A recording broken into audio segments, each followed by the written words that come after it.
Cops and America's Most Wanted will not be seen tonight. Now, stay tuned for Game 1 of the World Series, next on Fox. Once upon a time, New York City was home to 3 baseball teams. 3. And most of the time, 2 of them would play for the championship of the world in this, the world's greatest city. Okay, pal? Hey, Mrs. Fanucci, the Iceman's here. Now, in 1923, the year that Babe built the house, the New York Yankees would beat the New York Giants and win the very first title against a team from across the river in Manhattan. But, and I'm talking about a big but, you know, like Cecil Fielders. If you're talking about a Subway Series, pal, I mean the real thing, the real Subway Series, then it is Brooklyn. And Mrs. Fanucci, can Tommy come down? The games are on! And the Bronx, the Bums and the Bombers, Dodger Blue and Yankee pinstripes. And while I got you here, from 1941 to 56, the Yankee fans and the maniacs from Brooklyn would ride the BMT line for 7 World Series. Can you imagine that? 7 times they did this. And the players and the moments from those series are unbelievable. You never forget them. Remember? If you don't remember this, I'm going to give you a fresh one. Red Barber going nuts. Jerry Frieda going back.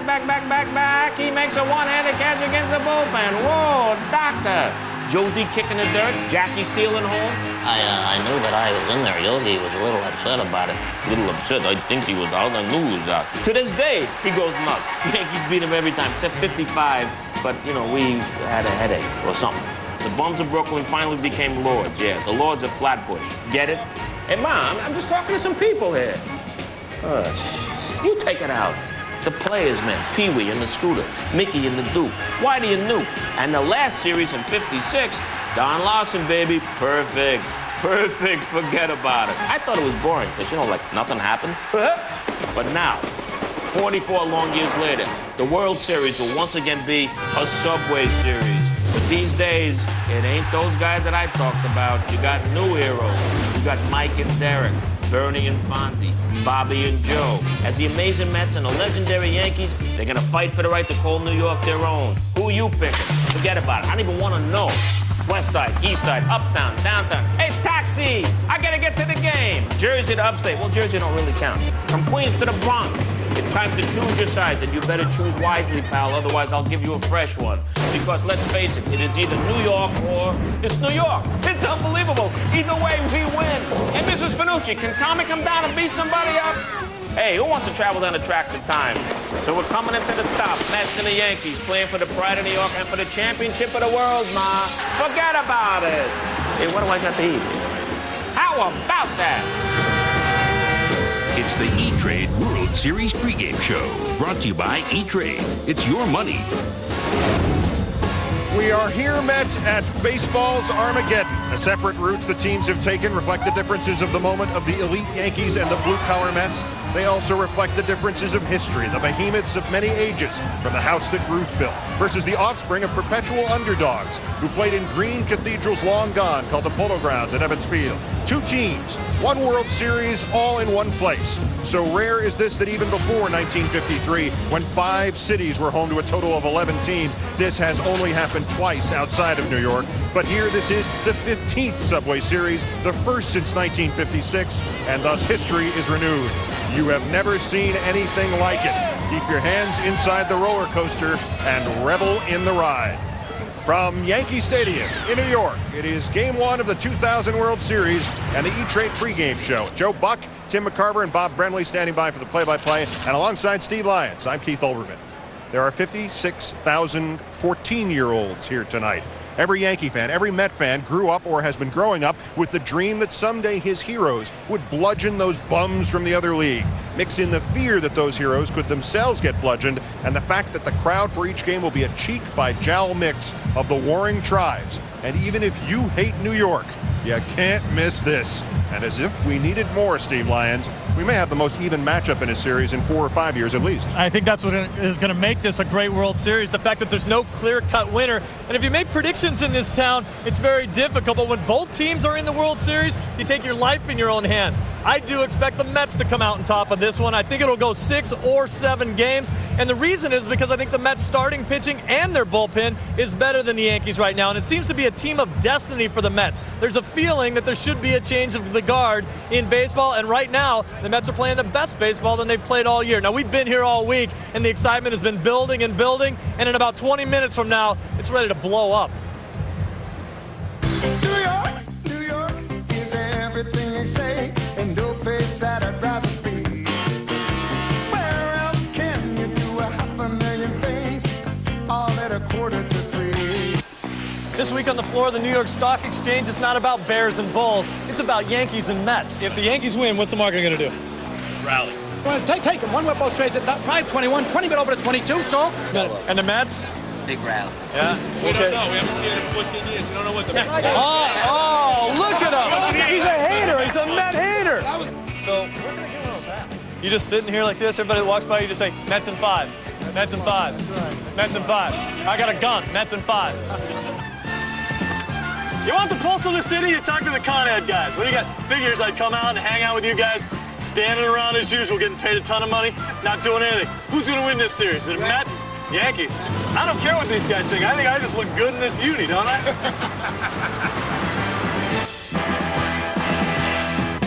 So what you think? You like the Yankees or the Mets this year? No neutrality here. Right. You're for the Mets, we respect you. You're for the Yankees, we respect you. One of these, I like the Yankees, I like the Mets. No, you can't do that. Baseball fans aren't like that. If you can't get anxious about this series, forget about it. I mean, this is it. This is as good as it gets. It's as strange as it'll be. It'll bring out things in people that will be scary. Hey, Met fans, you on the phone. How do you spell Mets? My entire team sucks. You like that, right? So it's not going to be like Yankees, Red Sox, they hate each other, or Mets, Braves, they hate each other. You guys are all going to be nice, holding hands, singing Kumbaya out there? No, I don't think so. I don't think that's going to happen either, but I'm sure that it's not going to be as No bad fights. as it is now. What do you think? There's going to be a couple black eyes there. Absolutely.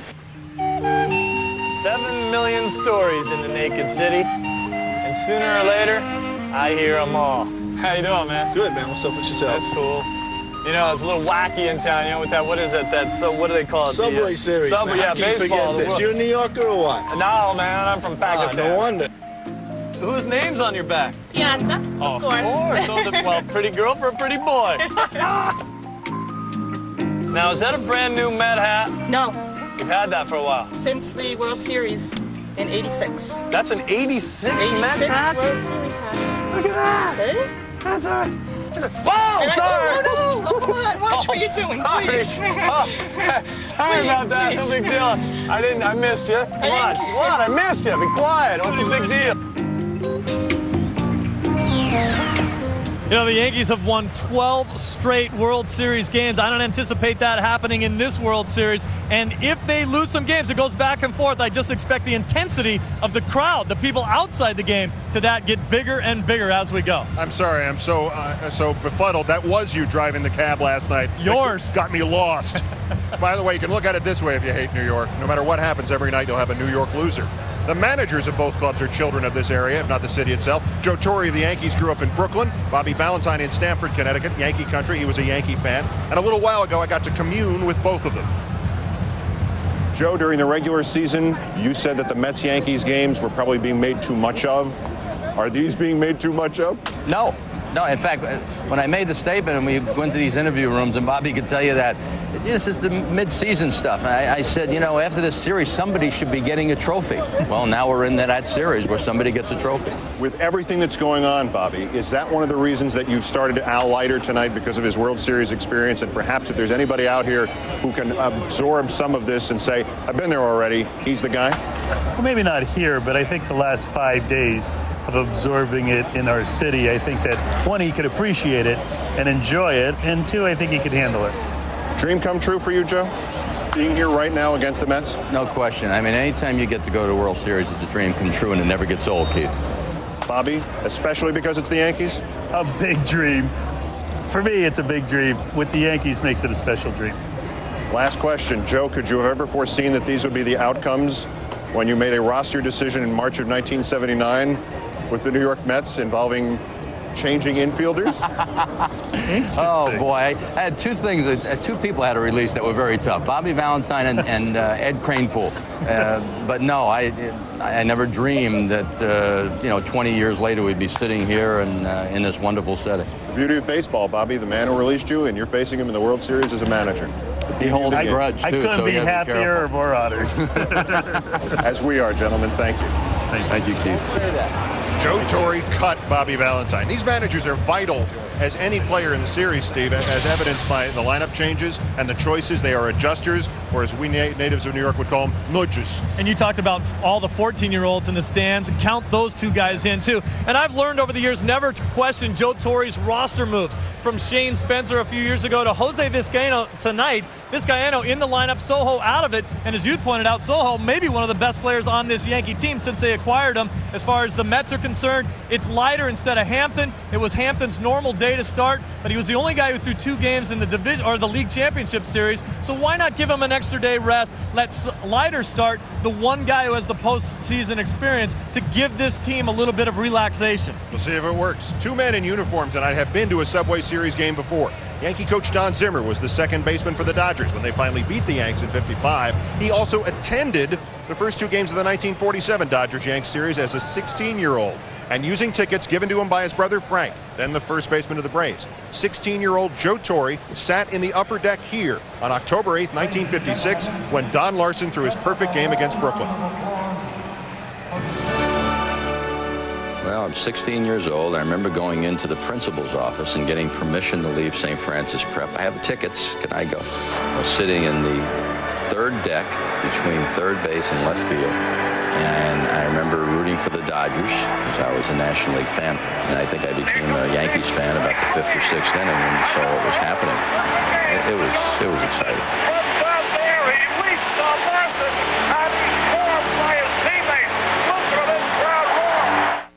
You're watching the World Series on Fox, the home of NASCAR.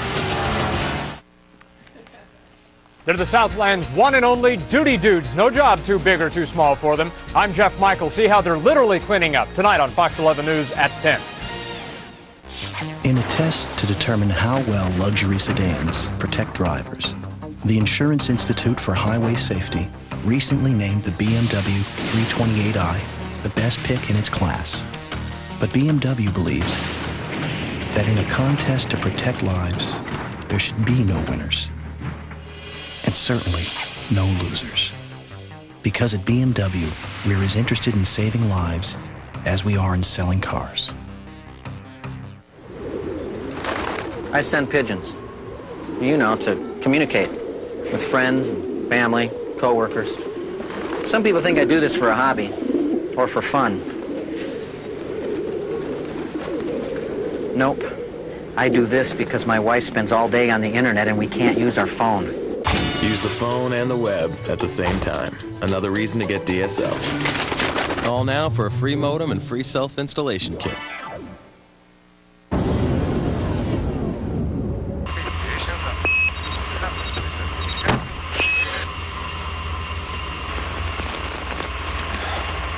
Just like Mom used to make, huh? What? Never mind. Strawberry? Don't mind if I do. He's out, and it's all over for England. Typical. Home, Dixon. Righto, sir.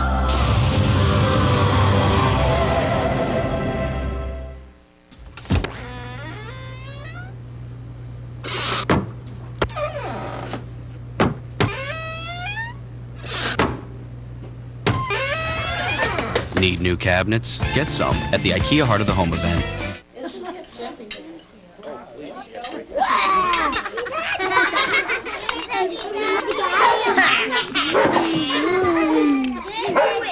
Bigger adult tables and everything for dining at the IKEA Heart of the Home event. VIP, tonight at 12:30 on Fox 11.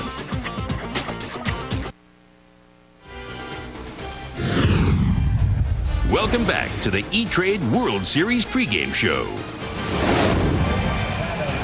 Every World Series is a stage for heroes, but it is also a foundry for them. For every Reggie Jackson, there is a Brian Doyle. For every Kirk Gibson, there's a Bill Mazeroski. And when it's been 2 New York teams, the rule of thumb has been the Babe Ruths can go sit in the back and cheer.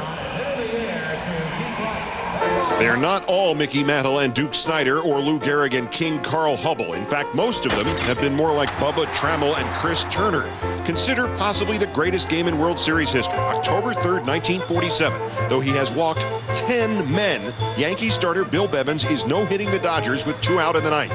That's when Cookie Lavagetto pinch hits the two-run double. That of a moment robs Bevins of no-hitter and victory. You know, here comes the tying run, and here comes the winning run. Bevins never pitched another Major League game. Lavagetto got only 4 more Major League at-bats. 2 games later, Al Gianfrido's famous catch off the bat of Joe DiMaggio, his last Major League game. The pitcher who saved the decisive game of the 52 series, who induced Jackie Robinson's bases-loaded pop-up to end the 7th. Bob Kuzava, 13 saves in his career for 7 different teams. The Sandy Amorose catch to save Brooklyn's only series win against the Yanks. Sandy only spent 4 full seasons in the majors. As long as New York teams have met, the obscure have risen to fame. The Giants only beat Brooklyn in the first one in 1889 after manager Jim Mutry benched future Hall of Famers Tim Keefe and Mickey Welch and instead pitched Cannonball Crane, 20 career wins, and Hank O'Day, 10 career Giants starts, over the last 6 games of the series. And of course there was the ultimate unlikely hero. 3 Subway Series games ago, Don Larson pitched the only perfect game or no-hit game ever. Don Larson, who 2 seasons earlier with the Orioles had won 3 games and lost 21. In the next 10 seasons, Don Larson would pitch only 6 more shutouts. So Derek Jeter could be the star or Mike Piazza, but history tells us it's much more likely to be Clay Bellinger, about whom we hear...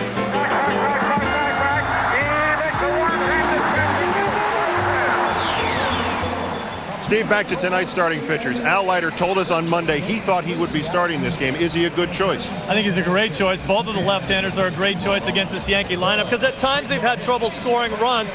Leiter has the ability to switch their left-handed hitters, the switch hitters, to the right-hand side. Bernie Williams and Jorge Posada hit 2 times as many home runs during the season when they were batting left-handed than when they did right-handed. So also he gets to face O'Neill and Justice. A little bit tougher for the Yankees to score runs. As far as Andy Pettitte is concerned, Pettitte has to have pinpoint control. I love Andy Pettitte and the way he throws inside to hitters. That's when he's at his best. In the divisional series, we saw him just mow down the Oakland Athletics by throwing the ball in on those guys with the cutter and the slider. But if he misses out over the plate, that's exactly where the Mets love the ball. They like the ball in, they like the ball out over the plate and in. If Andy Pettitte hits a few guys, that's not necessarily a bad sign. That means he's missing inside, and that would be good. All right, final thought. We're fairly confident that this series will play relatively well among the natives. But what does it mean to those of our friends on the other side of the glass? I really think that this will be a great series across the country. I think there's a lot of people out there that are a little bit jealous of New York teams. All of sports, when you got both of them in here, even if you hate New York, you kind of take a peek to see what's going on. We will be here, and it should be a thrill of a lifetime. Andy Pettitte for the Yankees, Al Leiter for the Mets. And what drama is contained in that simple listing of the probable pitchers? Ordinarily, this is where we say, that's it for us, but that's hardly true tonight. We are at the moment it all begins. Joe, Tim, and Bob will be next. For Steve Lyons, I'm Keith Olbermann. In a moment, the voice of Yankee Stadium, Bob Shepard, will introduce the players for Game 1 of the 2000 World Series.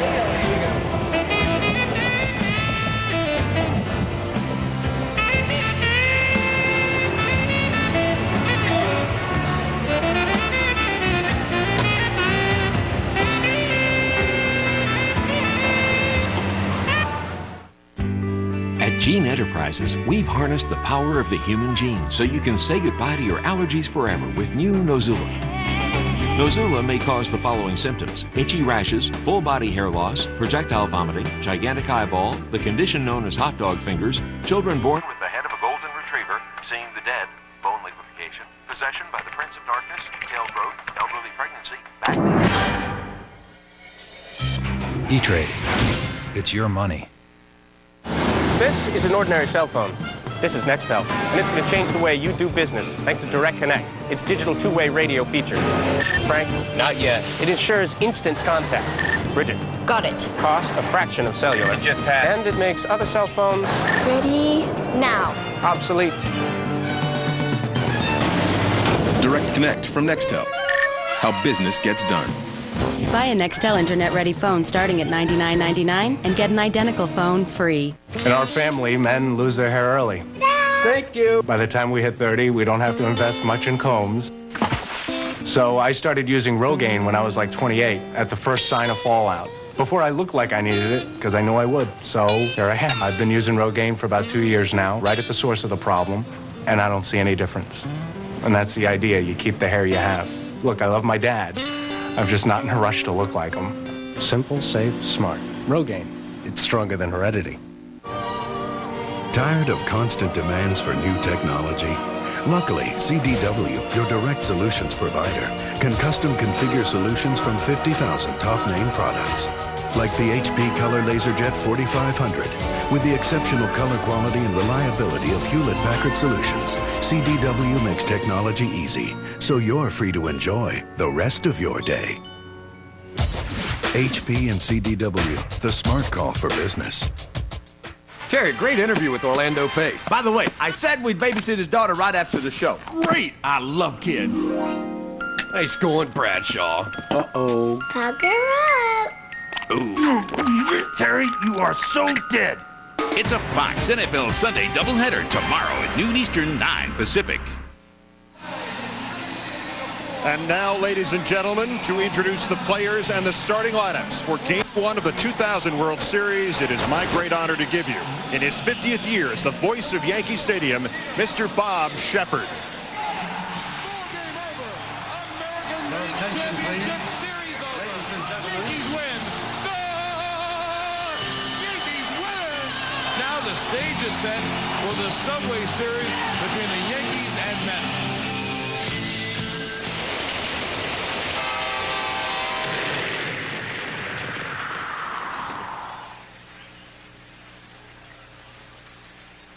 Your attention, please. Ladies and gentlemen, please direct your attention to the infield, and let's welcome the National League champion, New York Mets.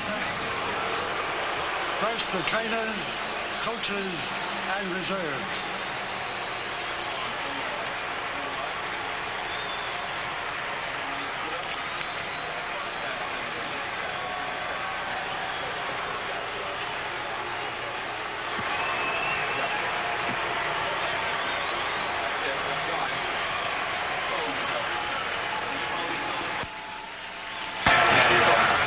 And now, the starting lineup. But first, the manager, number 2, Bobby Valentine.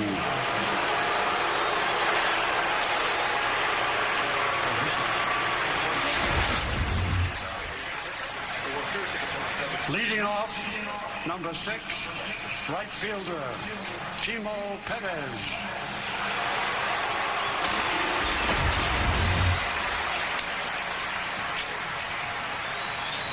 Batting second, number 13, second baseman, Edgardo Alfonso.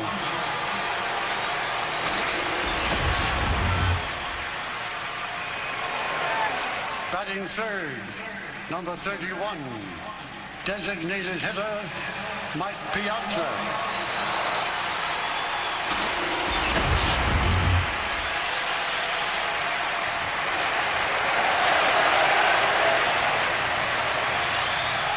Batting fourth, number 9, first baseman, Todd Zeal.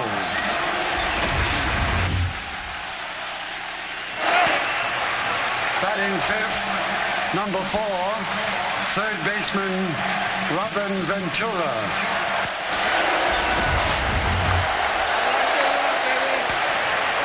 Batting sixth, number 50, the left fielder, Benny Agbayani.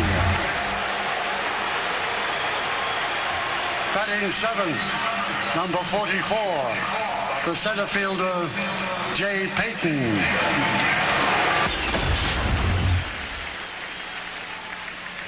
Batting eighth, number 7, the catcher, Todd Pratt.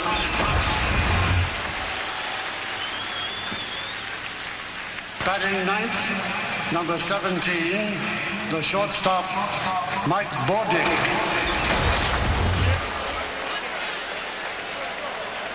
And warming up in the bullpen, the pitcher, number 22, Al Leiter.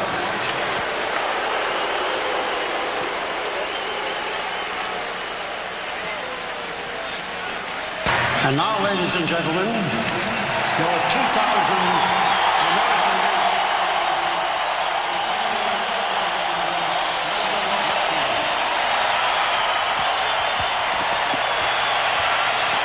First, the trainers, coaches, and reserves.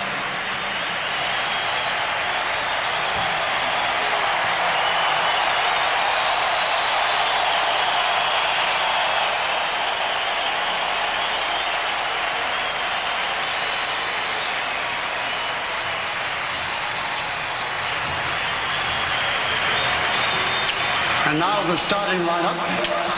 First, the manager, number 6, Torre.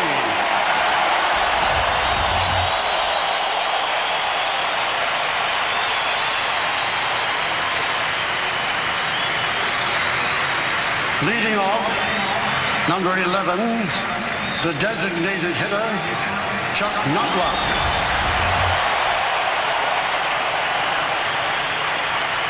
Batting second, number 2, the shortstop, Derek Jeter.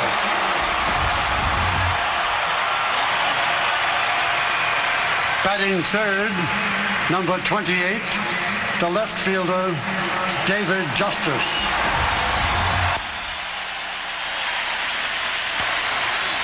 Batting fourth, number 51, the center fielder, Bernie Williams.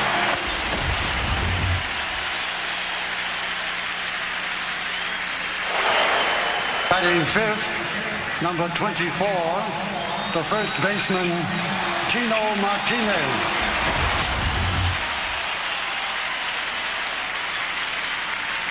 Batting sixth, in the bullpen, number 20, the catcher, Jorge Posada. Batting seventh, number 21, the right fielder, Paul O'Neill.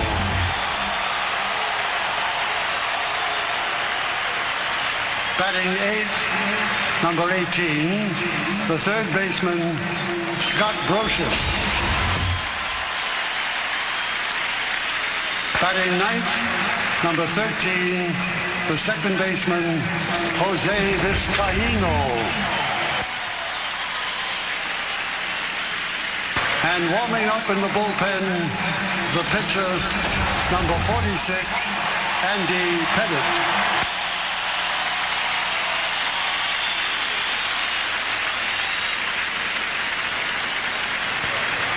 Ladies and gentlemen, please rise. Presenting the colors for this World Series game is the United States Navy Honor Guard. In the wake of the USS Cole, there is no better time for this country to truly appreciate democracy and freedom. Tonight, we remember the young men and women on board the USS Cole who lost their lives.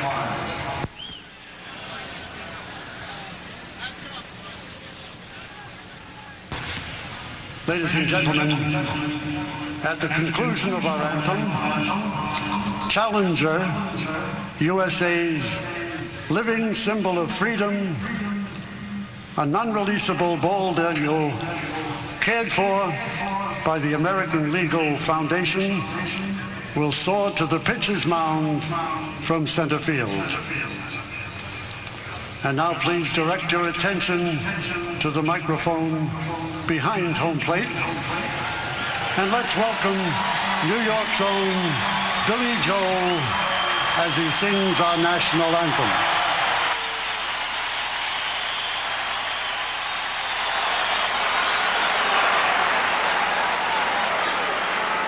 Oh, say, can you see by the dawn's early light what so proudly we hailed at the twilight's last gleaming, whose broad stripes and bright stars through the perilous fight o'er the ramparts we watched were so gallantly streaming, and the rockets' red glare, the bombs bursting in air, gave proof through the night that our flag was still there.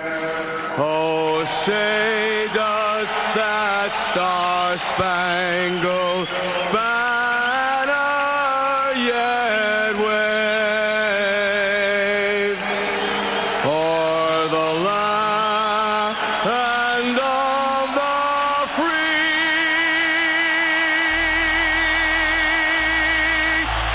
and the home of the brave.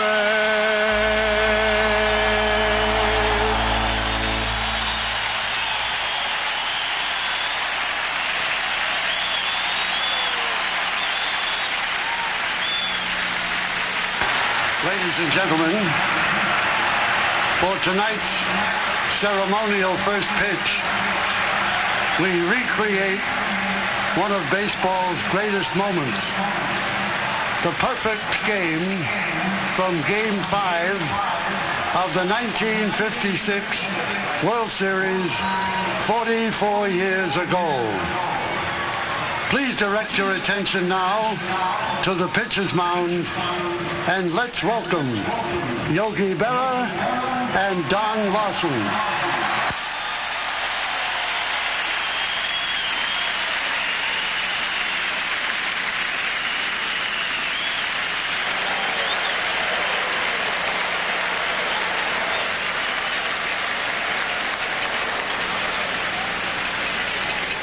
The last time Don Larson and Yogi Berra were here for a ceremonial first pitch, David Cone followed it with a perfect game. Here's Larson's delivery. Pass ball, Berra.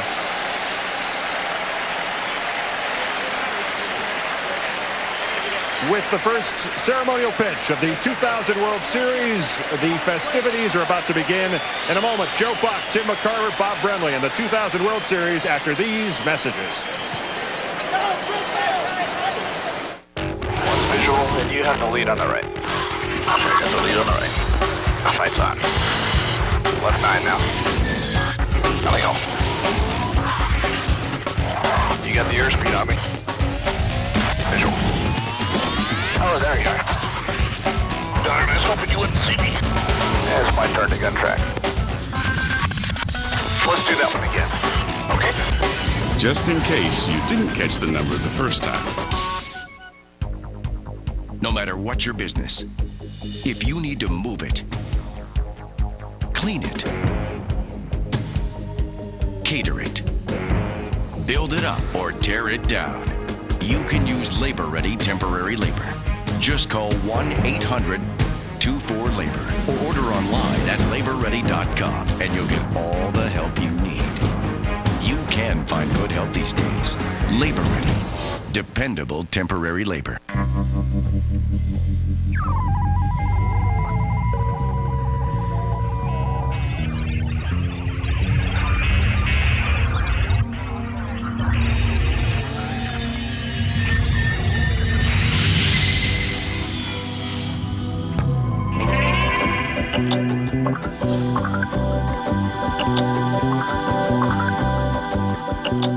Avaya, communication without boundaries. How come Joe Namath was more popular than Johnny Unitas? Both were great quarterbacks. Both jerseys hang in the Hall of Fame. But then, only one quarterback was ever seen on the sidelines wearing a full-length mink coat. The Mitsubishi Montero. Toughness meets style. The new case is a manhunt. They're not going to find Mulder this way. You know that, and I know that. The new agent is a mystery. How far would Mulder go? How far would he go for what? The truth. The new X-File is Mulder. The X-Files season premieres Sunday, November 5th on Fox. And welcome back to the 2000 World Series on Fox. As the National League's best, the New York Mets, visit the American League's best, the New York Yankees, in a place simply known as the Stadium. It's Game 1 on Fox. And welcome to the broadcast booth, everyone. I'm Joe Buck, Tim McCarver, and Bob Brenly in just a moment. Well, it's exciting for all of us to introduce to a new generation of fans across the country, myself included, something that we all heard about growing up from parents, from grandparents, a time when the World Series meant two New York Titans clashing in October. It took 44 years, but the Subway Series is back. And I welcome in my partner, Tim McCarver. And Tim, I think coming into this series, it's hard to pick a clear-cut favorite. One thing we do know, there's a lot more riding on it for each of these two teams. Yeah, Joe, when you talk to players who have performed in World Series past, there's almost a sense of relief just getting to the World Series. Almost a rationalization if you lose. As you can tell, there'll be none of that in this series. Two questions, however. Can the New York Mets continue to mash and bash in the early innings? After all, they've scored in the first inning in 6 straight postseason games. As far as the Yankees are concerned, wily, determined, eerily efficient. After all, they've won 3 World Series in the last 4 years. Will they play like they did against the Oakland Athletics and Seattle Mariners, or revert to the way they played the last 3 weeks of the season when they won 3 ball games? Well, on my left is a guy fresh off an interview for the managerial position out in Arizona. Welcome back. And you say you want to be a manager? There have already been some interesting decisions made by these two managers before Game 1. Well, if we've learned anything from World Series past, it's that every decision a manager makes will be dissected and analyzed in great detail. Both managers making the decision to change their starting lineups in the ball game tonight. Jose Vizcaino getting the nod at second base for Joe Torre's Yankees, a fine defender, 10 for 19 lifetime against Al Leiter. That's an easy decision. For Bobby Valentine, Mike Piazza, his regular starting catcher, going to the DH spot. Todd Pratt taking over behind the plate. Pratt, a much better defender than Mike Piazza and a .290 hitter against left-handed pitching during the regular season. Those are the easy decisions. The decisions that these managers make during the ball game will truly demonstrate the urgency of World Series baseball. You're hired. Nice work. Well, the lights always seem a little brighter in this city in October. The lights are on. The stars are out. For the first time since 1956, it's a New York Subway Series. These are the players in this series. Who wins? We're about to find out. Game 1 is all yours. Next on Fox.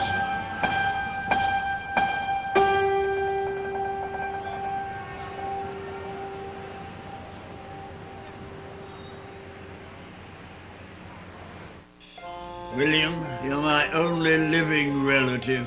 Jones, you have served me through thick and thin. Now, wrestle! Wrestle?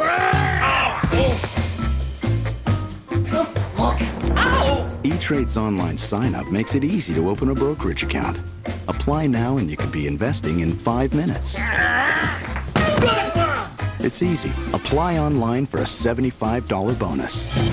E-Trade. It's your money. Caldo, calduccio, caldissimo.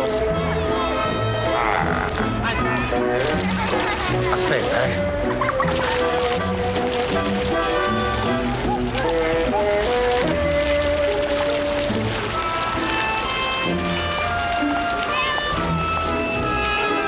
Wouldn't it be great if you could buy anything, anywhere, with your cell phone?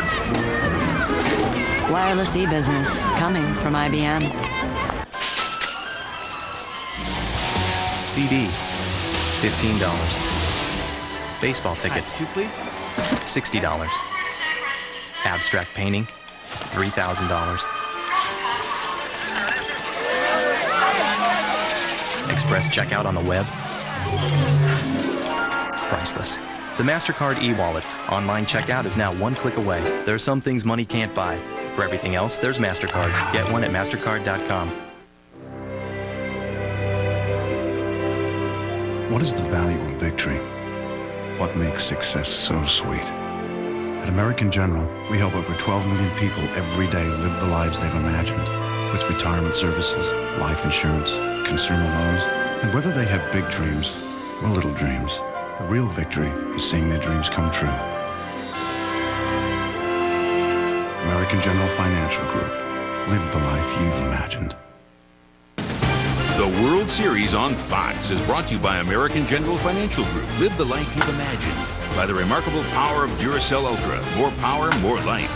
By MasterCard. MasterCard, proud sponsor of Major League Baseball and fan of the great American pastime. And by IBM, taking e-business and your business to the next level. Time for all the hype to subside for the moment, at least the pregame hype. Time to, for a moment, put the past aside and deal with the present. And here in the present, it is game 1 of this 2000 World Series between the Yankees and the Mets. The reigning world champions on the field, 25-time world champions. This October striving for a three-peat. And the starting lineup for the New York Mets brought to you by Original Coors. They lead it off with Timo Perez. He has really lit it up in this postseason for Bobby Valentine. Edgardo Alfonzo batting second at second with an 11-game postseason hitting streak alive. Mike Piazza's the DH. Then it's Todd Zeile at first. Robin Ventura, the third baseman. Benny Agbayani's in left. Jay Payton in center. Todd Pratt batting eighth. And Mike Bordick is the shortstop batting ninth. The Yankees defensively only one semi-surprise, and that's at second base. Bob Brenly talked about it a moment ago.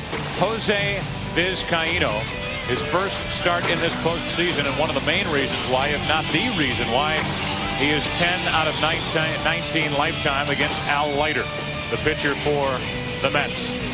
And now we look at the pitcher for the Yankees, a left-hander, a 19-game winner during the regular season, Andy Pettitte.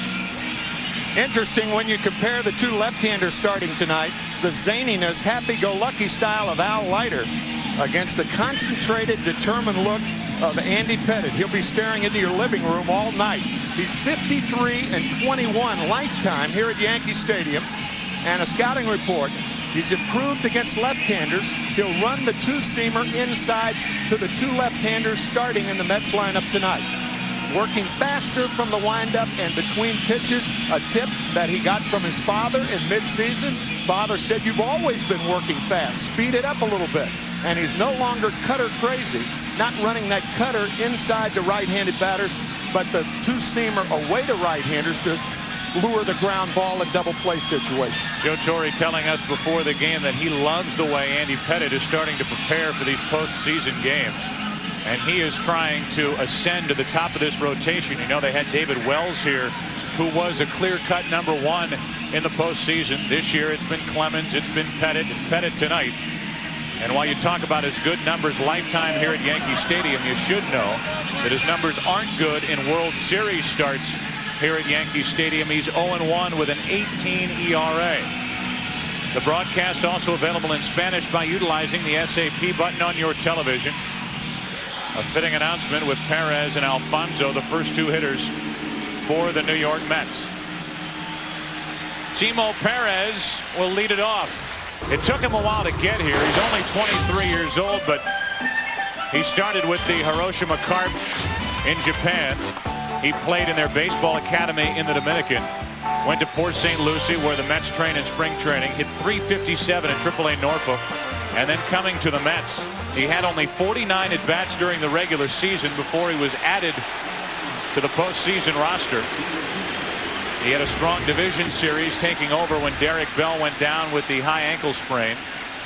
Good NLCS, and here he is starting off the World Series for the Mets. And Joe, he is perhaps the best bunter on either side. As a matter of fact, during the divisional series against San Francisco, he bunted for a base hit on a 3-2 count. So he will bunt at any time. A little low for ball one.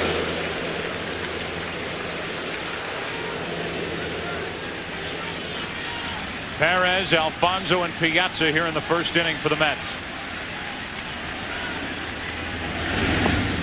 Low again, 2-0.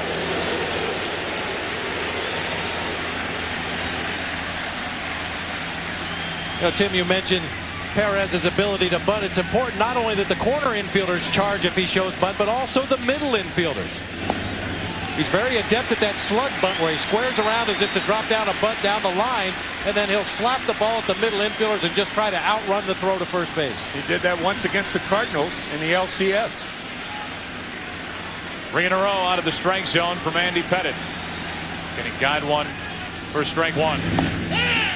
3-1. He's going to have to throw another one there. I would suspect Perez would be taking on the 3-1 pitch.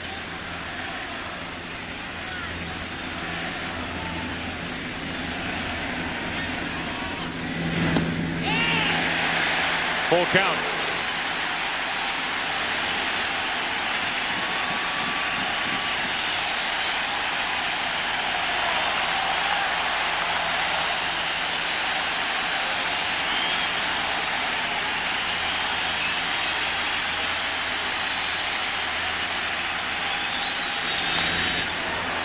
To the right side, Vizcaíno.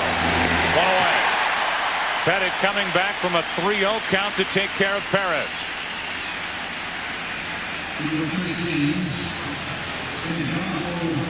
Now Edgardo Alfonzo.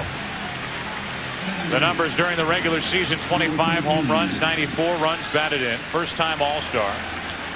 In this postseason, 13 of 36 with a home run and 9 RBIs. And he has a knack for the clutch hit. 1 out, base is empty, and Alfonzo up there swinging on the first pitch, strike one.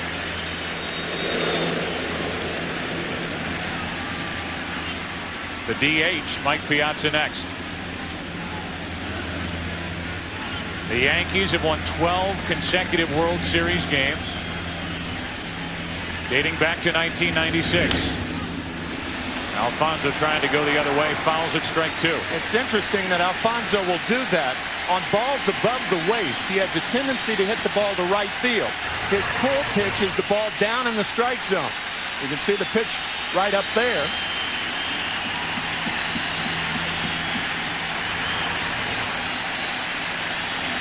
His long ball is down and in.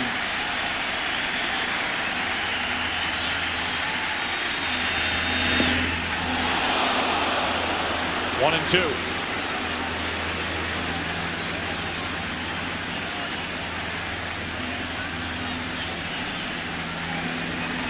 Bobby Valentine in the World Series for the first time in his big league career, player or manager. 1-2 to Alfonzo. 2-2. Whenever Jorge Posada sets up inside to a right-handed batter, Pettitte will throw his cutter. No breaking ball or off-speed pitch is designed to be thrown inside to a right-handed batter from Pettitte.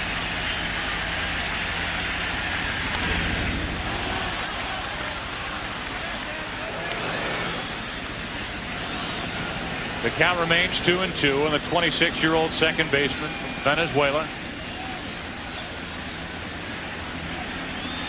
Talked about it during the National League Championship Series.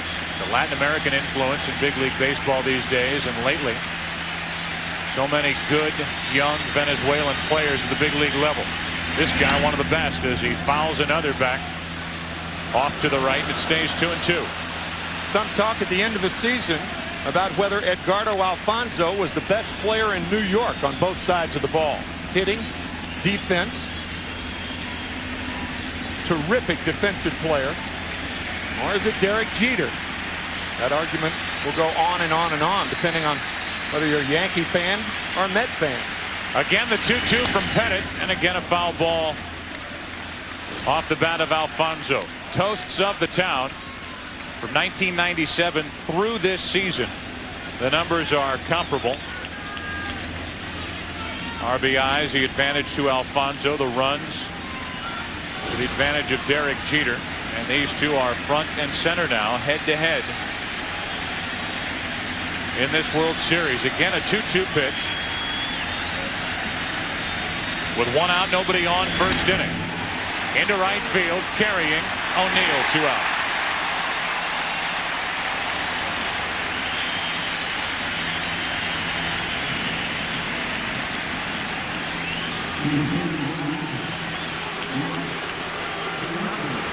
And now Mike Piazza. So much of the talk with this matchup prior to this game one has centered around Mike Piazza taking on this Yankee pitching staff, and in particular Roger Clemens, the game 2 starter tomorrow night. Ball one inside from Pettitte. Wanted the call from Eddie Montague, didn't get it. Mike Piazza beamed on July 8th, front of the helmet by Roger Clemens, which knocked Piazza out of that game. Knocked him out momentarily, and it did not allow him to play in the upcoming All-Star game.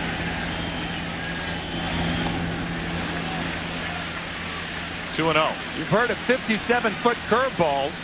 That was a 57-foot cutter right there. That ball bouncing about a yard in front of home plate. Dangerous situation when you fall behind to anybody, but particularly Piazza.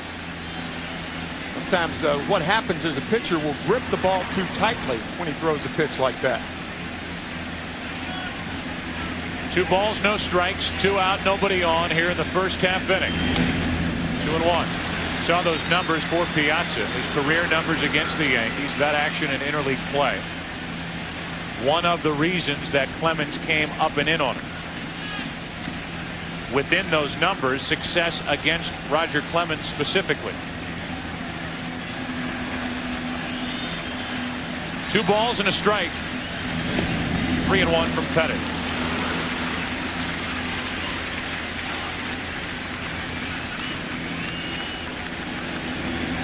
Andy Pettitte, only 28 years old, making his 5th World Series start. Piazza into right field, and the Mets go in order.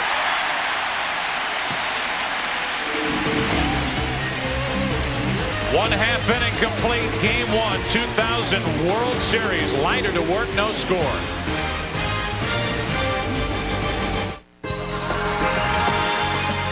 Samsung joyfully introduces the world as you make it, where our digital technology has one job: to make life more fun. We want to thrill you, connect you, charm you, satisfy you, and delight you. Everyone's invited To the Samsung Digital Experience. We have a great game room. It's open from 6 to 9, but people can pretty much use it whenever they want. And this is one of our rooms.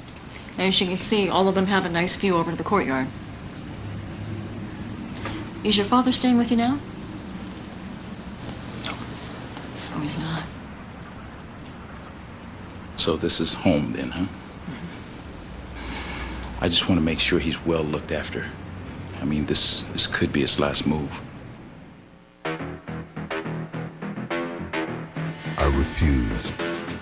I refuse to lose, to be average, to fail. I refuse to die, to be afraid. I refuse to be taken. I refuse. AT&T's broadband technology can carry your company's voice, video, and data around the world at speeds over 2 billion bits per second.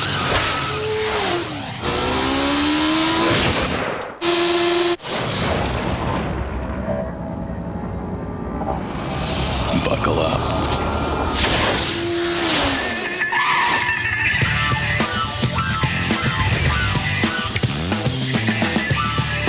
Only one thing can come between Ally McBeal and her man. How's the sex? I don't care to talk about that. Ooh, is that good, huh? Robert Downey Jr. joins the cast of Ally. I should have knocked. Season premiere, 9/8 Central, Fox Monday. Al Leiter has World Series experience. He's on the mound tonight for the Mets, and the starting lineup for the New York Yankees brought to you by Original Coors. Chuck Knobloch will lead off. He's the DH. Derek Jeter batting second and short. Why not highlight Derek Jeter, a 9-game hitting streak in World Series play? Then it's David Justice in left, Bernie Williams in center, Tino Martinez at first, Jorge Posada is the catcher, Paul O'Neill is in right field, Scott Brocious batting 8th, and Jose Vizcaíno at second base batting ninth. The defense for the New York Mets. Bobby Valentine has sent this lineup out throughout the entire postseason, with the exception of Todd Pratt getting the start behind the plate. Much better at throwing out potential base stealers, 39% during the regular season. Chuck Knobloch leads it off and takes a ball down and away from Al Leiter. Al 16-8 this year, 17-6 in 1998, his best major league season. 1-1. Al Leiter has the most dominant cut fastball in the major leagues as he faces Chuck Knobloch, and the numbers on Chuck during the regular season. Bothered by tendonitis in his right elbow this season. A breaking ball in for a strike, and it's 1-2. You know, both these left-handed pitchers featuring the cut fastball. This should be a busy night for the Bat Boys if they're both on top of their game. Hope they got their rest last night. And the third baseman, for that matter. A ball and 2 strikes, and that's ripped foul. That was the cutter right there. Not to try to oversimplify it, but what happens on a cut fastball is the pitcher puts pressure on the middle finger and actually cuts the ball in on the right-handed batter. In order to put the good part of the bat on the ball, usually, as Bob suggested, they'll pull it foul. Knobloch behind in the count, 1-2. Just outside, 2 balls, 2 strikes. That's a side door slider. Leiter thought he had it, but a good call by Ed Montague, just missing. Third World Series start for Al Leiter. Working on 8 days rest, and Knobloch into center. Peyton to his left, 1 out. I want to know more about Al Leiter. You're going to find out more about Al Leiter with our scouting report right here. Relies heavily on the bat-breaking cutter to right-handed batters. It's actually a better cut fastball than Andy Pettitte uses. The two-seamer, as Pettitte goes away to right-handers, so does Leiter. Change the other side of the plate, meaning the outside part of the plate, to the right-handed batter. The difference is the Yankees have 3 left-handed bats in the lineup tonight, and left-handers have not done too well against Al this year. Here is Jeter, the 26-year-old shortstop. Who takes strike 1 on or just off the outside corner. Jeter has reached base in 27 of his last 28 postseason games. In on his hands, he went, and it's 0-2. Boy, this is a wicked cutter right here. Jeter sees it in the strike zone, cutting late, and he went too far. Wicked. In a blink, it's 0-2 on number 2 with 1 out, nobody on, and Justice on deck. Ball 1.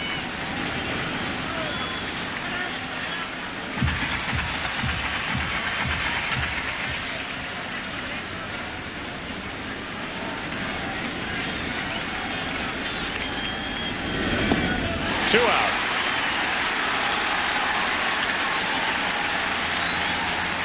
David Justice will stride to the plate.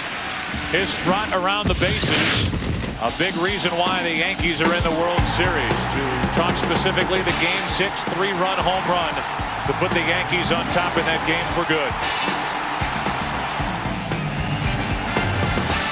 Bat against the lefty Arthur Rhodes, and here he is taking on a lefty Al Leiter. The 41 home runs during the regular season for Justice. He hit 20 of those home runs in 78 games with the Yankees. Picked up from Cleveland during the season, and that's on the outside corner, strike 1. We talked about how difficult Al Leiter, what a difficult assignment he is for left-handed hitters. Left-handed hitters were 14 for 116 this year, a 119 average against Leiter. Probably the guy in this lineup who is least bothered by left-handed pitching is the man at the plate right now, David Justice.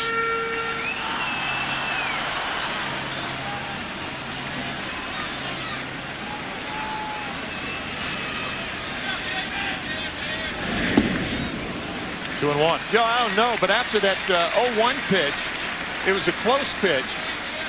Todd Pratt may have said something to the home plate umpire wanting that pitch, and I think Justice retaliated, saying something to Pratt. That'll happen often. Catchers want a pitch, and the hitter disagrees. Pop up into shallow left. Agbayani coming to get it. And each side in the first inning goes in order. Subway Series underway. 1 inning complete. Game 1. Yankees and Mets, no score.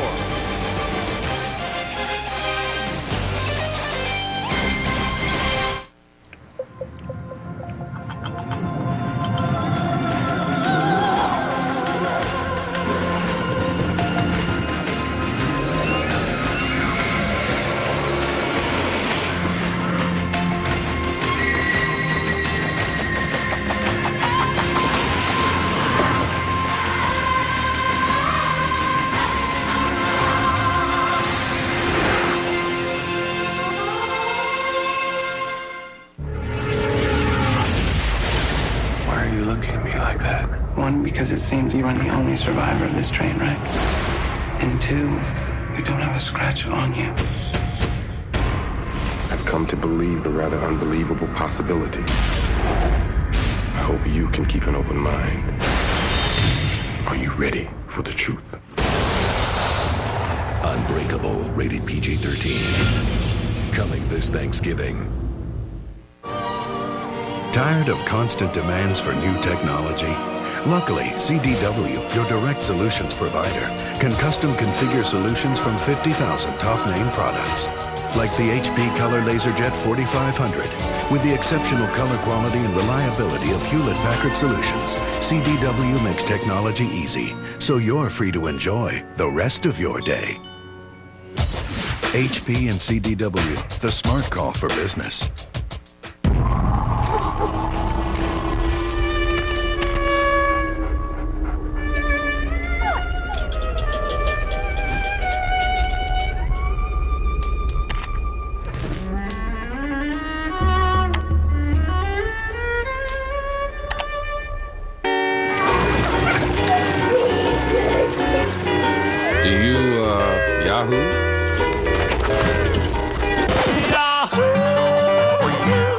If you thought being a student was hard, try being a teacher. I had a crush. Not a crush, Miss Davis. I'm in love with you.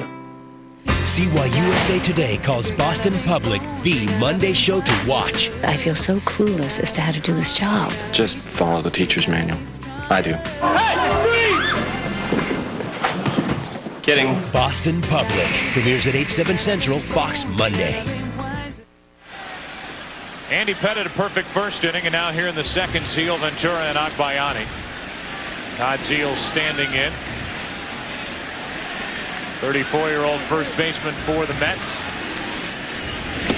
And takes a ball outside. Zeal playing with his 8th organization. 2 stops on his way to the Mets. Have run into a dead end against the Yankees in the postseason. The last 2 years with the Texas Rangers, 3 and out. And then back in 1996, the league championship series with the Orioles, and he hit well in that series. The Yankees won that, and then the World Championship. Zeal is on with the first hit of the night. Poor throw from Justice. And it's a leadoff single for Zeal here in the second inning. A changeup from Andy Pettitte in the middle of the plate. Dave Justice makes a nice play going to his left. But then he airmails the ball toward the middle of the infield. If you're going to throw it badly, throw it to where you got a lot of backup. Throws it over Vizcaíno's head. Tino Martinez right there. And now Robin Ventura. 1 on, nobody out. Ventura out in front, strike 1.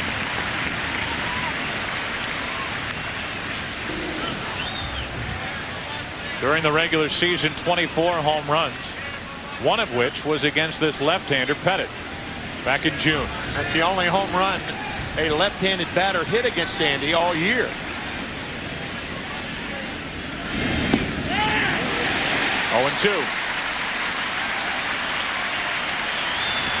2 curveballs to Ventura, and they were beauties. First World Series at bat for Robin Ventura.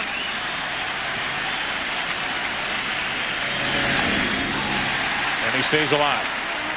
That's an outstanding sequence from Pettitte and Posada. 2 curveballs away, the fastball back inside. But you get the feeling that he's going to try to get Ventura out with pitches away. So far in this postseason, 5 hits, 28 at bats, 1 home run for Ventura. Leadoff single by Zeal at first with nobody out. Shattered bat. And out of play.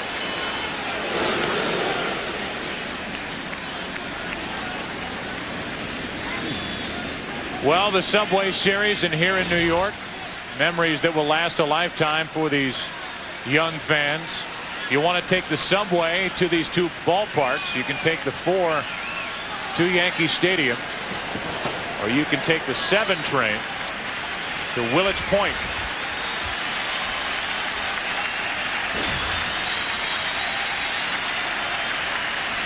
One on, nobody out, and ball 1 in the dirt to Ventura.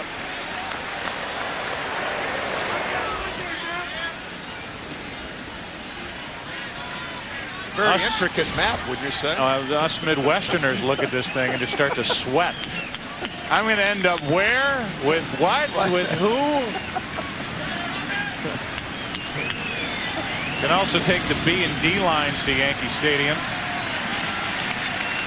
At least that's what I'm told. I don't know. 1 ball, 2 strikes on Ventura. And it stays that way. Benny Agbayani, who grew up in Hawaii. He has grabbed some headlines this past week. Good reason. Benny making predictions. We'll win it in 5 games. He said in jest. 2-2 now on Ventura. Well, this is a gritty at bat by Robin Ventura. Andy Pettitte has made some nasty pitches on him.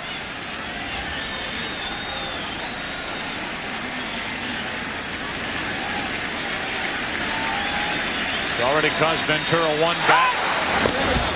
And now the first throw over, and Andy Pettitte has one of, if not the best pickoff moves to first in the game. Don't even think about running on him. Only time the Mets will run on 3-2 counts, hit and run, things of that nature.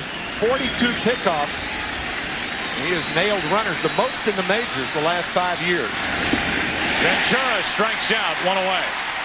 And the first strikeout for Andy Pettitte.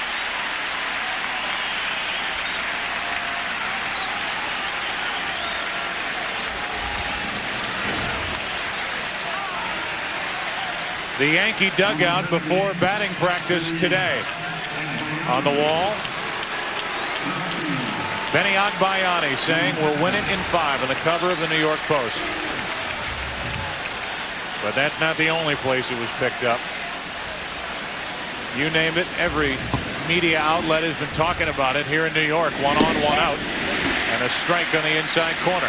And you can imagine a naive, innocent remark like that from the exuberant Benny Agbayani. He said, all I did was pick a number. Some of the Yankees said, what do you want him to say? That they're going to lose? Yankees understanding.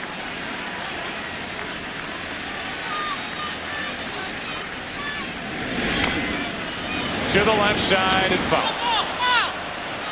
0-2 on Agbayani. If you get asked the question enough, sooner or later, maybe for your own entertainment, you come up with an answer. Are you going to win? Who's going to win this series? Are you going to win? Are you guys going to be able to take care of the savvy Yankees, the world champion Yankees, winners of 3 of the last 4 World Series? And Agbayani said, yeah.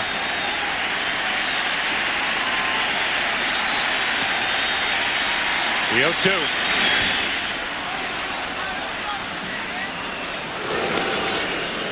Benny, of course, wearing number 50. I say, of course, because it's not real news in New York. Number 50, because Hawaii was the 50th state. In fact, when the last World Series was played between two New York teams back in 1956. Hawaii was not a state. Again, the 0-2 from Pettitte. Inside corner, 2 out.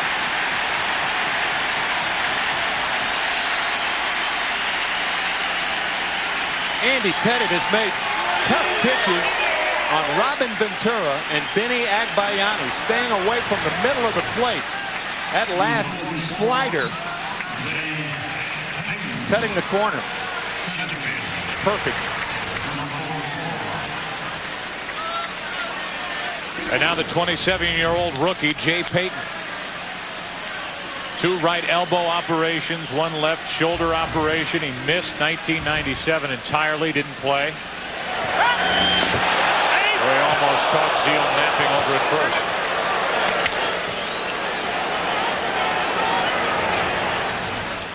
Watch the right foot of Todd Zeal.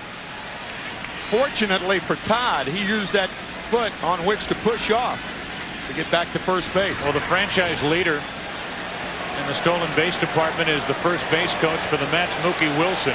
With a guy like Pettitte on the mound, his job is vitally important as Payton hits one to center. Williams back to get it. A leadoff hit by Zeal. He never moved. Bottom of the second, Williams, Martinez, Posada coming up for the Yankees. No score.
Saturday night.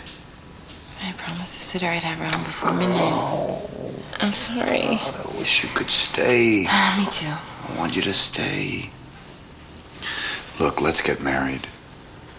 You could come move in here. I could take care of you and Molly. We could take care of ourselves.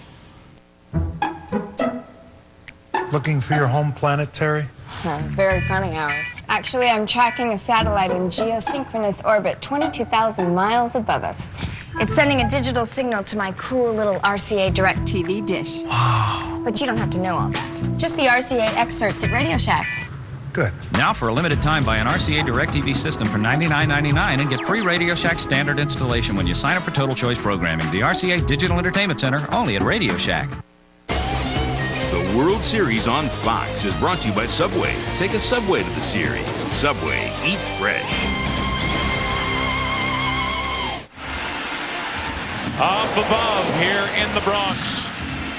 This fantastic aerial viewpoint being provided by Budweiser and the Bud One airship, which travels throughout the year and appears at many exciting sporting events across the country. And as always, we thank them for joining us here tonight. A lot of action down below. In the seats, on the field. Bottom of the second, no score. The cleanup hitter for the Yankees, Bernie Williams, will start it. Then Tino Martinez and Jorge Posada against Al Leiter.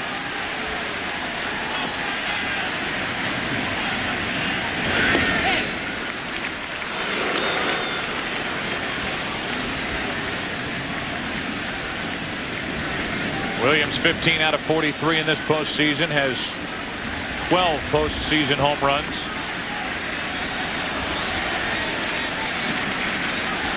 That's in his career, and when you wear the Yankee pinstripes these days, you almost expect to be playing deep into October.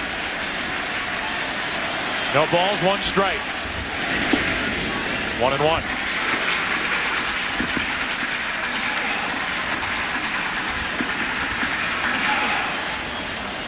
Bernie Williams on his way to his most productive season with the bat until injuries slowed him. Strained muscle in his right side, in the rib cage, a strained right calf. Good popping fastball from Leiter, 93 on our radar gun, and the count 1-2. Well, Joe, that's what happens when a pitcher throws 2 inside fastballs, 2 cutters inside, and then the fastball away. Little roller to Pettitte. 1 out.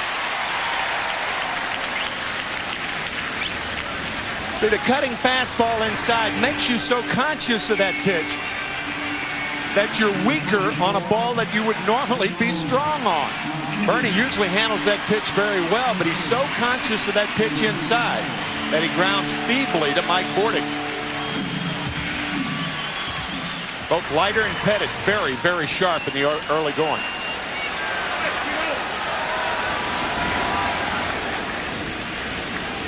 Here's Tino Martinez. Hitting over .330 in his last 19 postseason games.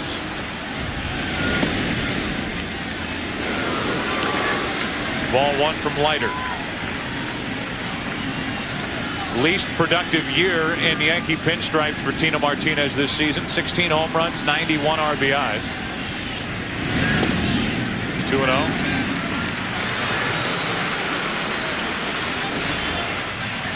During the regular season, the numbers. But during this postseason, he's got the best average on this Yankee team, plus a home run. 2-1. That's a big drop too. 3 years ago, Tino Martinez hit 44 home runs in the pinstripes. His second full season with the Yankees, down to 16 this year. Hard hit up the middle, base hit. The first of the night for the Yankees. It belongs to Tino Martinez. 1 on, 1 out.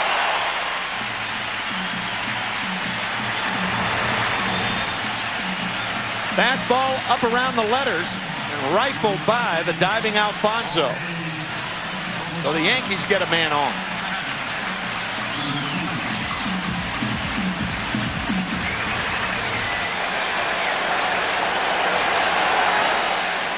And as Posada stands in at home plate, Tino Martinez will take his lead at first with that unorthodox style of holding against a runner at first employed by the Mets. Seal off the bag, yet he's holding on the runner, and that's strike 1 on the inside corner to Posada.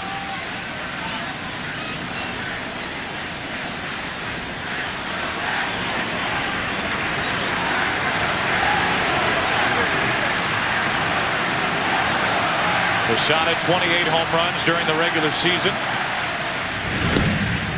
1-1. Todd Zeile plays off of first with a guy like Leiter on the mound because Al does not have a good move to first base. The worse the move, the more imperative it is to work your first baseman off the bag.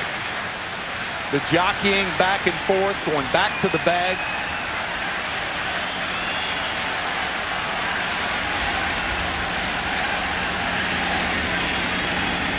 Bobby Valentine got the idea originally from Tim Foley, the ex-Major League shortstop.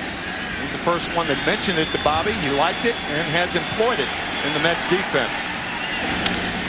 To the third baseman, Ventura. Had trouble getting it out of his glove, and the Mets get only 1 out. And that's 2 out in the inning on the force out 5-4. Ball hit fairly sharp. Ventura on the short hop. You're right, Joe. Not only had a tough time getting it out of his glove, but the throw to Alfonso is low, and Alfonso avoiding the sliding Martinez.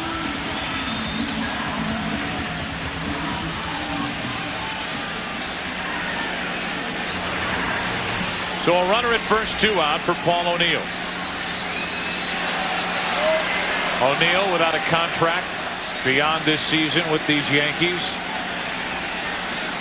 9 hits, 39 at bats in this postseason. Takes a strike. Been bothered by a sore right hip. He's had 2 cortisone injections in that right hip, which has slowed him at the plate. It's taken away some of his power. It slowed him out in right field. September 3rd, O'Neill is hitting. Only .205 with 1 home run, 11 RBIs in 31 games, and that includes the postseason.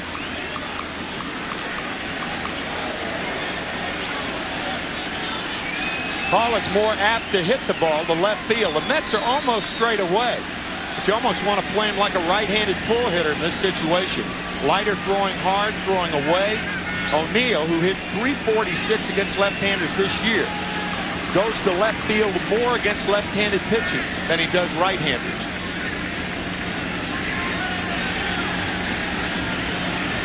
One ball, one strike on O'Neill. Runner at first, 2 out. That's out of play, strike 2. One thing you do not have to worry about if you play for Joe Torre is the word loyalty. Joe Torre, one of the most loyal managers in the game today. Somebody who has more or less a soft spot as you look at Brian Cashman, the general manager of these Yankees. But a soft spot in the heart of Joe Torre for those who have brought him past October success. And O'Neill is right near the top of that list. 2 balls, 2 strikes. So even against a left-hander, and even with the struggles that O'Neill has been through, Knobloch another on that list. O'Neill comes to the ballpark expecting to be in the lineup. And that's why it was a surprise to few who know Joe Torre well that David Cohn was eligible for postseason play this year, despite a terrible season. But a guy who made a start in Game 3 of the '96 World Series, which started a tremendous run by these Yankees. A win that night, 12 consecutive World Series victories. And it was Cohn on the mound for the Yankees with New York down 2-0 in Atlanta. That started that 4-game winning streak in the '96 World Series. Runner will go. 2 out, 3-2 pitch to O'Neill. Foul ball.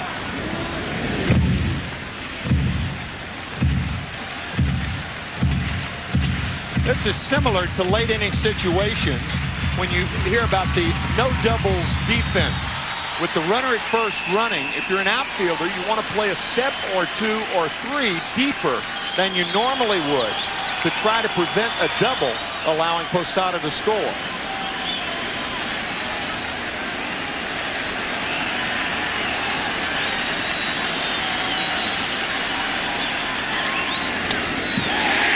Center field, a base hit. Peyton with a good play to cut it off, and it's first and third, 2 out. No double.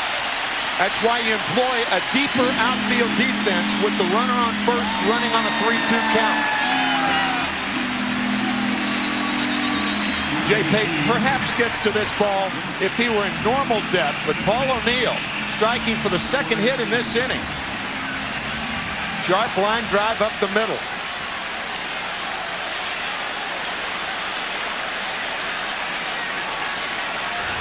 And now for the first time tonight, runners in scoring position. 2 out here for Scott Brocious, who has also struggled since September 11th. No runs batted in 28 games. 64 RBIs during the regular season. Trying to put the Yankees on top.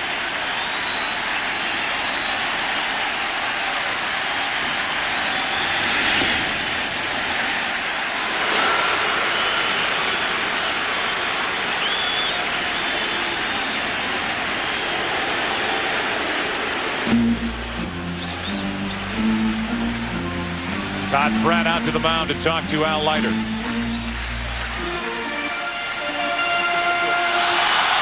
Willie Randolph probably telling Posada at third base if Joe Torre puts a steal sign on, and it's unlikely that he'll do that until there are 2 strikes on Scott, to stay in the line so the catcher can't see how far he is away from third base. The World Series MVP from 1998 takes ball 2 high, 2-0. Scott Brocious will look for something on the inside part of the plate now to hammer. He's a good inside hitter.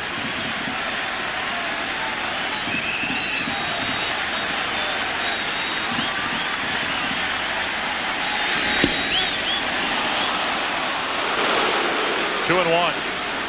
That call could have gone either way, and Leiter and the Mets get it from Ed Montague. It was inside, but biting in on the hands of Brocious.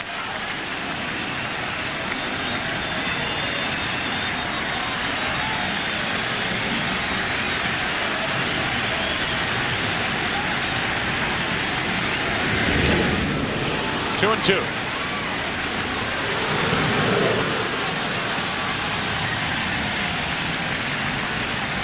Is Caino, the number 9 hitter, next.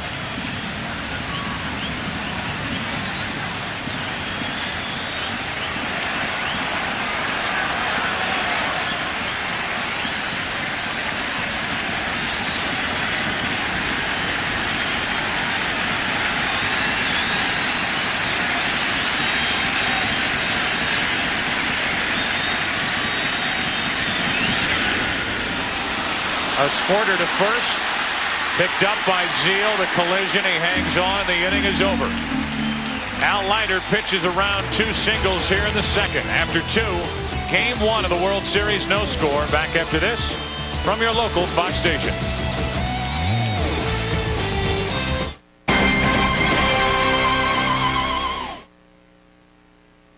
Trying to steal gasoline, but he wasn't sent to jail.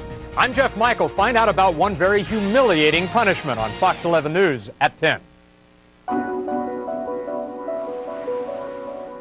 Can you imagine a world where you can take your shade with you?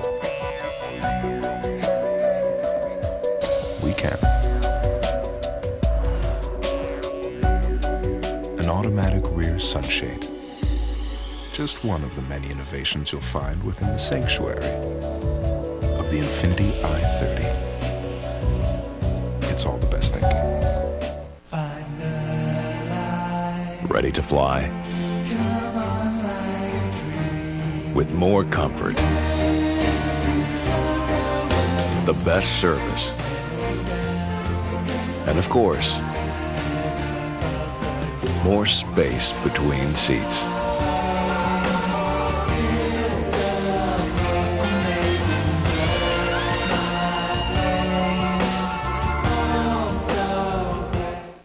Whether you're at home conquering the world, venturing out into it, or just taking a break from it, there's a whole new way to stay connected to it. Because Verizon is giving its local customers who sign up for select digital wireless plans free internet access at home and on their wireless phones until Memorial Day 2001. It's the internet how, where, and when you want it. Call Verizon now to find out how you can get it all. Then consider it done. I use the internet to study molecular division. I study Johann Sebastian Bach.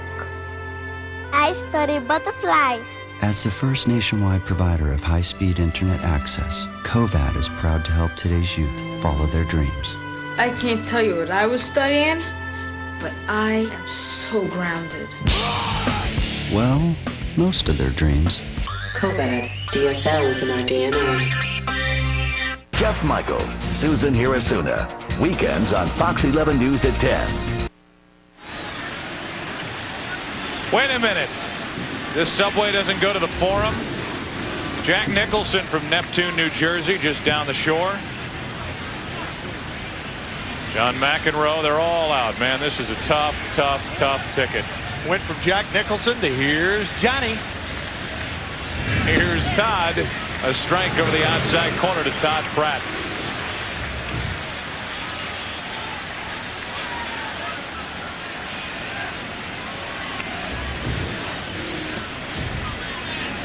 No balls, 1 strike, and Pratt takes strike 2.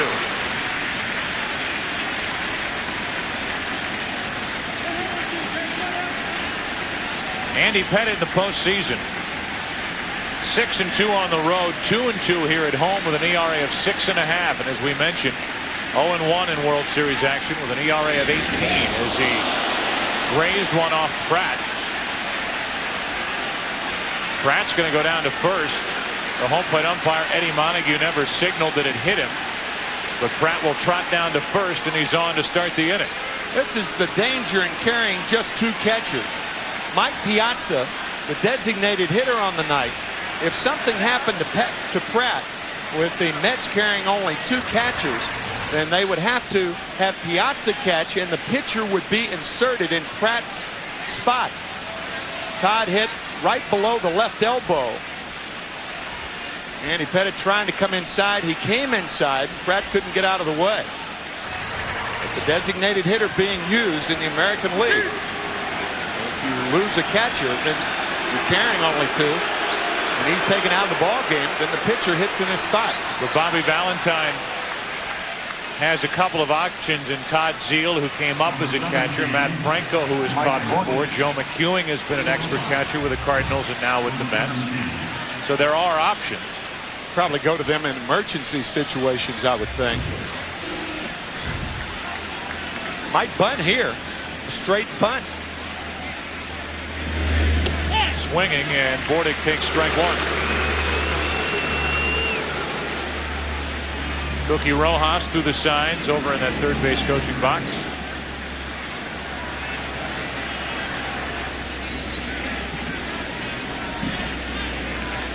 Mets have their leadoff hitter on for the 2nd consecutive inning. Now to the bunt, and a perfect bunt. Pettitte makes the play. The sacrifice good. 1-3. Out of the mouth of Andy Pettitte, his thoughts on starting Game 1 here at home at Yankee Stadium. You know, I'm just hoping to have a good start here. I've started a couple of World Series games here now at Yankee Stadium, and have just stunk it up. So it'd be nice one time to go out there during the World Series for our fans here at Yankee Stadium and give a good start. Stunk it up is a technical baseball term meaning he didn't pitch particularly well. Thanks for your help, Bob. Those were 2 starts against the Atlanta Braves. Tonight taking on the New York Mets, and here's Timo Perez, who was 0 for 1. He had the count in his favor, 3-0 back in the first inning. Pettitte got 2 called strikes, and then Perez grounded out to second. That stare in just under the bill of his cap.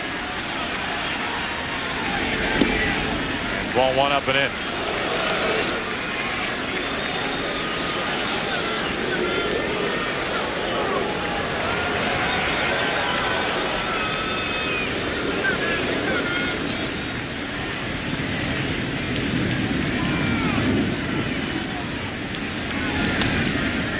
Pop up on the infield, Brocious. 2 out. That'll bring in Alfonso. Tomorrow on America's favorite pregame show, Terry and the Rams, Torrey Holt, give their poetic ode to the greatest offense in NFL history. Plus, the ever-opinionated Keyshawn Johnson will be live in the studio with the guys, and Mets fan Jimmy Kimmel offers his take on the Subway Series and what he thinks of Yankee fans. It's all a part of the wildest NFL pregame show on TV. Fox NFL Sunday at noon Eastern, 9 Pacific, tomorrow here on Fox. Here's Alfonso. Remember that knack he has for the clutch hit. Strike 1 from Pettitte. Big numbers in the postseason.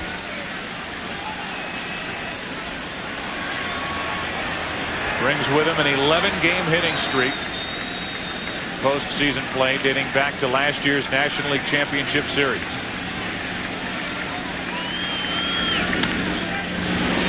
Jeter in the hole. Long throw, good arm, inning over. Second consecutive inning, the Mets put their leadoff man on. They strand their second after 2.5 here at Yankee Stadium. Alfonso grounds to Jeter, 2 of the best in New York. Produce the final out at the top of the 3rd. Real kitty. That's some grill. Oh yeah, ladies love the toys. Check it out. Tofu burgers. Ah, blackened. And for the final touch, some beers are for show. Imported beer. Whatever. Some beers are for real. Cool and refreshing as a mountain stream. Got another one of those? Mountain Man. Heading for the mountains of Bush. Who's thirsty?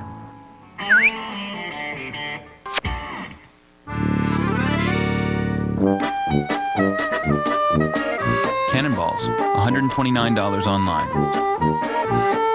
88 hula hoops, $60 online.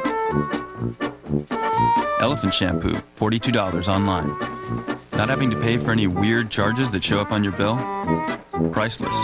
With MasterCard, you're not responsible for unauthorized purchases on the web or anywhere. There are some things money can't buy. For everything else, there's MasterCard.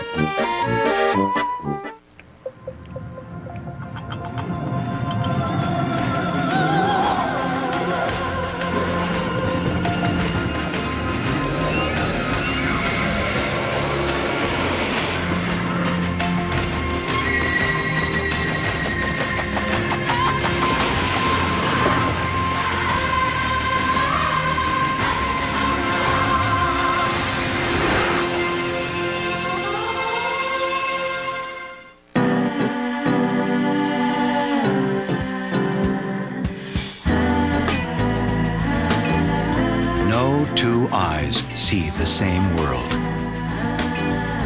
No two businesses are identical. And now, one company creates internet solutions unique to you. Fujitsu. The possibilities are infinite. The Who, one night only. How you doing out there? It's a little chilly. Get ready to rock. Yep, me too. Daddy's in the Who. The Simpsons season premiere with The Who, Sunday, November 5th on Fox. Al Leiter back to work. Game 1, no score. Bottom of the 3rd inning. The Yankees a couple of hits in the 2nd inning. Leiter got around him by getting Brocious on a tap down the first baseline. And here's the number 9 hitter, Jose Vizcaíno. A guy who has played for all 4 teams in the big leagues, who have at one point in their history called New York home. Dodgers, Giants, Mets, Yankees, and a strike over the inside corner, 1-1. Only other player to do that, Darryl Strawberry. Vizcaíno, a Met from 1994 to 96, picked up during the season from the Dodgers. Jim Leyritz, the King, was sent packing out to Los Angeles. A ball and 2 strikes. We've mentioned 10 out of 19 lifetime against Al Leiter.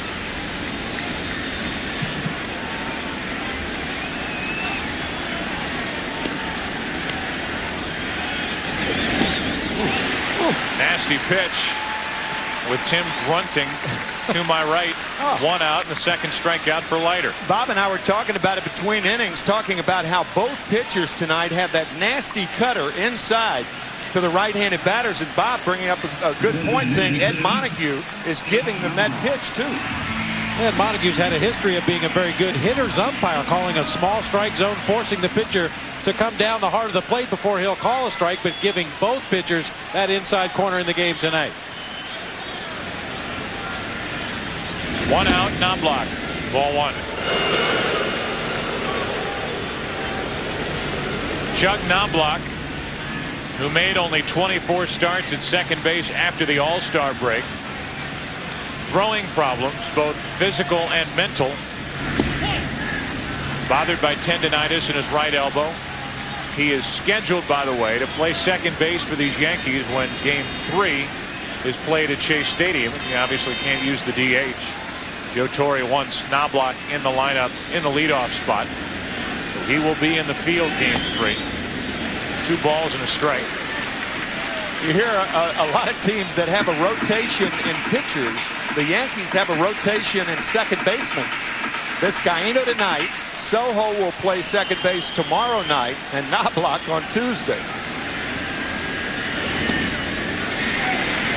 3 balls and a strike on Knobloch.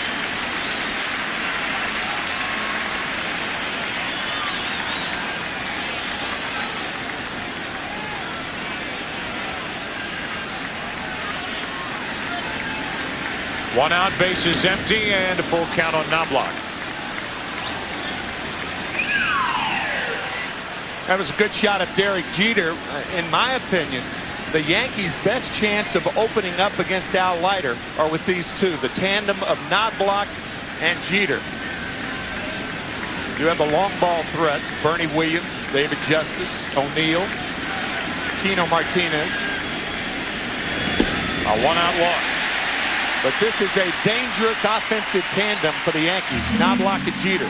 Joe Torre can do anything he wants to now. Put Knobloch in motion, use the hit and run, the straight steal. Derek Jeter, a very flexible hitter in that regard.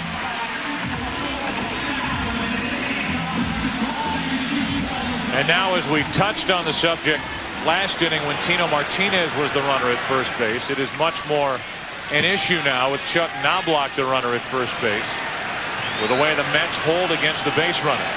Zeal playing off the bag with the lefty Leiter on the mound.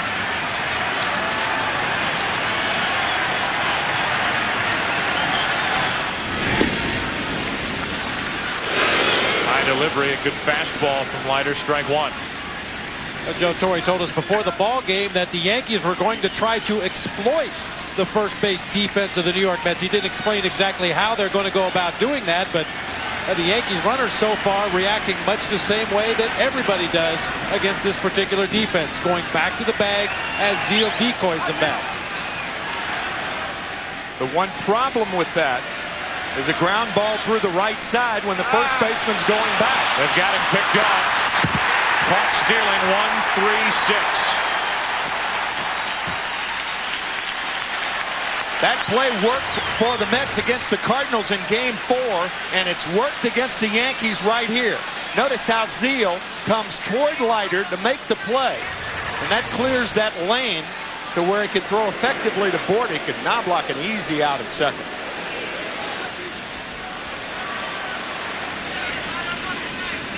Nothing in one, the count on Jeter. Bases empty, 2 out now. And ball one. I guess the exploiter became the exploitee then. That's right. And you talked about it a moment ago with regard to Zeal. It was a much easier play when the Mets had John Olerud, a left-handed throwing first baseman. The right-handed throwing first baseman wake up in a cold sweat about that play. In the middle of the night with having to come across the field, throw against their momentum, and deal with that runner going down to the second base bag as Jeter evens the count 2-2.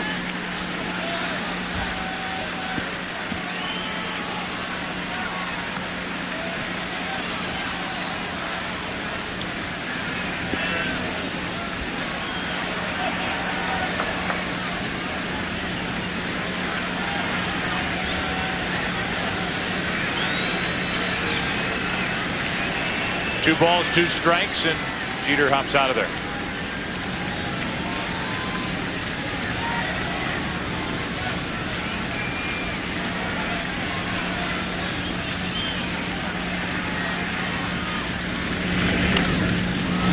Ventura down the line. Jeter hustling, but out by half a step. A 1-out walk. Knobloch caught stealing, and after 3, Game 1, Yankee Stadium. Mets and Yankees, no score.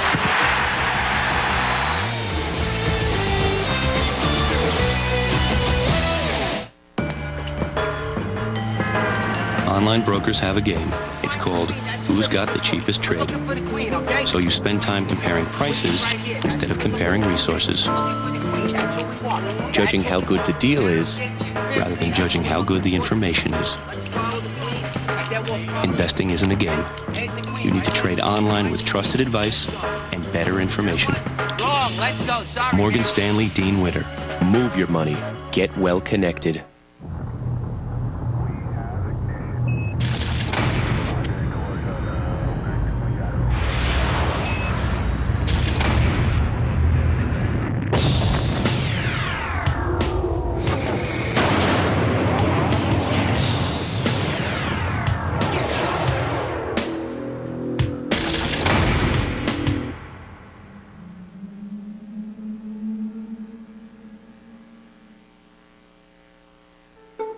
Where do you find inspiration?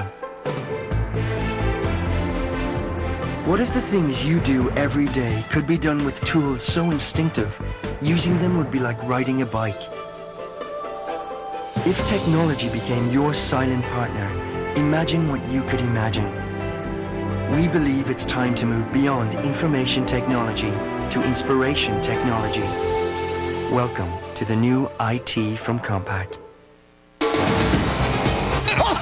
It's the wildest hour of pregame coverage in the business. The Fox NFL Sunday pregame show tomorrow at noon. What can you find at the new Lowe's Home Improvement Warehouse?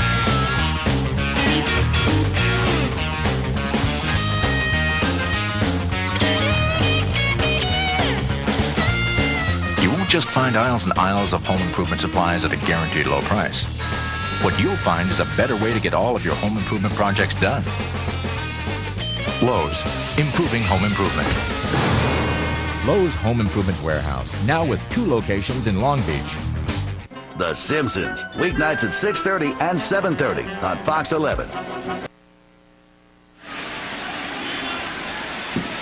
The big bats for the Mets here in the 4th inning. Piazza, Zeal, Ventura. Anybody gets on Agbayani.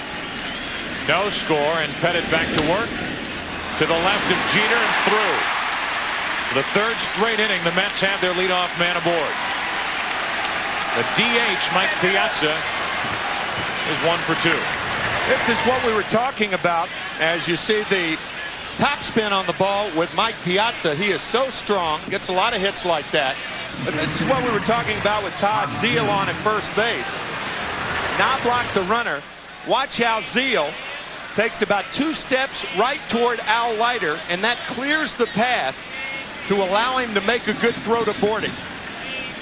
Otherwise, you're throwing into the back of the runner, and that's what Joe was talking about, why it was so easy for John Olerud last year. Zeal, one of the 2 Met hits, takes a strike. John Olerud being a left-handed thrower.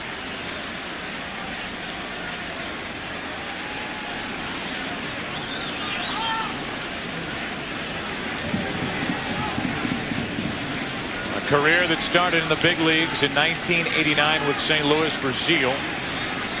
His first World Series action here tonight to count 1 ball, 1 strike. Todd Zeal was traded by the St. Louis Cardinals in 1995 to the Cubs. That same day, the Cardinals fired their manager, Joe Torre. Now they have Piazza caught. In the rundown, Jeter will take care of the rest. 1 out.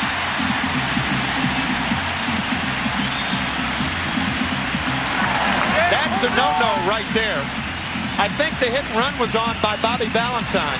More than any other Met, he likes to do it with Todd Zeal, and you hear it all the time. You cannot be picked off on a hit and run play. Your jump at first is not important. It's up to the hitter to put it in play. But Zeal doesn't have a chance to. Piazza did.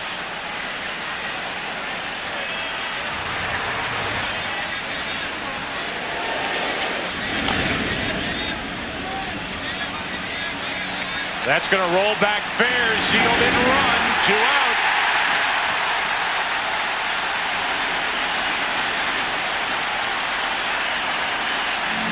Smart play by Scott Brocious. He saw no need in knocking the ball foul because Zeal wasn't running, and it trickles back fair. Check it out. Heads up play by Brocious. It's understandable in Zeal's case, but a no-no nonetheless.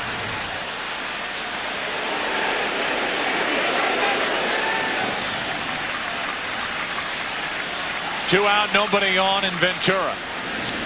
Strike 1. One thing that should be stated is all of these ballparks are contoured in different ways. True.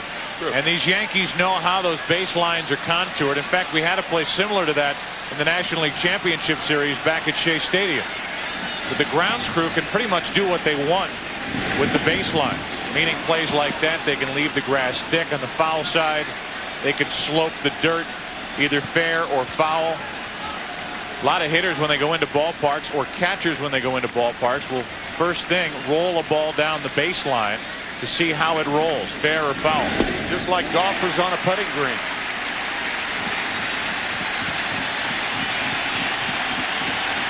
1-2 now on Ventura.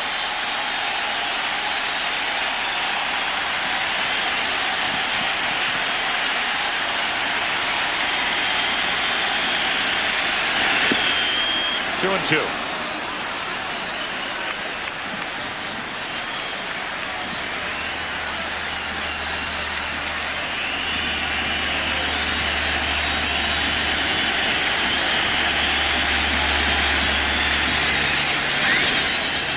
Jammed, Pettitte, inning over. A base hit by Piazza, out stealing. A ball that Seal thought was foul is fair in a 5-3 ground out. Pettitte faces only 3 in the 4th, no score.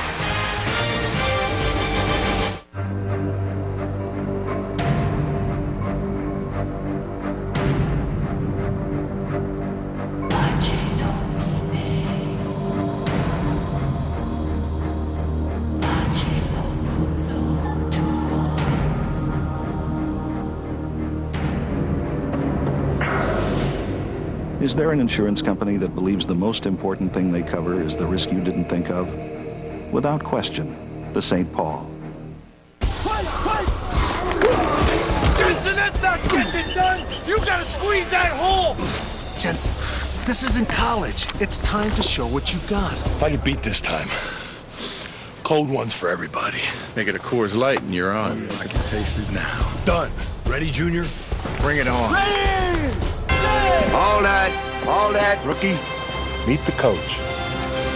The old man. Out of the way, Malone. You're never gonna make a block with your center up. Keep it down. Your head up. Your back straight. Keep a leg under you. Drive!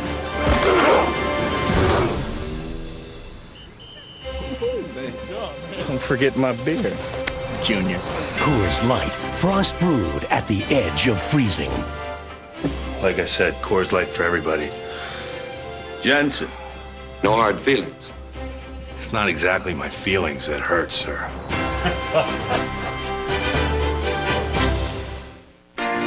Want a simple life? Get a simple car. Simply powerful. Simply luxurious.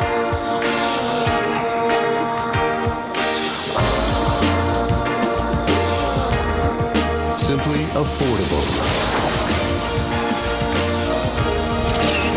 A compact car that's simply more. The new Nubira from Daewoo. Are you ready? I used that amendment thingy. What was it? The Constitution. Right. For an all-new season Lame. No. Bad girl. of Ally McBeal. I like that. Robert Downey Jr. joins the cast. I should have knocked. Are you making tea? Ally McBeal, the season premiere at 9/8 Central, Fox Monday. Bottom of the 4th inning now, and the Yankees bat. The captain, Martin Messier, back in a Rangers uniform. And there's his typical uniform, coat and tie for Mr. Wallace, Mr. Crystal, who worked out with the Yankees 2 days ago. Part of Joe Torre's good luck, superstitious pre-World Series routine. David Justice leads off. Fly to left his first time up. 2-0. By the way, our thanks to Billy Crystal for helping us with our open tonight, getting us on the air at 7:30 Eastern, detailing the history of baseball in New York. 2 balls, no strikes on Justice. 3-0 from Al Leiter. David Justice hit .306 against left-handers this year. It'll be interesting to see if Joe Torre allows him to hit. Remember, the big hit against the Mariners came against the left-hander, Arthur Rhodes. David Justice stays at the plate with a 3-ball, 1-strike count. Justice will tell you he's been hitting against lefties his entire life. Back to when he was in Little League. One of the reasons why is he stands in here in the big leagues and in the World Series, lefties don't bother him.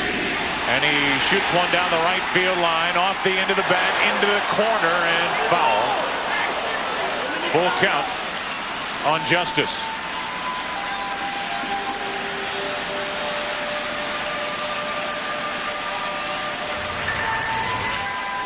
off the end of the bat. Justice just a little quick with that swing.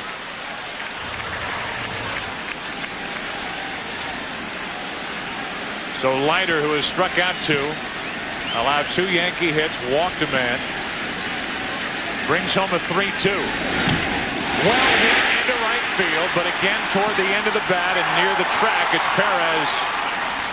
1 out. Big swing by Justice. He hangs in so well against left-handed pitching. And you can date that success against lefties all the way back to the Little Leagues. I grew up with some friends who were left-handed pitchers in Little League that we used to play one-on-one all the time, you know, in the backyard. I mean, a lot of my life in Little League probably was spent facing my buddies who are all left-handed. And they used to hit me sometimes by accident because you don't have that kind of control when you're 9, 10, or 11. So I don't know. I think it probably stems from that. He's the first out here in the 4th inning, and now Bernie Williams, switch hitting center fielder, takes strike 1.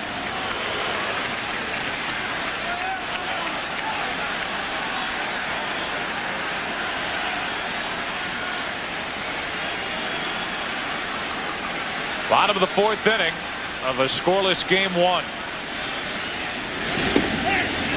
Riding in on the hands, called a strike, and it's 0-2.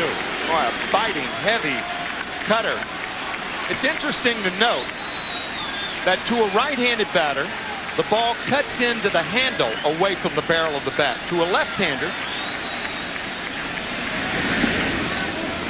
like David Justice, and we saw it on the 3-1 count, the 3-2 count, the ball cuts away from the barrel of the bat to the end of the bat. So against right-handers, it's on the handle, and against left-handers, it's toward the end of the bat.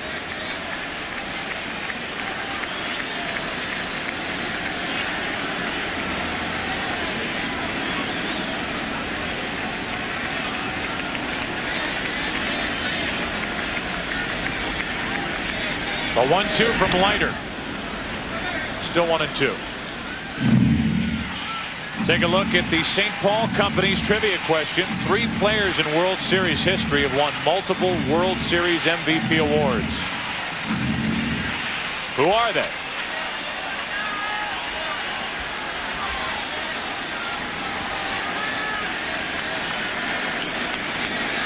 One ball, 2 strikes on Williams.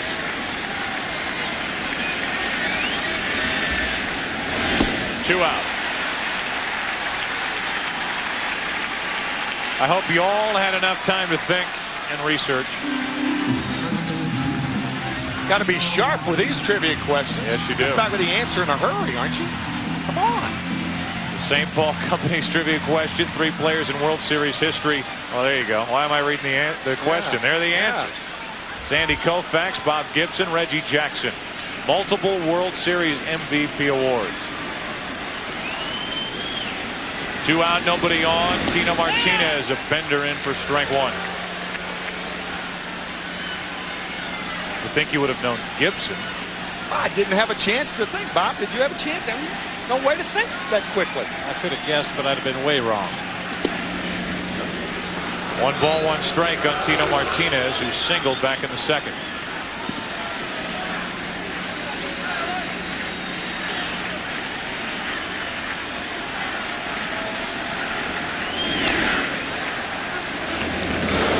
From Leiter.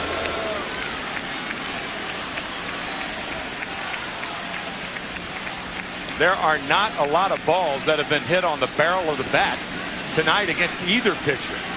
Either the end of the bat or the handle.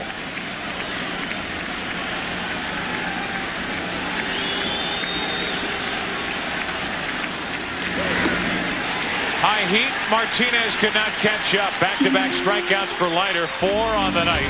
And this game goes scoreless into the 5th inning. A tough ticket here in New York. Yankee Stadium. This is game 1.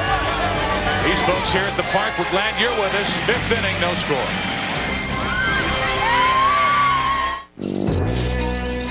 Surprisingly, many online brokers use very little online technology.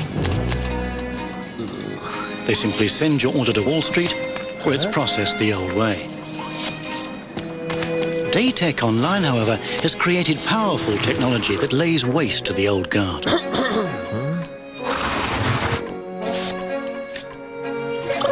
Is your online broker even trading online? Datech Online, built to trade. Reduce the drag. That's the idea behind Mach 3. Less drag means less irritation. DLC Comfort Edge blades are streamlined for less drag. With Mach 3, there's far less irritation. Mach 3 from Gillette. Believe it or not, many online brokers still rely on the technology of yesteryear. Is your online broker even trading online? Datech Online, built to trade.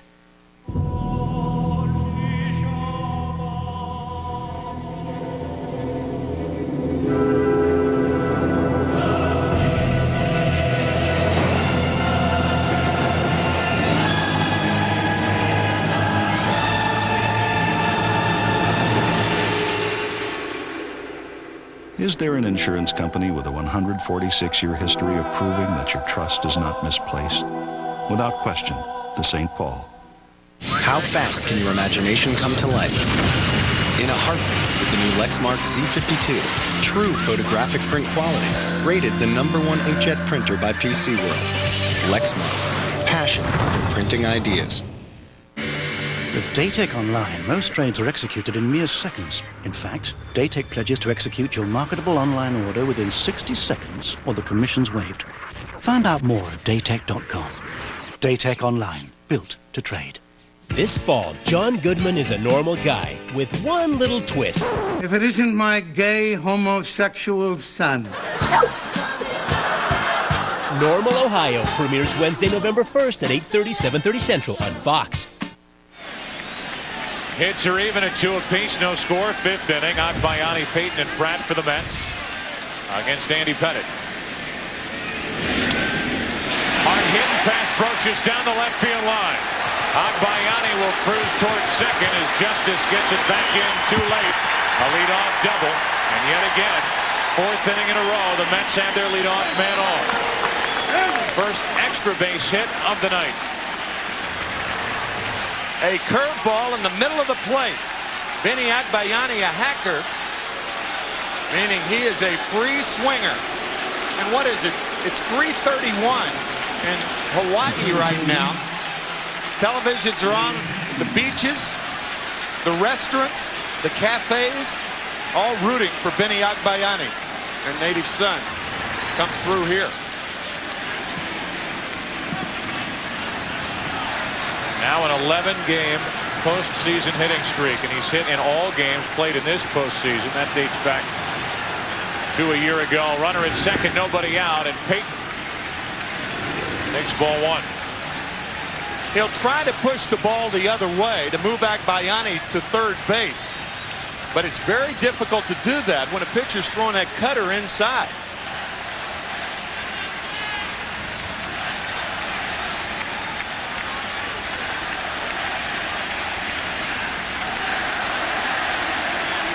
Mets trying to strike first here in the 5th inning.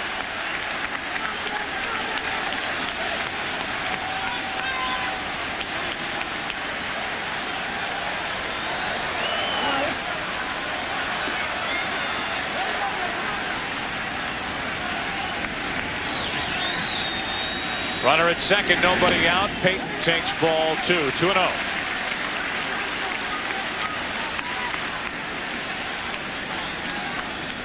Todd Pratt, the surprise starter in this game 1, waits to hit next. The number 8 spot, then Bordick, the shortstop, who's batting 9th.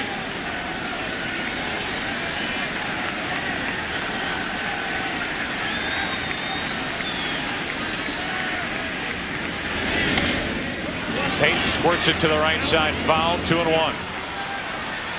Last time we did a game, Monday night, Game 5, National League Championship Series, Dave Veers, one ran up and in. Hit Peyton in the face. Peyton with that instant reaction. Leiter was quoted as saying he didn't believe it was intentional, but his temper, his instincts took over. And thankfully, the Mets came out. Cooler heads prevailed, and it was not an ugly scene in the 8th inning of Game 5 between the Mets and Cardinals. Chance to drive home a run here in the 5th inning of Game 1 of the World Series in the 2-1. That's a fair ball. Peyton doesn't run. 1 out, and the runner's still at second. Yeah, but Jay is pointing in foul territory. It doesn't matter where the ball starts out. He's pointing in foul territory. The ball trickled fair. Here in 4.5 innings, we have seen 2 balls. One hit by Todd Zeile, and now this one go fair, and neither batter run. Now, the ball is not foul until it's touched in foul territory or it rolls past either first or third base. The ball hit very near home plate, went into foul territory, and then the English spun it back into fair territory. Heads up play by Jorge Posada. So Peyton does not advance the runner.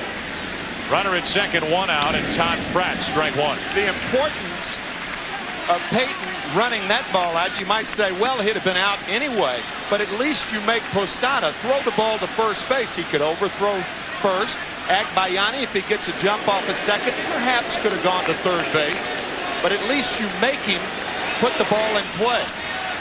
Simply tagging him out makes it easy for Posada.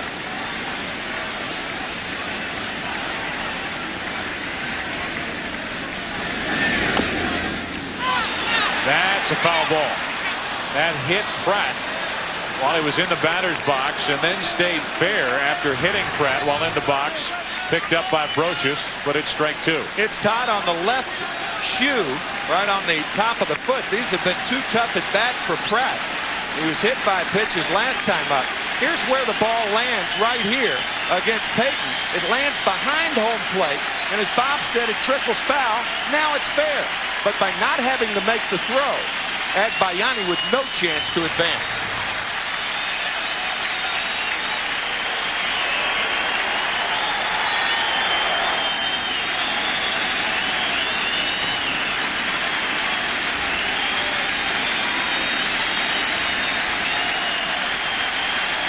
Oh, and 2 on Pratt. Agbayani at second with 1 out.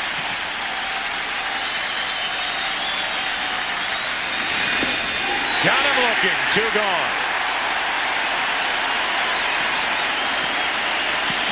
First World Series game is going to be memorable in a lot of ways for Todd Pratt. Takes a fastball right on the inside corner. But remember, he was hit in the left arm. That ball a perfect pitch by Andy Pettitte. Both pitchers really making some pitches tonight. Now it's up to Bordick. He'll deal with the 62nd pitch of the night from Pettitte. Trying to help the Mets take advantage of a leadoff double. Strike 1.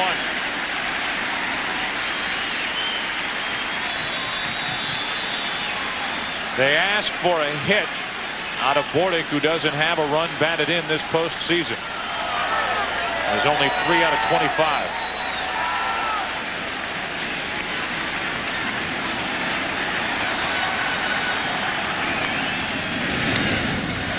Strike 2. And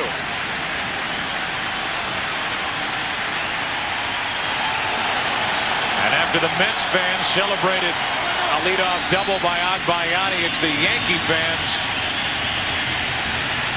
who went this top of the 5th inning to end right now.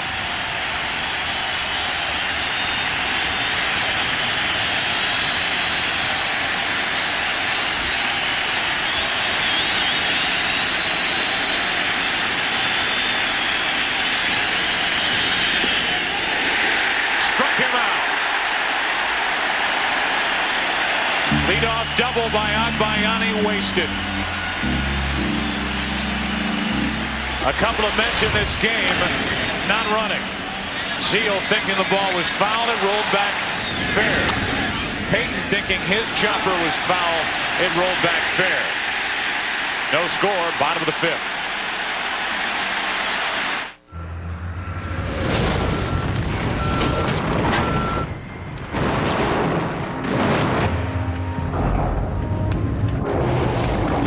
Introducing the all-new Silverado Heavy Duty.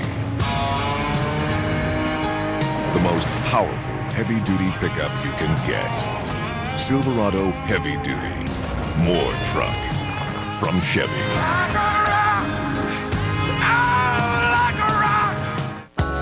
In the world we were born into, being smart doesn't necessarily make you a financial success. Neither does being pretty, neither does being talented. There are brilliant failures and there are successful zeros. Having money isn't a matter of good or bad. Having money is a matter of putting your money in a better place. Morgan Stanley Dean Witter. Move your money. Get well connected. We do not help kids one by one here. Too many of them, too few of us. This is the profession that I have chosen as a career, which I happen to think is a noble one. They don't want to learn. They don't want to listen. Appeal to them, inspire them. You're a teacher. That's why I must make it a rule right here and right now. Wear a bra for the good of the country. What is going on? Lipschitz told them to wear the brassieres for the good of their country. Turns out they're all a bunch of communist sluts. You don't have any idea how powerful you are. Things you do in that classroom, some of those kids are going to remember 50 years from now. Fox is proud to present David E. Kelley's Boston Public. Those people sitting there, they're teachers. And when a school is lucky enough to get people like that, you don't let go. Boston Public. Series premiere at 8/7 Central, Fox Monday. The World Series on Fox is brought to you by Bud Light. For the great taste that won't fill you up and never let you down, make it a Bud Light. By Morgan Stanley Dean Witter. Move your money. Get well connected. By Compaq. Welcome to the new IT. Inspiration technology from Compaq. And by Bristol Myers Squibb. Hope, triumph, and the miracle of medicine. The Bud One airship with a great view of Yankee Stadium. This interborough matchup between the Mets and the Yankees. 1,000 feet above New York. As a breaking ball is in from Leiter, strike one on Posada. Jorge is 0 for 1. Then O'Neill, then Brocious. Nothing. Bottom of the fifth.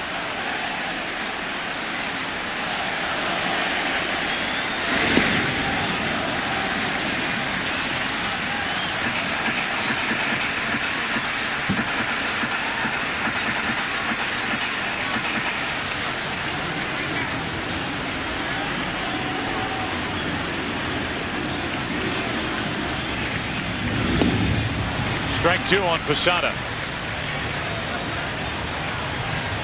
Need Eva Mataya in this booth to try to explain some of the spin in the English on these ground balls here in this game one so far. Willie Masconi. Long list of those who could help us. 2-2, really a couple of crazy at bats, and then Piazza wandering too far, leaving too soon back in the fourth inning, and caught stealing as Pettitte threw to first. And 3 base running mistakes already by these Mets. 2-2 pitch. 1 out, and strikeout number 5 for Al Leiter. 1 away, bottom of the fifth. Tomorrow it's a full day of sports action on Fox, beginning with America's favorite pregame show. Then it's a Fox NFL doubleheader as the Rams take on the Chiefs. The Redskins battle the Jaguars, plus other regional action. Then Big Apple once again takes center stage. It's game 2 of this 2000 World Series. A big day of sports action tomorrow on Fox, beginning at noon Eastern, 9 a.m. Pacific. Game 2 will feature Roger Clemens and Mike Hampton. Paul O'Neill. Ball 1. O'Neill, one of only 2 Yankee hits so far.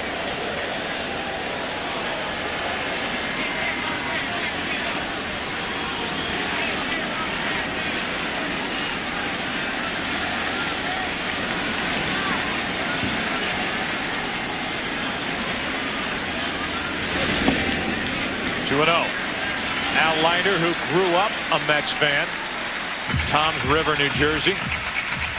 Big Springsteen fan. Everything that goes along with being from New Jersey. Now lives down in Florida. With this thrill of taking on the Yankees in the 2000 World Series.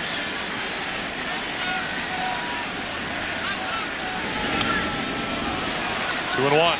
Bunch of guys from the New York area on both teams. John Franco 420 saves to his career. Joe Torre attended the Don Larson perfect game in 1956. He said he came as a Brooklyn fan. He left as a Yankee fan.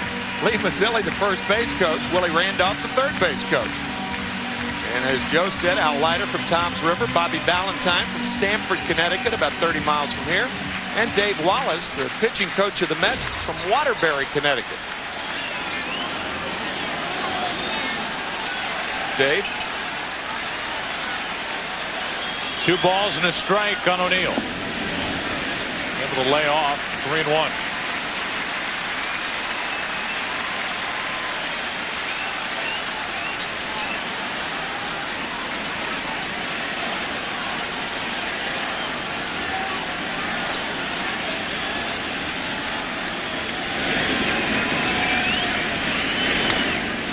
Down the left field line, pretty well hit.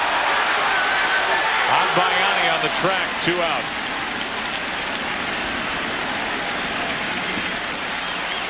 That didn't bring in a guy from Oregon. All these New York connections. In walks Brocious, 2 out, nobody on. This copyrighted telecast is presented by authority of the Commissioner of Baseball and may not be reproduced or retransmitted in any form. The accounts and descriptions of this game may not be disseminated without expressed written consent of Major League Baseball. Brocious 0 for 1. In this postseason, 7 out of 36.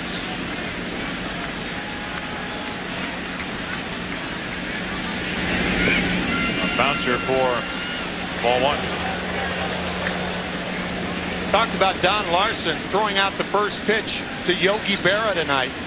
Keith mentioned it, throwing it to us before commercial, before the start of tonight's game. The last time Don Larson did that, David Cone on July 18th of last year pitched a perfect game.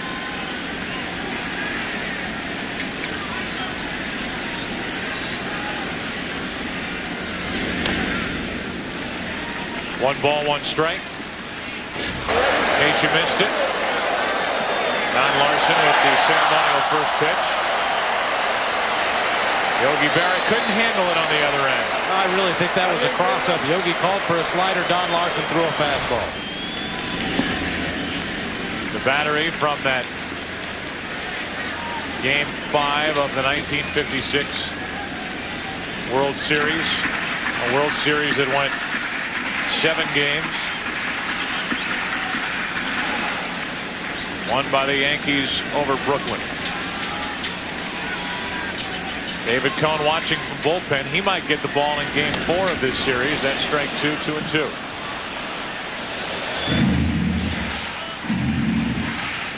Joe Torre telling us before the game that a lot of that depends on whether Denny Nagel and or David Cone work in games 1 or 2.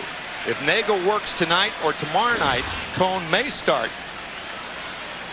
on Wednesday. Possible Game 4 starter this season, 4-14. Career in the postseason, 8-3, with 4 World Series rings.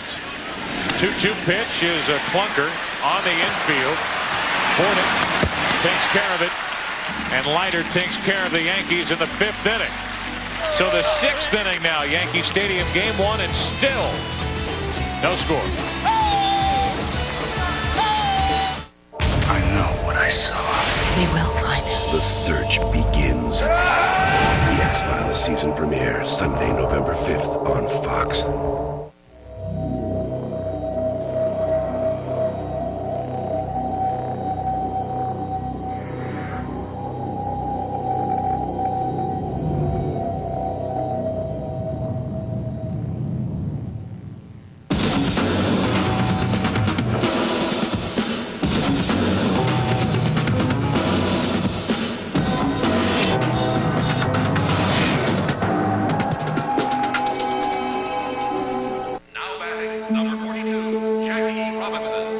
It is not the critic who counts. The credit belongs to the man who is actually in the arena, whose face is marred by dust, sweat, and blood, who at best knows the triumph of high achievement, and who at worst, if he fails, fails while daring greatly, so that he shall never be with those timid souls who know neither victory or defeat.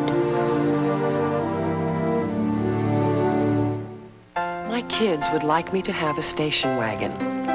My dog would like me to have a station wagon. Remember that? Back then, a station wagon was a pretty big deal. However, everything has to grow up. Have you seen the Ford Excursion? Now this is a big deal. And it seats 9. Hey, guys. They're back. Totally, sweetie. Central.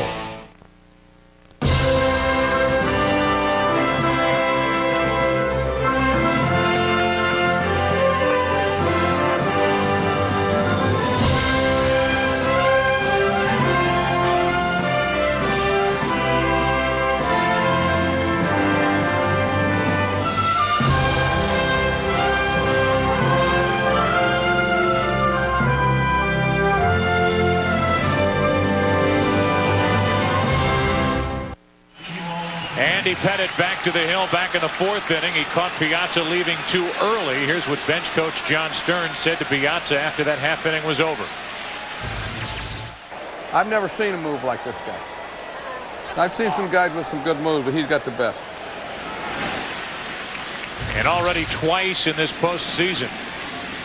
He's thrown to first once in the ALCS, picking off Edgar Martinez. And here in the World Series in the 4th inning, getting Piazza, who we assume was leaving too early on a hit and run.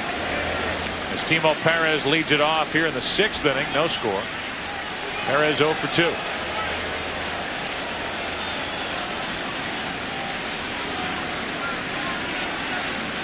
Perez, Alfonso, and Piazza.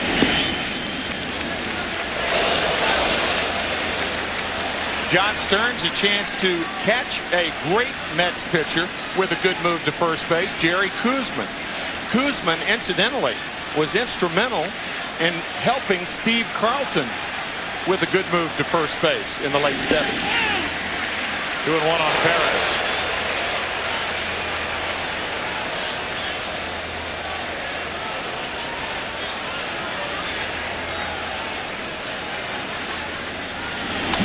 Up the middle, Perez has a leadoff hit.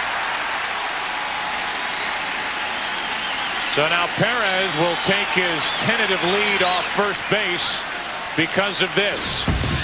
This move by Andy Pettitte, getting Edgar Martinez in Game 3 of the American League Championship Series, and in the 4th inning, Game 1 of this World Series. Whoops! Piazza caught and eventually out, stealing 1-3-6. That was the appropriate caption, by the way. Whoops. Tim said earlier, most in the major leagues the last 5 seasons with 42 pickoffs. Now it's Perez at first with nobody out. Strike 1 on Alfonso. So here are the options for Bobby Valentine. Timo Perez, a fast runner at first base, but Andy Pettitte, a good move to first base. Bobby telling us during the National League Championship Series that he's reluctant to hit and run with Edgardo Alfonso because on the hit and run you have to swing the bat. And Alfonso is too good a hitter to waste an at bat. A quote from Bobby. In this matchup, you've got a veteran left-hander with a great move against a 23-year-old rookie who has been well schooled in the Dominican Republic by the Hiroshima Carp. Another look at that Andy Pettitte pickoff move. Bobby Valentine told us before the ballgame he conceded it would be hard to steal second against Pettitte, but should Perez reach second base, look for him to attempt to steal third. Especially with 1 out. How are you? Introducing himself to Charlie Relaford, the first base umpire.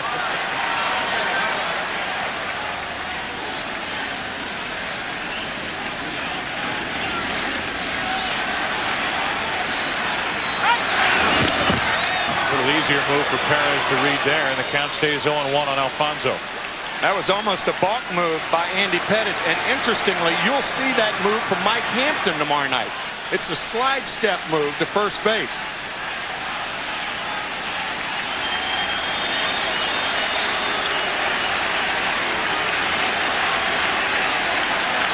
No score, 6th inning. 1 on, nobody out, and ball 1 on Edgardo Alfonso. The big bat of Piazza next.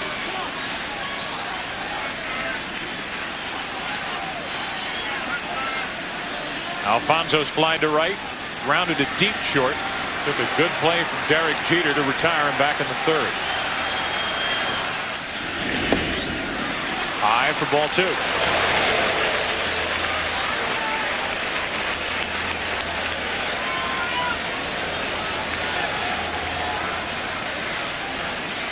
With a lot of other hitters, once again, a hit and run situation. The ideal hit and run count. 2 balls and 1 strike.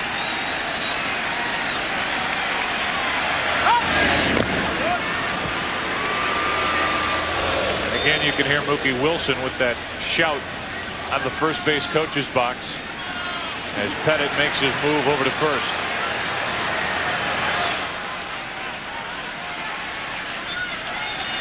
Mookie Wilson, part of the '86 World Champion team. Right side of the infield is Caino. 1 out.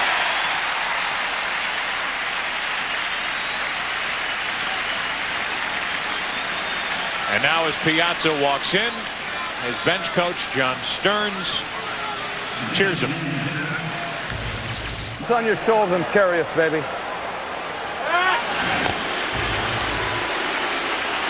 It was John Stearns who, back in St. Louis in the National League Championship Series, when Mike Piazza hit an RBI double in the first inning of Game 1, was up and down that bench saying the monster's out of the cage. And he had a monstrous championship series. The NLCS hit .412 after hitting .214 in the division series, and coming into this postseason only a .211 average.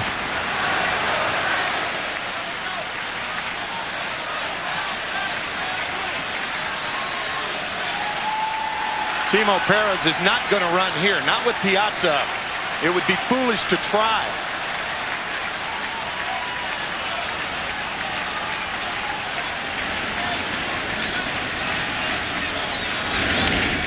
Big rip. Strike 1.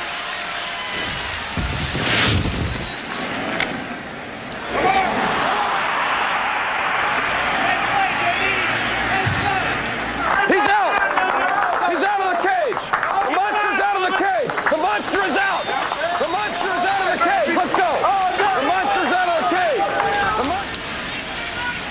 Mike Piazza on your right, saying after that night, what do you mean monster? Not a monster. 1 ball, 1 strike on Piazza. First 8 seasons, as far as catchers go, overwhelming numbers. The best in Major League history. Power, average. From a 62nd round pick in 1988 by the Dodgers. Good pitch down and in, strike 2. Mike going after a cut fastball that just disappears. Hitters pick it up about 10 feet from home plate. It's high enough, but the late break takes it down.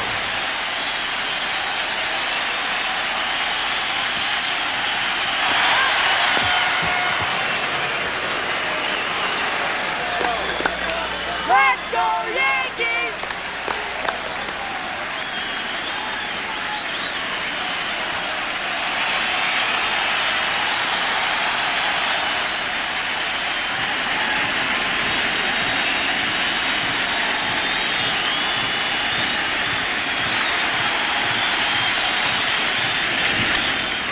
Into right center field. Williams going to get it. 2 out. Andy Pettitte and Al Leiter continue to master the big bats of both teams. Let's take a look at the sequence, pitch by pitch. Fastball, foul back. Another one misses. The slider, a beauty. Now the fastball just overpowers a powerful man.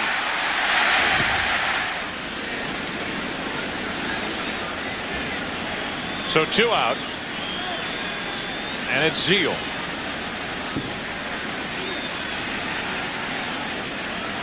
The Mets have put their leadoff man on every inning since the first inning. They went 1-2-3 in the first inning. Zeal led off the second with a single. Pratt led off the third, was hit by a pitch. A single by Piazza in the fourth inning. He was out stealing. A double by Agbayani was wasted in the fifth. A leadoff hit by Perez here in the sixth inning, and he's still at first base with 2 out.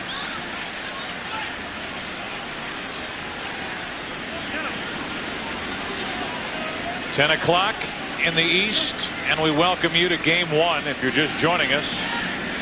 The 2000 World Series. Joe Buck, Tim McCarver, Bob Brenly, Michael Weissman, Billy Webb in the truck. The one thing that I've noticed about Perez, and about the only thing that I've noticed that he does wrong, he takes a lead off of first base with his hands on his legs. And what's wrong with that? In order to run to second, you have to take your hands off your legs first. That's how he takes most of his leads, and that is wrong. No good base stealer or base runner has his hands on his legs when the pitch is on the way. But see, the Mets have not had a chance to work with him in spring training. He joined the club on August 30th, but I'll guarantee you Bobby Valentine will correct that next spring.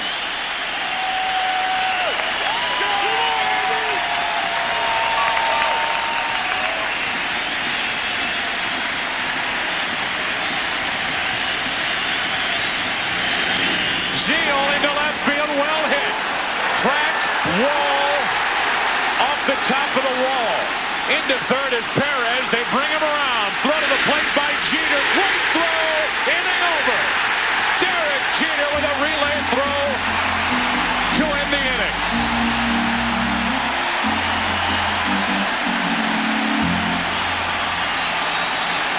Right on the money, an off-balance throw to get Perez. Wow. Off the very top of the wall in left field, off the bat of Zeal. The Mets complaining, thinking that ball was gone. The Mets in their dugout have no view of that ball down the left field line, and here's an over-the-head view of that play at the plate. I'll tell you, with the naked eye, and we're going to get a better look, it looked like it hit the top of the wall, bounced into the stands, and then back out.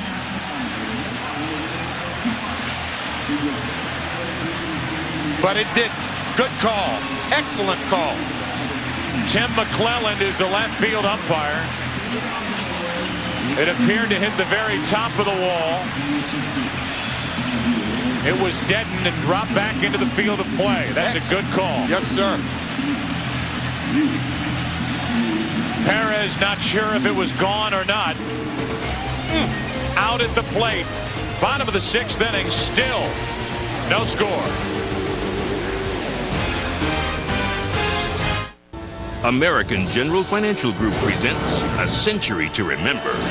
Exactly 25 years ago tonight, Cincinnati at Boston in a classic World Series Game 6. Score tied, bottom of the 12th inning. Carlton Fisk hits it down the line and pleads for the ball to stay fair. Gets his wish, ending what many consider to be the greatest baseball game ever played.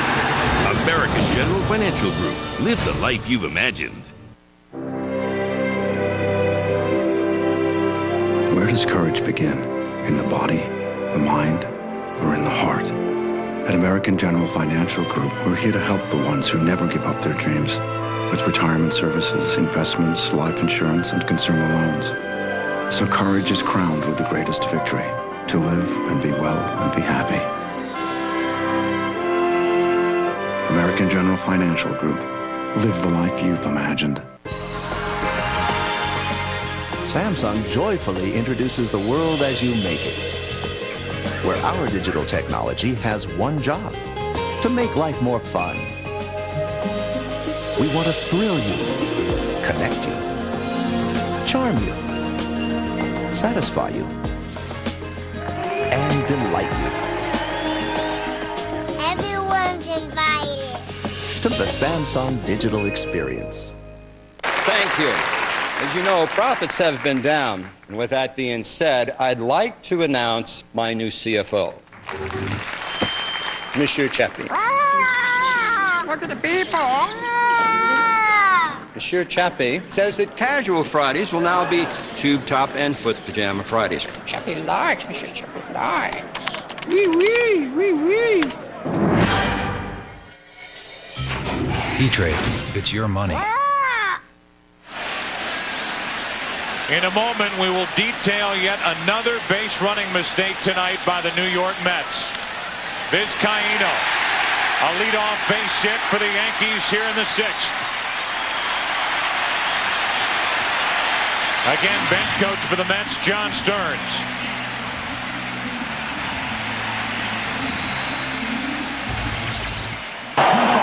That's a home run! That's a home run! He's not the only one that thought that. Yeah, it's all right for the guys on the bench to think it was a home run. It's not all right, however, for the guys on the bases to think it was a home run. Timo Perez doesn't run hard starting right there. Now he picks it up, and it's too late. And that cost the Mets the lead. Inexcusable right there. A bunt by Knobloch, throw to second for 1 out. No relay to first. And a force out 1-6. For the first out here in the 6th. Not only did Perez think it was out, so did Todd Zeile. In baseball, you run till you're out. He even thought it was out after he crossed first base. But the replay clearly showing it was not a home run.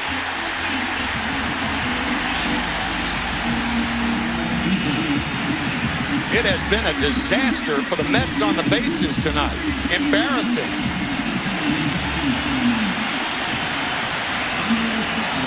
Bobby Valentine was out of the dugout signaling home run. Andy Pettitte was cheering the play and loved the relay throw from Jeter.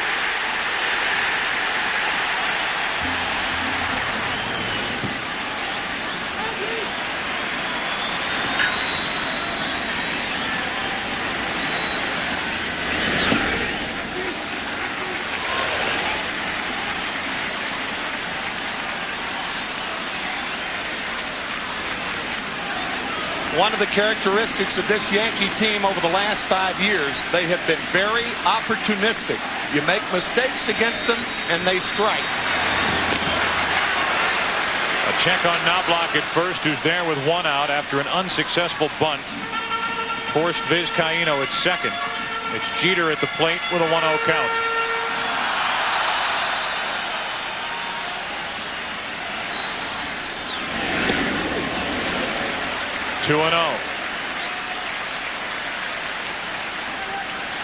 Todd Zeile, who hit that ball off the top of the wall, was a member of the Baltimore Orioles back in '96.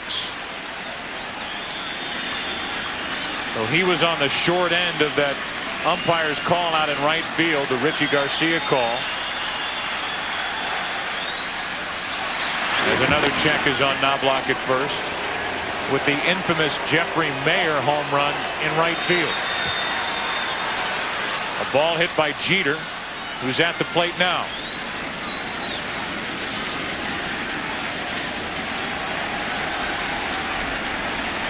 In that very spot here at Yankee Stadium.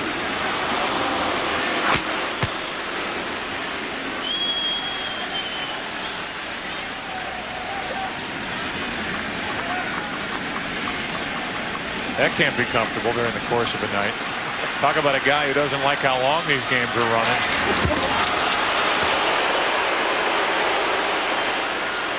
That's about a size 26 right there.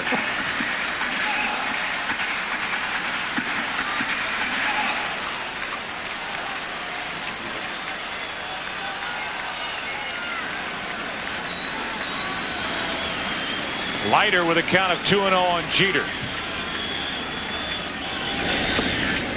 Now 3-0. You mentioned that Jeffrey Mayer play. Had Todd Zeile gotten a little bit of help, perhaps he would have had a home run. Don't know if that's a Mets fan or a Yankee fan sitting in the front row out there where that ball landed, but Todd certainly could have used about 3 inches worth of help out there. 3-0 to Jeter. Second walk of the night handed out by Leiter, and it's 2 on, 1 out. Here it is, Armando Benitez on the mound, who now is with the Mets. And Jeffrey Mayer, who's now playing high school baseball. Tony Tarasco, Richie Garcia, the players, and it was Mayer who pulled the ball into the seats, ruled a home run.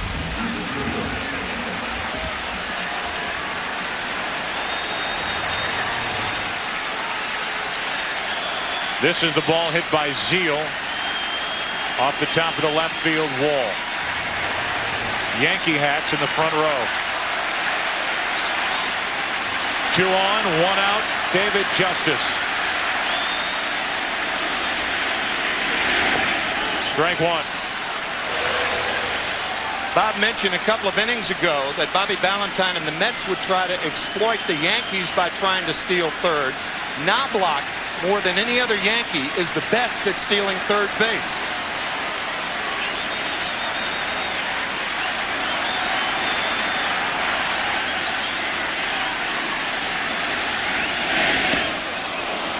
Let's go down near the Yankee dugout and Keith Olbermann. Keith? Joe, astonishment down here on that last play with Todd Zeal and the home run or would-be double that turned into an out that neither Perez nor Zeal ran it out fully. One player, I will not identify who, said there's no call there. The ball bounced off the top of the wall. Back to you, Joe. 2 on here, 1 out. 1 ball, 1 strike on Justice. Into left center field. Payton won't get there. Up against the wall. 2 runs will score. Knobloch. Jeter. 2-0 Yankees.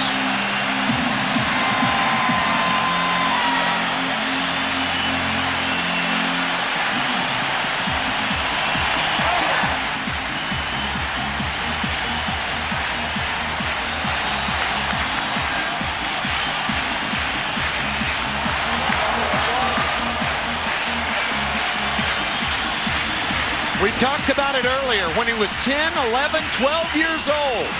He faced left-handers in Little League. He's still facing them. Watch Jeter taking nothing for granted. Running right up the tail of Knobloch to score the Yankees' second run.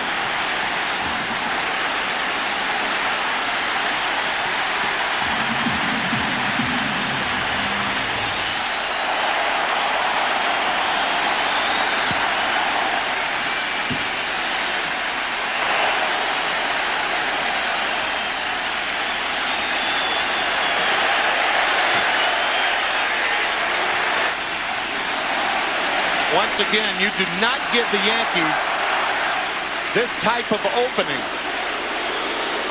The Mets have been terrible on the bases all night. And finally, the Yankees took advantage of them.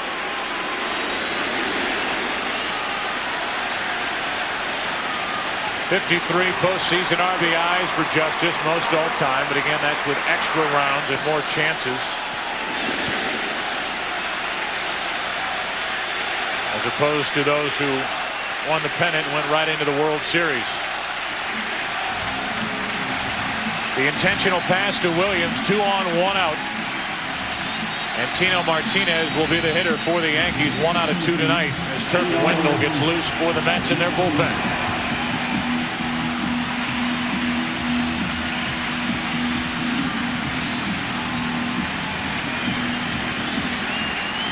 A big postseason already for Tino Martinez. He could erase memories of a frustrating regular season if he keeps this up. Yankees up 2-0, 6th inning, 2 on, 1 out.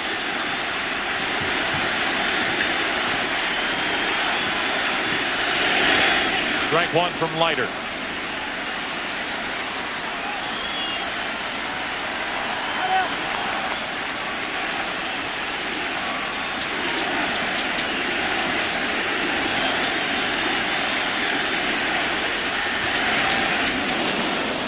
Big swing, 0-2.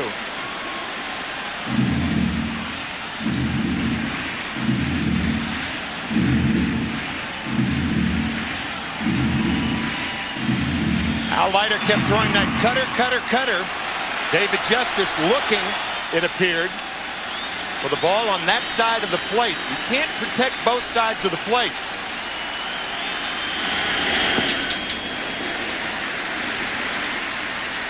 In other words, if you're looking inside, you can't hit the ball away.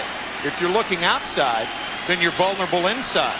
It looked to me like Justice was looking for the cutter. He got it and produced.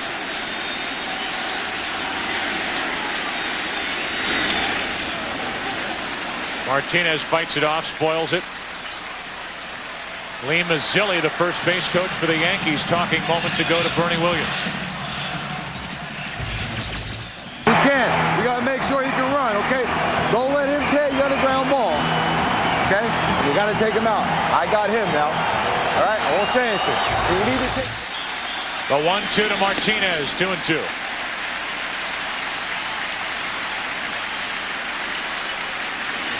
Come in talking about pitching matchups, postseason batting averages and hitting streaks, and it's base running so far that's been the difference in this game.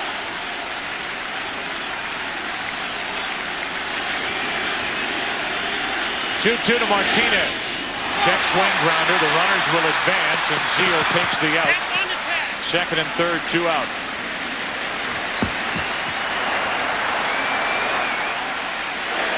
Very interesting decision coming up. Check swing, easy roller for Zeal to handle. And I'm sure Bobby Valentine wished he didn't have this decision to make. It's a tough one. And that's why Dave Wallace is going to come out and give Al Leiter the option. What do you think, Al? You want to pitch to Posada? If you take a chance and throw breaking balls or cutters out of the strike zone, hoping Posada will swing at him, you take a chance on a wild pitch. O'Neill's the next hitter. He has 1 hit tonight, but Posada has continued to do poorly in postseason play. We'll see.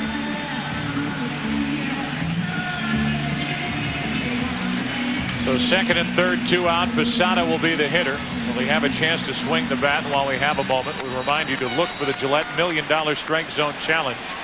Game 4 of this World Series on Fox.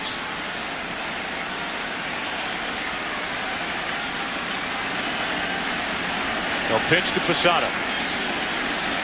Puts a lot of pressure on the catcher, as they'll probably try out of the strike zone, down and in. Wild pitch, scores a run. Into center, should end the inning.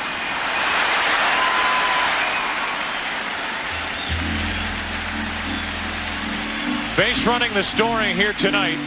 Timo Perez out at the plate in the top of this 6th. In the bottom half, a shot to the gap by Justice. Scoring Knobloch and Jeter with good base running. 2-0 Yankees. Back after this from your local Fox station.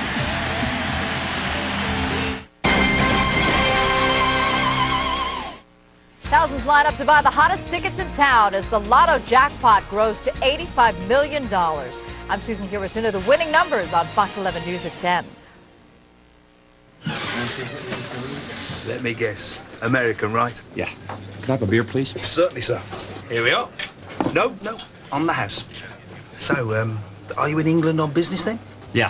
Heading back down to Heathrow tonight. John here will drive you. It'd be my pleasure, sir. You need to relax, love. England isn't really like this. That's why our business class is. Upper Class by Virgin Atlantic. Can I have a cold beer? Whether you're at home conquering the world, venturing out into it, or just taking a break from it, there's a whole new way to stay connected to it. Because Verizon is giving its local customers who sign up for select digital wireless plans free internet access at home and on their wireless phones until Memorial Day 2001. It's the internet how, where, and when you want it. Call Verizon now to find out how you can get it all. Then consider it done.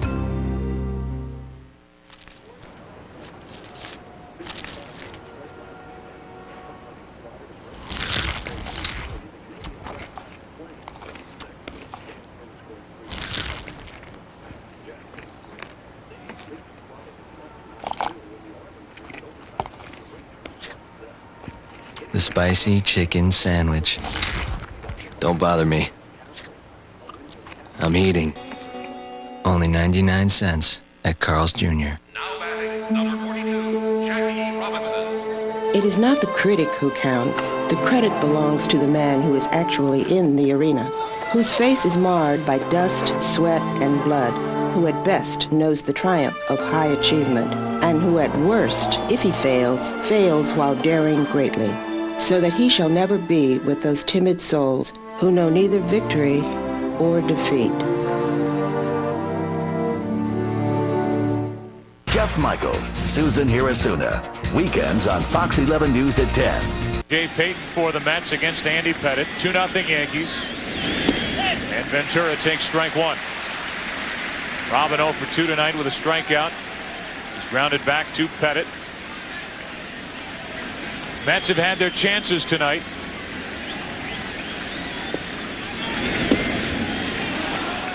Two balls and a strike.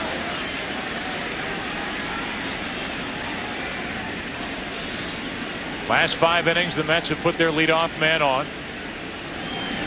But they've been shut out on 5 hits tonight by the 28-year-old left-hander.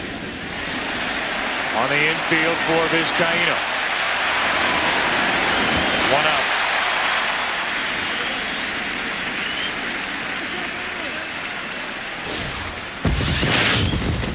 The Yankees won their first World Series in 1923, defeating the Giants 4-2. A shot of Frankie Frisch there. This is Casey Stengel of the Giants with an inside the park home run. Boy, it was fast. Base running even in those days played a role. That was back in 1923, and Stengel playing for the Giants. Here's another hit for Armageddon. He's 2 out of 3, and he's on with 1 out here in the 7th. Don Zimmer told us earlier in the year, and what a prognosis for Zim. Prognostication, I guess. Zim telling us that more games, in his opinion, more games are won and lost on the bases from an offensive standpoint than any other facet of the offensive game. Boy, is that proving so tonight. The reason being, these major leaguers these days look into the dugout for help from the manager or a bench coach for everything. A catcher for pitch outs, throws to first for a pitcher, defensive positioning. 1 on, 1 out. Payton chops one up the middle. Back-to-back hits by these young Met outfielders, and it's 2 on, 1 out. Zimmer, to finish the story, said the one time that we can't help them on the bench is when they're on the bases. And mistakes are made time and time again, and that has been the case tonight for the Mets, who have 2 on, 1 out here in the 7th inning, trailing by 2. That is so true, because when you're on the bases, you're your own coach. Now, that's not to say the third base coach doesn't help you occasionally, ball down the right field corner, but for the most part, you make your own decisions, and the Mets have not made good ones tonight. Here's Pratt. Tying runs on, 1 out, ball 1.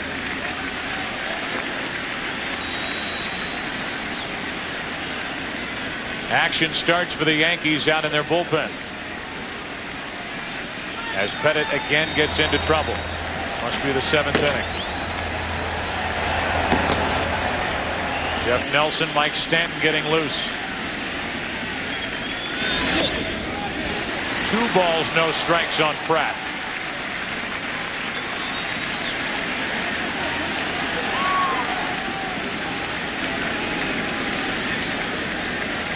Number 9 hitter Bordick scheduled to hit next.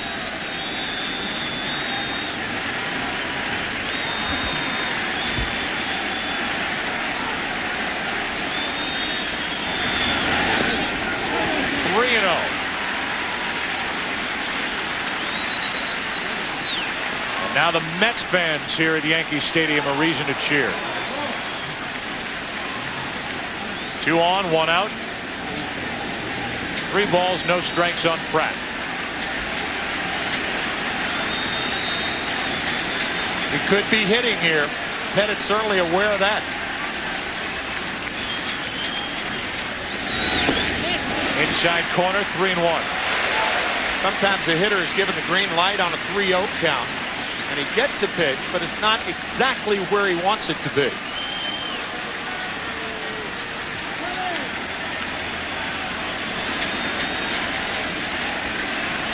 Todd Pratt looking for his first World Series hit.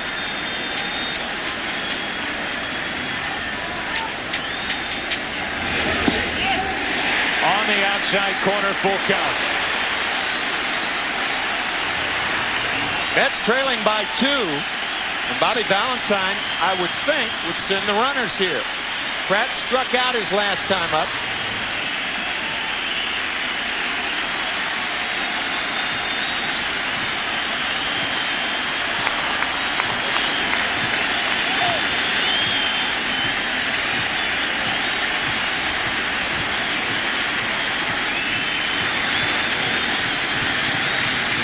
Runners going. And a foul ball, as that does stay foul.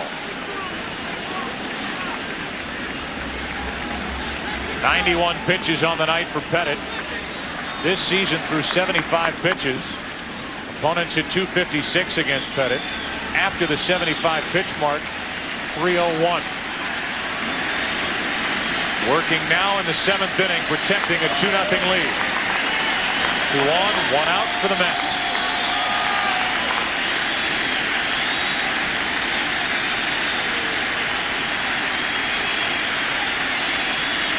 Runners go.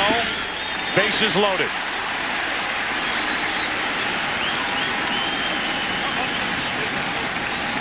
That's the first walk of the night handed out by Pettitte.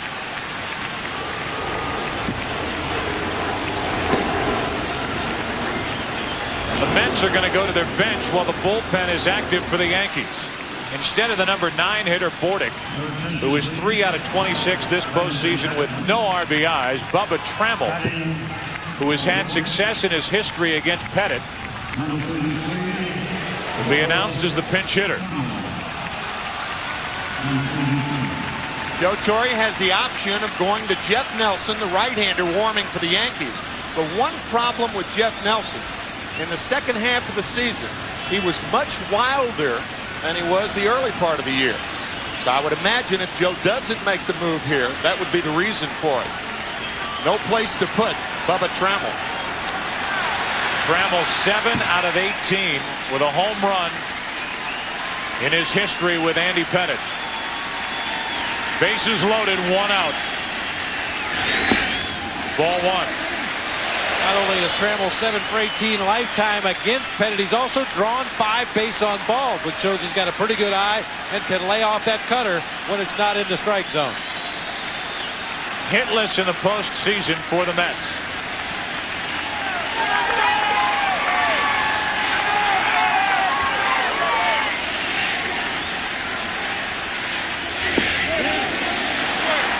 They appeal.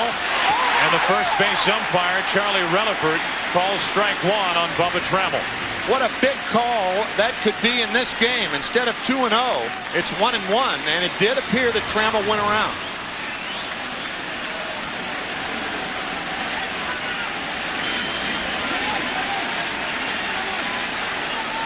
Two hits and a walk in the inning.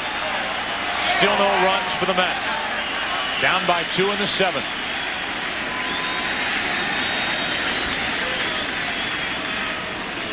Pettitte rethought that pitch, and that's the thing to do. You step off and make sure. You can see Posada behind the plate waving that finger around, and he will go over it again.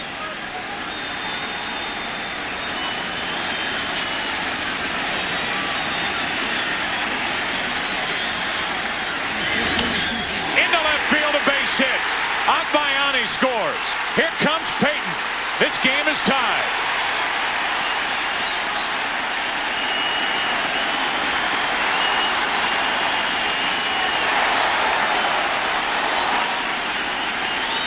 The Mets finally break through, and it's Bubba Trammell off the bench with a 2-run single. Well, the one thing in a key situation, latter part of the game, you try not to get beat with anything but your best pitch. A hanging curveball is certainly not the best pitch by Andy Pettitte, nor is a good curveball called for in this situation. Right around the belt for Bubba Trammell. What a huge hit in his career. We talked about decisions. Joe Torre had the decision of going to the bullpen to call on Nelson. Nelson then would have faced Franco, Harris, or Hamilton. Torre preferred the matchup with Pettitte against Trammell, and it works for the Mets. Now Perez drops one down. Good play by Pettitte, 2 out. The runners advance to second and third.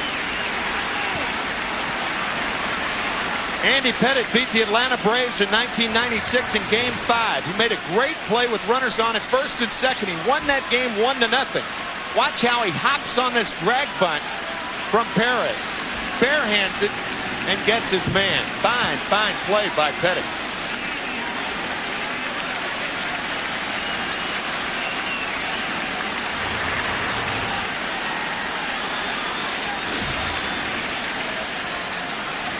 The Mets postseason in their history, 13 of the 59 games have gone to extra innings.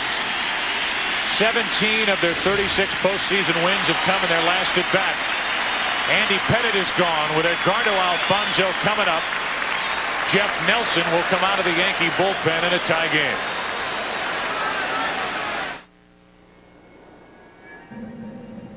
My brother's son said he had an idea that would make us rich. That funny-looking kid said that. Said we can use the internet. The internet? We ain't selling books, we're selling feed, and we already sell every ranch in the county. Harlan, you ever been outside the county?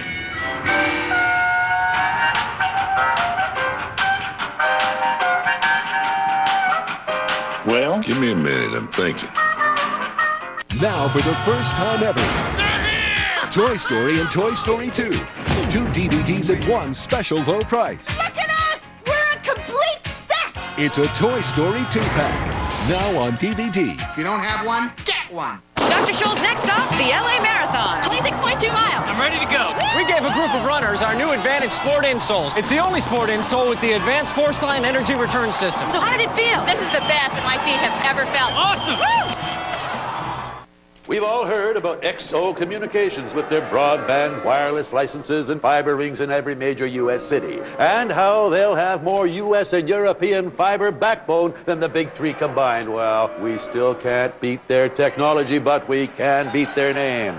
If they can be XO, by gosh, we can be... They can't. We do. Voice, data, and web for business. XO, not just talk. Hold it down and kick with the arms and breathe and up and forward to the front. Excellent. And knee. Excellent. E-Trade's online sign-up makes it easy to open a brokerage account. Apply now, and you could be investing in 5 minutes. Good one, teamwork. Great warm-up. Now let's work out and... Sign up online for a $75 bonus. E-Trade. It's your money. One night only. The Who. How you doing out there? It's a little chilly.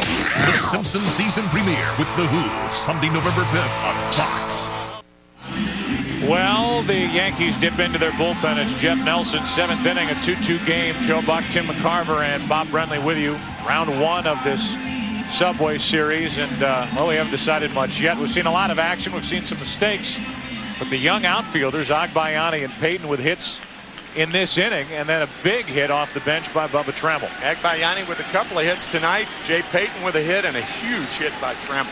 And once again, we should point out the base running by the Mets. We don't know exactly what would have transpired, but some serious base running mistakes early in this ball game by the Mets. And now it's Nelson. His regular season numbers, a very good ERA of under 2.5 in 73 games. Second and third, 2 out, and Edgardo Alfonzo. A wave and a miss at that frisbee slider that Nelson spins in there. 3 hits, a walk in the inning. Pettitte is gone. He cannot be the winner. Could be the loser depending on what else happens in the 7th.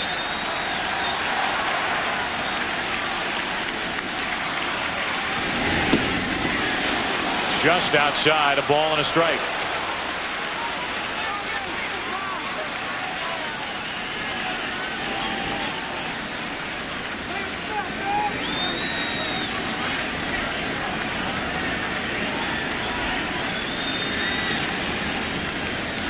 Todd Pratt's at third base. Bobby Valentine, when a right-handed pitcher is facing the runner at third, he will have anybody with a fake break from third base. Alfonso able to lay off 2-1.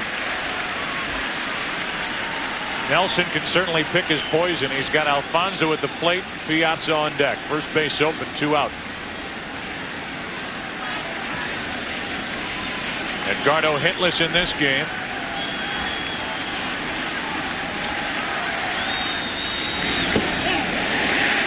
Now Nelson gets the corner, and it's 2-2. 4 frisbees in a row.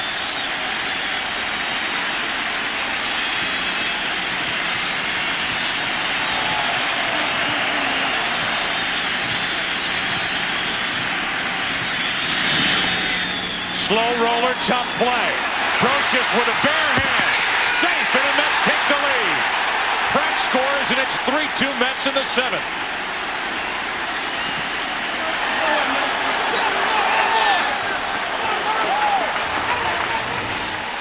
Watch how quickly Alfonso gets out of the box. When a right-handed batter hits a breaking ball away to the left side of the infield, he's already moving toward first base, and that could have been the difference in safe and out as the Mets take the lead for the first time in the game. Could not have done much more than Scott Brocious did on this play after backing up on the 2-strike count, the barehanded attempt. But you're absolutely right, Tim. The fact that Alfonso was leaning out of the box as he swung at that ball gave him the edge he needed at first base. Brocious handled it perfectly, but it's first and third. 2 out for Piazza with the Mets on top for the first time tonight. And a strike on the outside corner. A 3-run 7th inning after the Yankees got 2 in the 6th.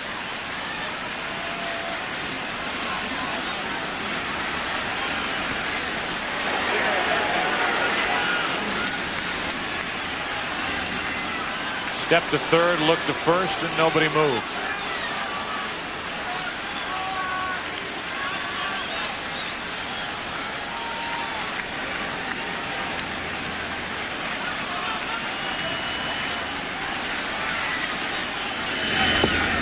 Strike 2. For those of you unfamiliar with that move, you can fake to third or to second when you're on the rubber, but you can't fake home or first base with runners on base. That's why you can stay on the rubber when you go to third, but then you have to leave the rubber when you fake to first. Off the end of the bat, shallow center. Bernie Williams ends the inning, but not before major damage done by the Mets. John Stearns once again on that Mets dugout bench. That's what I'm talking about! Let's go! Come on, Michael! Time to stretch. 3-2 Mets. Hey, beer man, one for the groom to be? Bachelor party, eh? Well, this is Frost Brewed Coors Light. Are you ready for that kind of commitment? Yeah. Please rise. Come on, stand up. Do you take this can to be your very own? Do you promise to love, honor, and cherish every ounce of this Rocky Mountain refreshment? I do. Told myself I wasn't gonna cry. If anyone here has reason why these two should not be joined together, speak now. Beer man. Oh, there you go.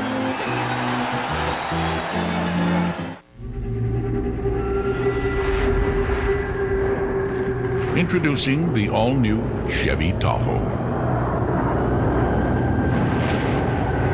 It brings even more power to remote areas than ever before.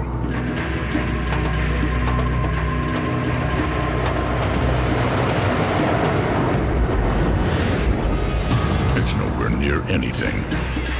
The new Chevy Tahoe, like a rock.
World Series on Fox is brought to you by Coors Light, proud partner of the John Wayne Cancer Institute in their search for a cure, and by Merrill Lynch. Be smart, be confident, be bullish. Yankee Stadium, it's a 3-2 Mets lead. Bottom of the 7th inning. All right, she talked about the World Series on Leno's show last night. We owe her. Ally McBeal stars, Callista Flockhart, Greg Gurman here at the game tonight. Ally McBeal is back Monday, 9 Eastern, 8 Central for its long-awaited season premiere. Ally McBeal, season premiere Monday at 9 Eastern, 8 Central right here on Fox. So we're even now? We're even. All right. That is in between games 2 and 3. Game 3 will be on Tuesday night at Shea Stadium. Here's Paul O'Neill. Al Leiter back to the hill. O'Neill, Brocious, Vizcaíno, the scheduled hitters, and a strike to O'Neill, who has a hit tonight in 2 at-bats. World champion Yankees trailing the wild card New York Mets 3-2 in the 7th. Mets finish this regular season a game behind Atlanta in the NL East. 1 ball, 1 strike. Kurt Abbott takes over at short. The Mets pinch hit for Bordick with Bubba Trammell, and now it's Kurt Abbott.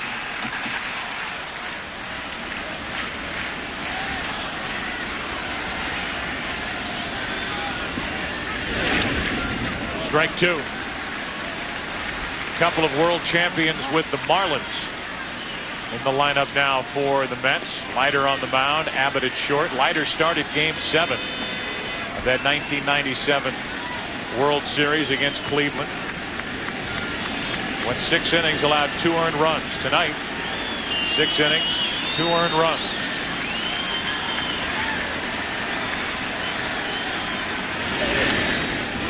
Still 1-2 on O'Neill.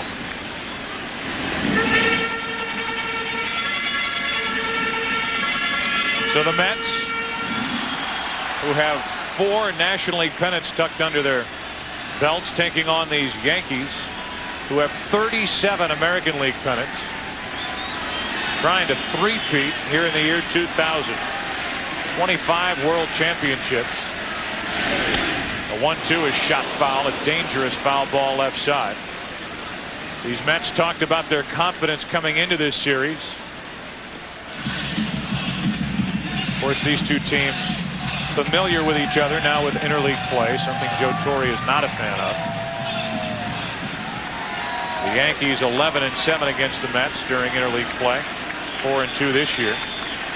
These teams familiar with one another. 1 ball, 2 strikes on O'Neill. Breaking ball got him looking. Strikeout number 6 for Leiter, who talks about the Mets' confidence coming into this World Series. What we experienced of almost blowing it last year, of having a decent, comfortable lead and having to push it to 163 games, having the extra game against Cincinnati, and then going through a series in Arizona, et cetera, and to be down 3-0 against the Braves and make a series of it. I think all of those things collectively have a good reminder for us mentally, knowing that we can do it. And being down 2-0 in this game. Now leading 3-2, bottom of the 7th. This is Brocious 0 for 2. And it's 0-2 from Al Leiter.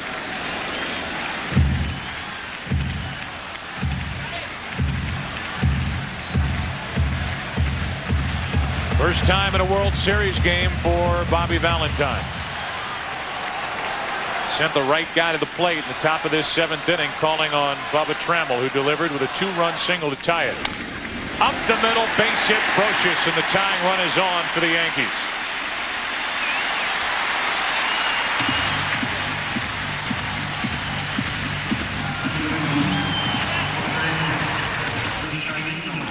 You can look where Todd Pratt is sitting. Al Leiter hit the glove, but Scott Brocious hit the ball. Fine piece of hitting. That's one thing Al Leiter is not short of on the mound, his reaction. Rather animated.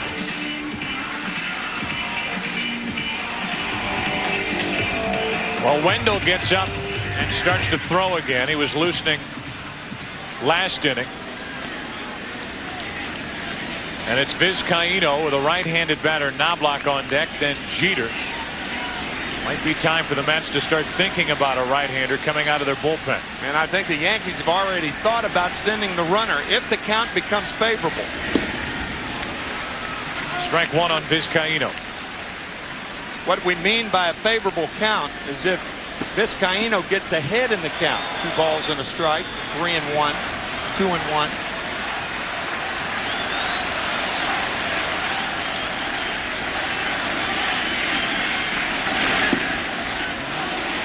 Ball and a strike.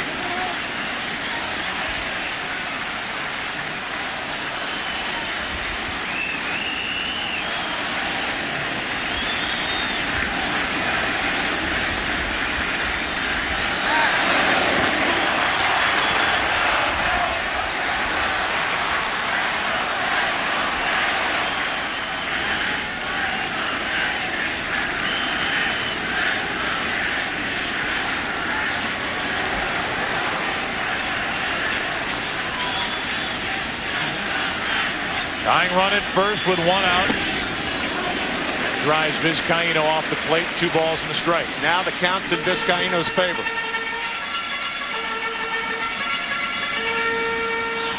Knobloch the DH next.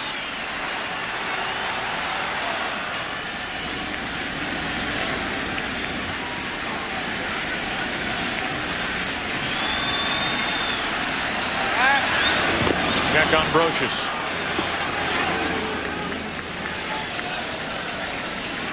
And again, not a stolen base threat over at first, but a chance here for the Yankees to start the runner on a hit and run. Right. Try to make something happen with 1 out.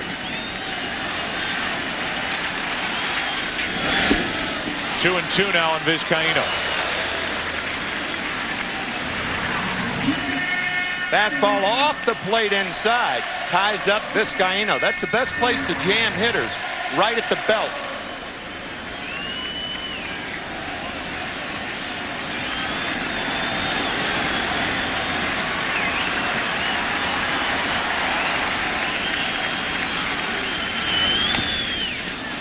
That's a foul ball.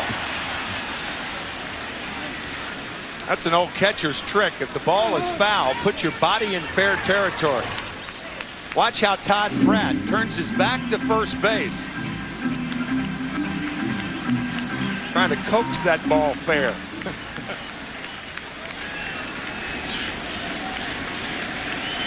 Of course, home plate umpire Eddie Montague, he's just watching where the ball is touched. It doesn't matter where Todd Pratt's body is, only where the ball is when he touches it.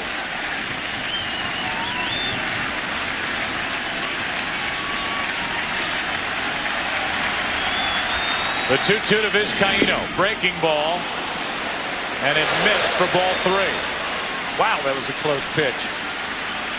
Leiter was frozen looking in at home plate after not getting the call. One thing Montague tonight, the home plate umpire, has given the corners. That ball could have been low. Now you're going to see Brocious off and running. And it stays 3-2.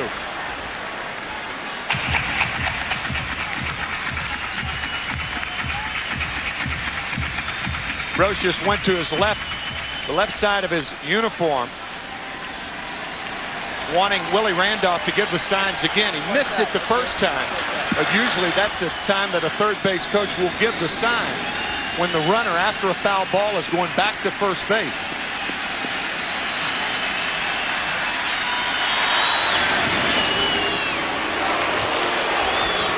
Once again, you cannot get picked off in this situation.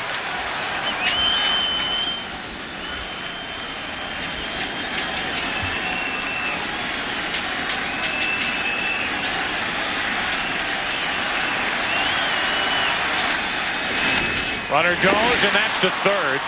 Nifty pickup from Ventura. Zeal with a tag, 2 out. Joe, I'll tell you what else was nifty. Ventura's placement. Bobby Valentine, we talked about no doubles earlier. With Leiter throwing those cutters inside, this ball's right down the line. And look at Robin Ventura protecting against the double. One step to the right, and he makes the play. with Brocious running on the play, no chance to get 2. Well, throughout this entire postseason, Bobby Valentine has outmanaged every team the Mets have played. And he's done it against some of the best managers in the game. Dusty Baker, Tony La Russa, tremendous reputations. He has really had a good October. And remember, a manager who's working without a net. No contract past this World Series.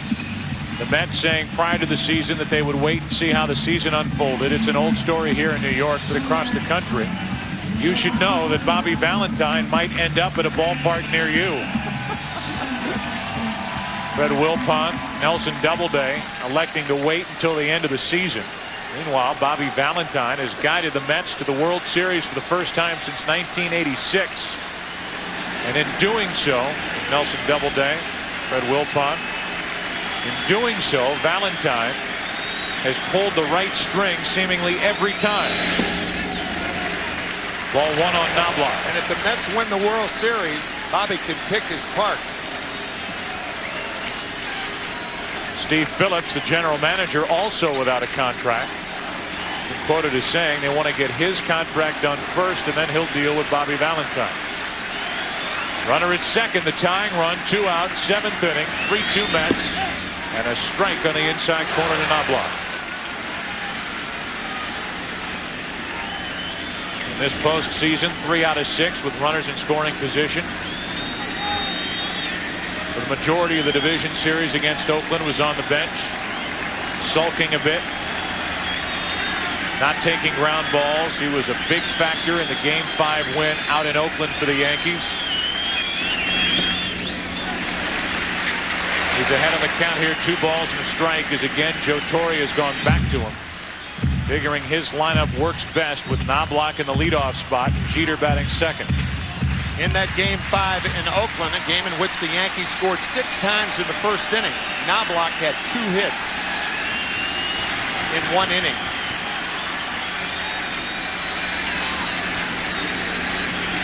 He could tie it with a well-placed hit here in the 7th.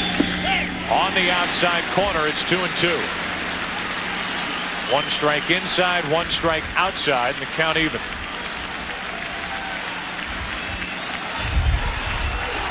Scott Brocious, the runner at second base, is not a fast runner. The Mets, however, do not have strong arms in Agbayani in left, Payton in center.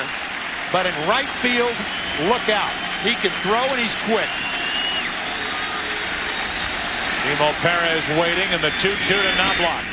Popped up, ran in on his hands. Will it stay playable? Ventura gives it a look just out of his reach.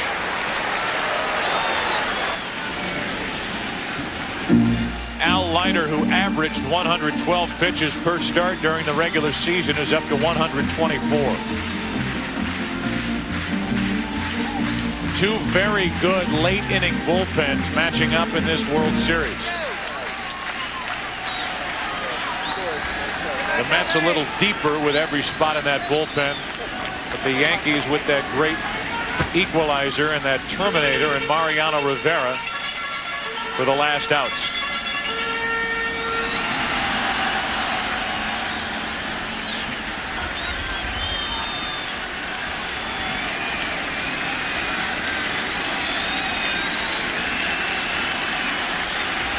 Leiter and the Mets trying to hang on to a 7th inning lead.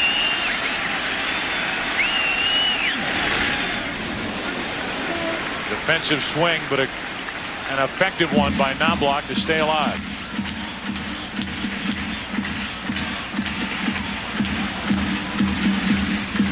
Came on the air talking about the first Subway Series in 44 years, and these kids here at Yankee Stadium may be late, but they are piling in memories for a lifetime. 2 balls, 2 strikes on Knobloch.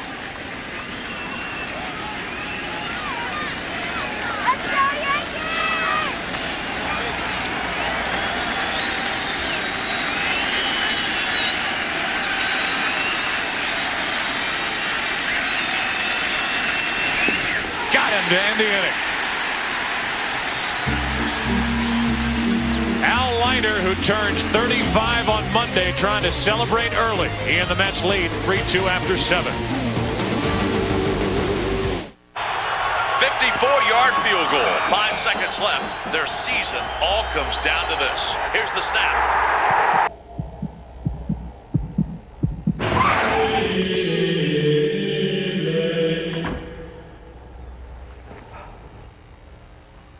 The kick is up. It's got the distance. It's good. It's done. It's all over. Philips digital recorder with TiVo, pauses live TV, and a lot more. What would happen if an SUV were raised by a family of sports cars? Zoom, zoom. Zoom, zoom, zoom.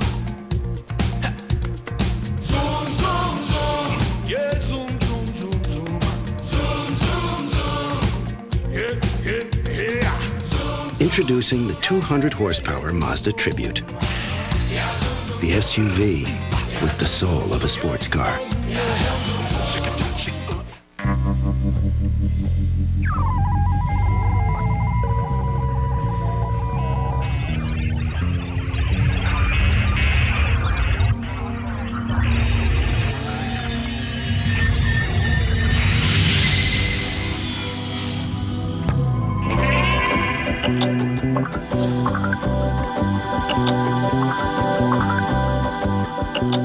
Avaya, communication without boundaries. It is not the critic who counts. The credit belongs to the man who is actually in the arena, whose face is marred by dust, sweat, and blood, who at best knows the triumph of high achievement, and who at worst, if he fails, fails while daring greatly, so that he shall never be with those timid souls who know neither victory or defeat.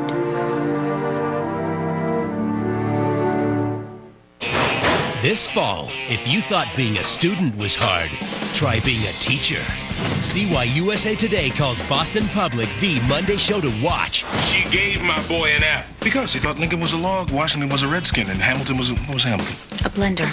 From the creator of Ally McBeal and The Practice. What are you doing? Not a whole lot, sir. Boston Public premieres at 8/7 Central, Fox Monday.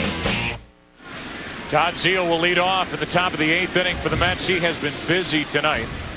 A single in the second, that double in the 6th inning off the very top of the wall and left. 2 out of 3. Trying to get something started again for the Mets. Zeile, Ventura, Agbayani against Nelson, strike 1.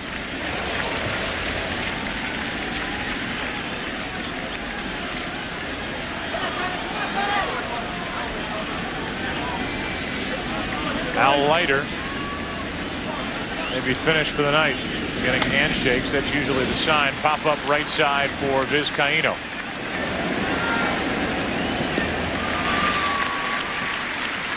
Back to the 6th inning with Perez at first and 2 out. Zeile did this off Pettitte and off the wall. Perez not running hard the whole way. He thought it was gone. Zeile thought it was gone. Tim McClellan, the left field umpire, got the call right. And it's Jeter in the middle of this play. The throw from Justice, the relay from Jeter, and the out at the plate to end the inning. Clearly, if Perez is running hard all the way, he scores. Zeile doesn't run either, but he's a trail runner. And once Perez is nailed at home, it didn't matter. But still, the Mets, a comedy of errors on the bases tonight. Only in a figurative term was it a comedy of errors. There's been nothing funny about it if you're a Mets fan.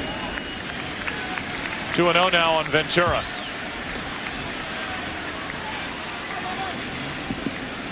This postseason in the 150s with his average. Career a 172 hitter. 25 postseason games coming in. That'll get out of play. 2-1. Joe, it is so odd to find the Yankees ahead after 6 innings and then fall behind. They have just been remarkable with their late inning relief since 1996. They're 27-1 when leading after 6 innings. The only mar on that record was the home run by Sandy Alomar against Mariano Rivera. That is the only save that Rivera has blown in the last 5 postseasons. 17 out of 18 because of it. 2 balls, 2 strikes on Ventura.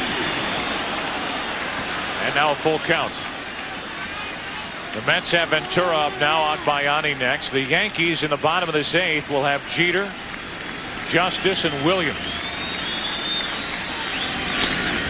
Off the end of the bat, now to play. 11 o'clock straight up on the scoreboard here at Yankee Stadium. Been playing baseball in this stadium since 1923. Joe Buck, Tim McCarver, Bob Brenly with you in the booth. Michael Weissman, Bill Webb down in the truck. Weissman and Webb with over 40 combined starts in the World Series between them. And with a count full, 3-2, Ventura pops it up. Playable for Posada at the moment. 2 out.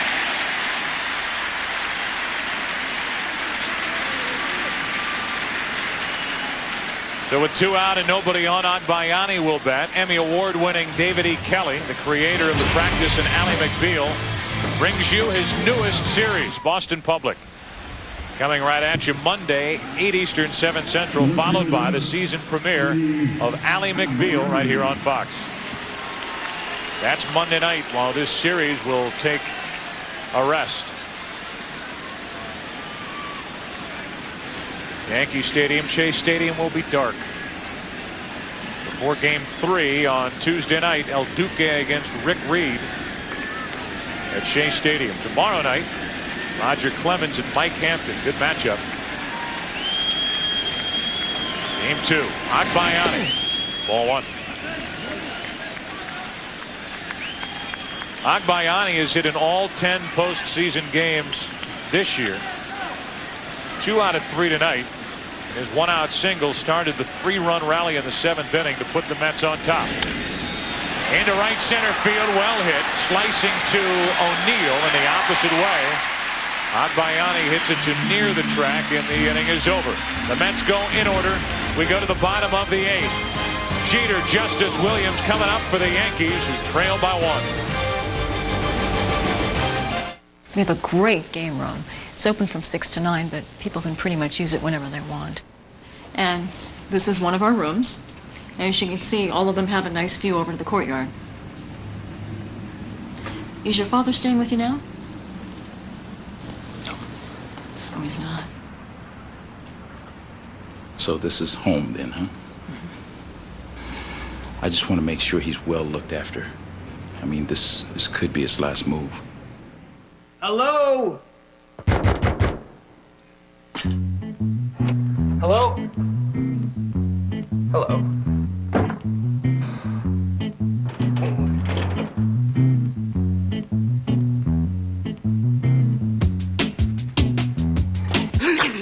Happy birthday to me. For the great taste that won't fill you up and never lets you down. Hello? Security? Make it a Bud Light. Zoom, zoom. Zoom, zoom, zoom. Ha. Zoom, zoom, zoom. Yeah, zoom, zoom, zoom, zoom. Zoom, zoom, zoom. Yeah, yeah, yeah. Zoom, zoom, zoom. Yeah, yeah, yeah, yeah, yeah. Zoom. Yeah, zoom, zoom, zoom. Yeah, zoom, zoom, zoom. Yeah, mom. Yeah, zoom, zoom. Shake it, shake it. Yeah, zoom, zoom, zoom. Yeah, yeah, yeah, yeah. Where's Eric then? He never misses a market. There was a bad squall last night. Maybe he ran up on some rocks. Maybe he was swept overboard. Maybe he drowned. Or sharks. Sharks.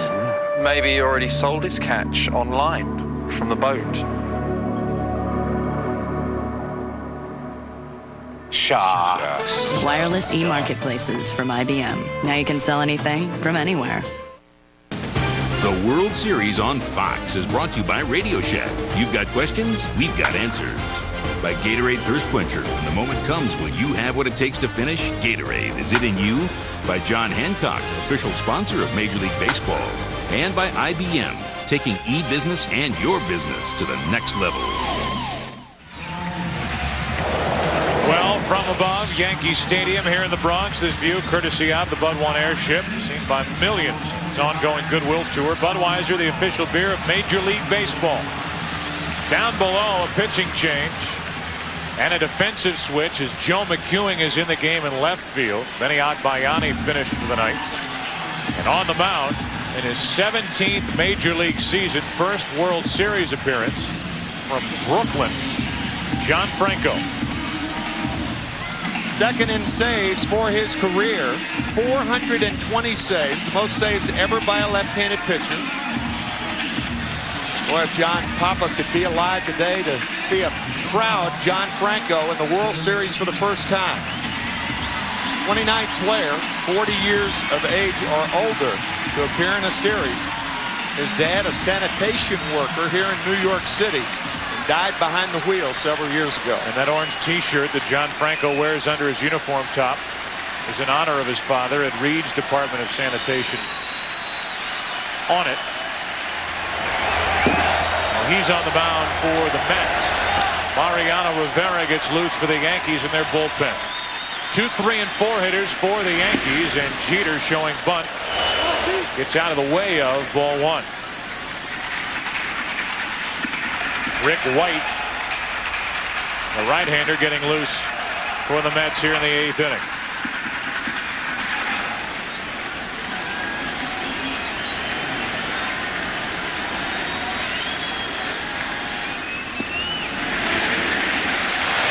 John Franco, who used to collect milk cartons with his brother, they get free tickets to Shea Stadium to watch the Mets, pitching for the Mets against their crosstown rival Yankees here in game one. And he finds the strike zone, 2 balls and a strike. Nobody happier or more excited when the Mets made it official in the NLCS, knocking out St. Louis, than John Franco. First game action for the left-hander. Jeter on 2-1, 2-2. Like most short relievers, the guts of a burglar, too. After missing with the first 2 pitches, 2 straight fastballs right down the pipe to Jeter. He's a 2-pitch pitcher. He throws a fastball and a strange changeup that he throws with his index finger and little finger. Kind of curls the ring finger and middle finger up under and works on the arm motion, trying to fool the hitter. There it is, that odd changeup. 2-2 to Jeter. Full count. Takes some quick feet to get out of the way of that fastball.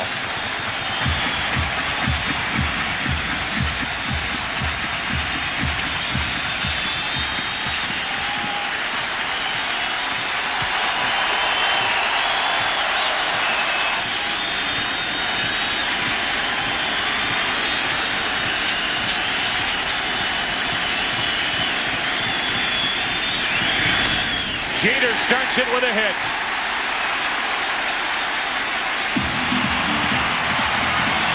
Gutty it back by Derek Jeter. John Franco misses with the first fastball inside. Low with the changeup.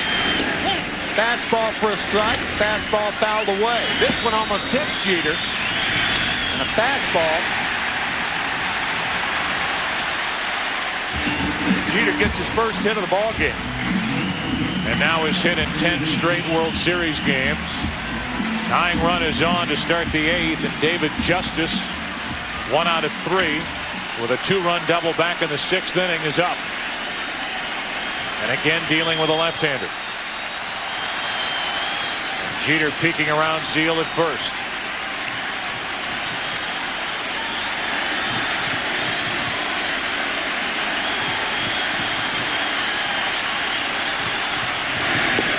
Strike 1.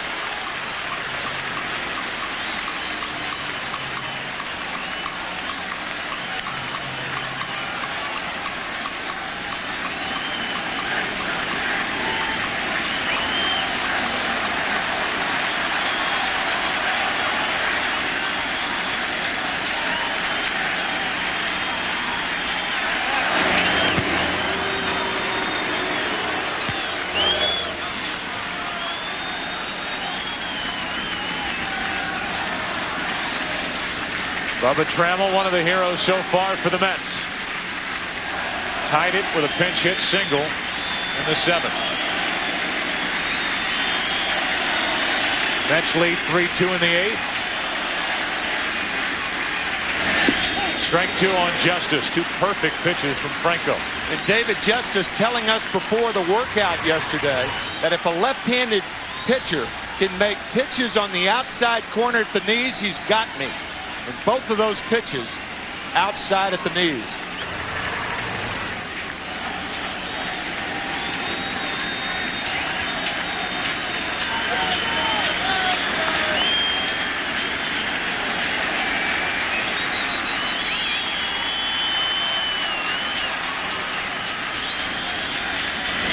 Back out there, and Franco missed with it, ball 1.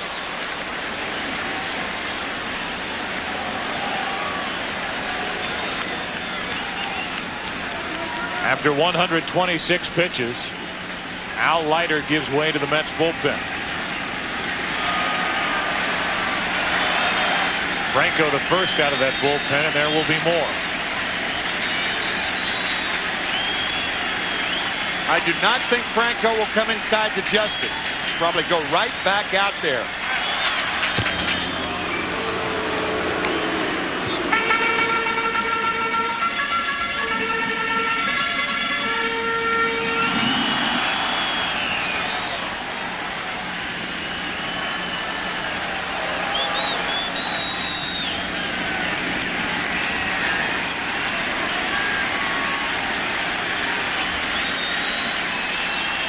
Setting up outside again.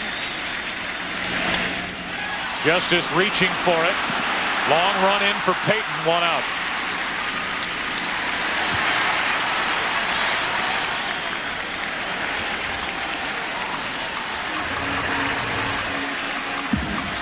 A breaking ball, and a rare breaking ball from John Franco. Totally fooling David Justice after 3 fastballs. Peyton easily made the catch. 1 on, 1 out for Bernie Williams. Justice giving Tino Martinez. That's who you go to. You go to another left-handed hitter. If you're a left-hander, you don't talk to right-handers about how a guy's pitching it. David Justice relaying that information. Probably something to do with it. I've never seen that pitch from Franco. That's an unusual slider that John threw David to get him out. 2 longtime National Leaguers, by the way, and Franco and David Justice.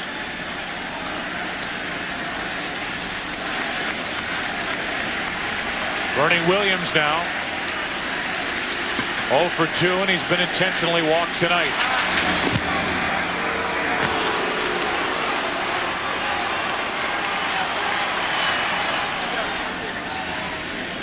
Derek Jeter with 22 stolen bases on the year. He was caught a couple of times. An excellent base runner.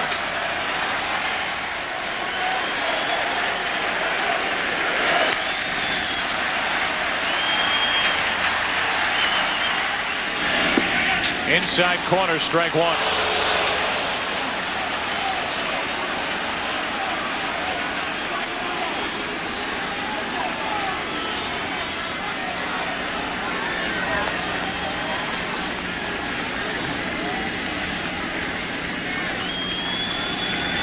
Tying run at first, 1 out.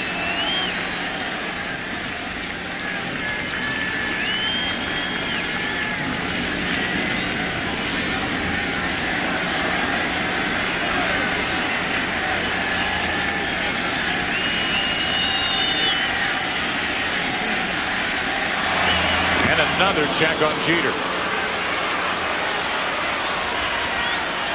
Mentioned that quick scouting report from Tino Martinez to David Justice, partially because John Franco is underexposed as far as this Yankees team is concerned. Glenn Allen Hill off the bench has 12 at-bats lifetime. No other Yankee has more than 6 at-bats against John Franco. Easy pop fly to right. Perez there to get it, 2 out. Don't forget tomorrow night, and we'll hit the air at 7:30 Eastern here on Fox. Game 2, Mike Hampton who was the National League Championship Series most valuable player for the Mets, will take on Roger Clemens, who authored a 15 strikeout, 1 hitter in the American League Championship Series against Seattle.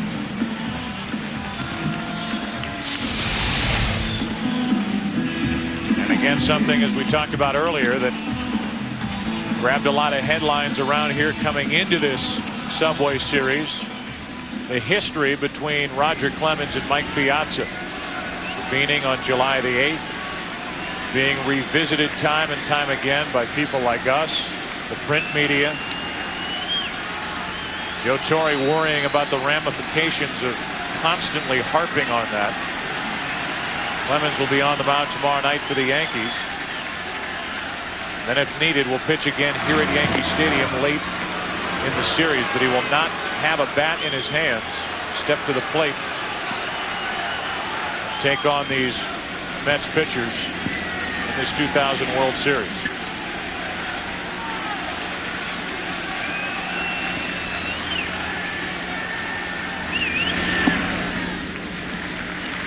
Ball 1.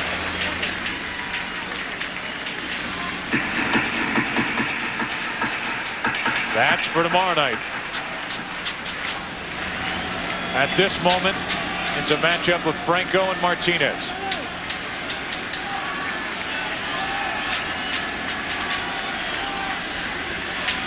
Tying run at first, 2 out now, and a strike to Tino Martinez. Continuing to stay away from the left-hander. You saw it with David Justice, and the first 2 pitches to Martinez outside. John Franco does not have a ball that tails inside, so that's why he's forced to stay outside to Martinez. If you miss away, it's a single. If you miss inside, it could be a long ball. You may remember a couple of years ago against Mark Langston of the San Diego Padres in the 7th inning, a close 2-2 pitch, and then on the 3-2 pitch, a grand slam home run by Martinez off the left-hander. A lot of attention paid to Jeter, who led off this 8th inning with a single. 1 steal in this postseason, 22 during the regular season. Tying run still at first. 3-2 Mets, bottom of the 8th.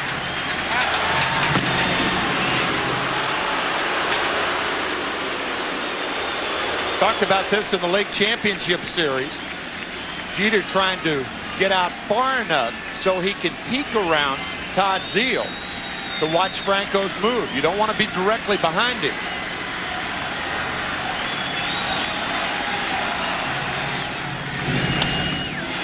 Center field, Peyton back to get it.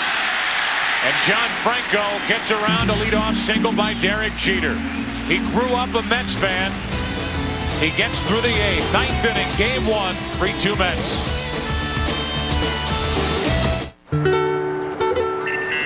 Small business software, $400. Letterhead, $610. Office supplies, $90. Remembering who you work for, priceless. MasterCard Business Bonuses lets you earn miles good on any airline, no blackouts. There are some things money can't buy. For everything else, there's MasterCard Business Card. What would happen if an SUV were raised by a family of sports cars? Zoom, zoom. Zoom, zoom, zoom. Zoom, zoom, zoom. Yeah, zoom, zoom, zoom, zoom. Zoom, zoom, zoom. Yeah, yeah, yeah. Zoom. Introducing the 200 horsepower Mazda Tribute. The SUV with the soul of a sports car.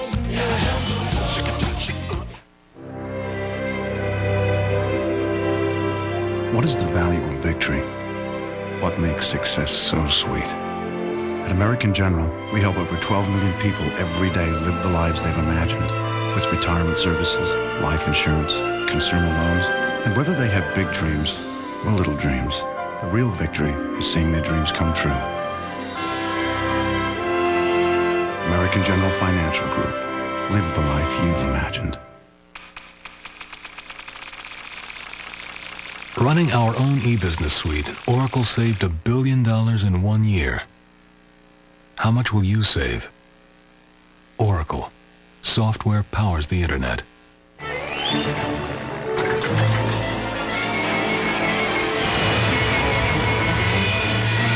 Introducing the most powerful Duracell Ultra ever. With new M3 technology, it's the most powerful alkaline battery in the world.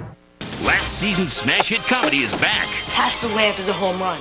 2 men scored. That was a foul ball. Are you crazy? It went right down the line. That was foul. You're home plate. You don't get a vote.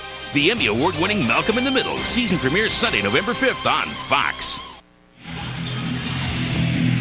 Mariano Rivera. Mo takes over here in the 9th inning. The game summary. David Justice put the Yankees on top with a 2-run double in the 6th inning. Bubba Trammell off the bench with a pinch hit, 2-run single to tie in the 7th. An infield hit by Edgardo Alfonso put the Mets on top in the 7th inning. And the 2 starters, Leiter, who's in line for the win, 7 innings, 2 runs, 7 strikeouts. Andy Pettitte right now on the hook, 6 2/3 with 3 earned runs allowed. Before Rivera takes on the Mets here in the 9th inning. Tomorrow we're bringing the tailgate party to you with this NFL This Morning on Fox Sports Net. Most raucous and rocking Sunday morning pregame show anywhere. Just when he thought it couldn't get any wilder, Keyshawn Johnson drops in on the breakfast bunch to settle the score and go face-to-face with one of his biggest critics, comedian Jay Moore. NFL This Morning at 10 Eastern, 7 a.m. Pacific, only on Fox Sports Net. 9th inning, Rivera to Peyton. And a check swing foul, backing out of play, strike 1. Joe, you mentioned the 17 out of 18 saves in postseason play. The only blown save, Game 4 against Cleveland, the Sandy Alomar home run to right field in 1997. 7-4 on the year. As much as anybody in baseball, he can come into situations and be almost unhittable. With one pitch for the most part, one speed pitch. 0-2 on Peyton. You will not see the speed of a Rivera fastball vary by more than 2 or 3 miles an hour.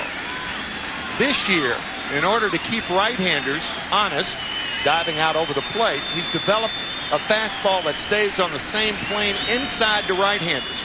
And of course, he has a cutter. The career numbers are staggering in the postseason for Mariano Rivera. Microscopic ERA of under half a run.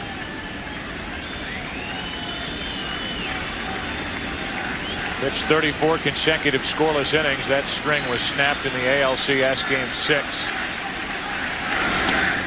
Peyton off the end of the bat into right for O'Neill. Peyton's 1 out of 4 and the first out here in the top of the 9th inning. Look at these numbers. 4-0 in his career in the postseason. 17 saves and 18 chances, 57 innings, 36 hits. And in this game, to try to keep it, a 1-run affair with the Mets on top 3-2. Here's Todd Pratt.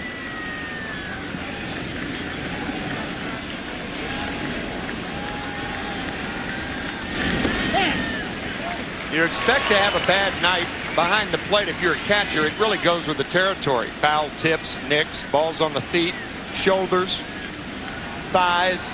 No man knows it better than that man who'll be the starting catcher tomorrow night. He's DHing tonight. Look at this. Oh, man. That one hurt. He's been hit everywhere tonight. And he hasn't been hit as a catcher. Look at this night. Todd Pratt, his first at bat, hit in the left forearm. His next at bat, foul ball off his left foot. That was actually Jay Peyton, but trust us on this one. Todd Pratt fouled the ball off the top of his left foot. I trust you. All right, there it is. And that was his second at bat, and this is most recently. So he's been hit on the left forearm, the right elbow, and the top of the left foot. And he can still smile about it. Yeah. Somewhat. It's almost like bingo when you 4 corners, right? So Pratt's on. He gets the start. He will remember it every time he gets dressed for the rest of this World Series. bruised and battered. Now Kurt Abbott, his first at bat, takes a strike. 96 from Rivera.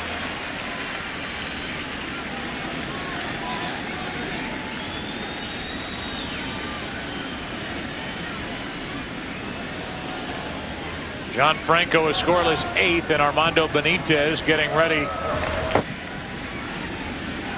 for some point in the 9th inning, whether it's to start the inning or after it begins. O'Neill misplayed that ball. Abbott gets it over his head. Pratt will dig for third and hold there. Second and third, 1 out.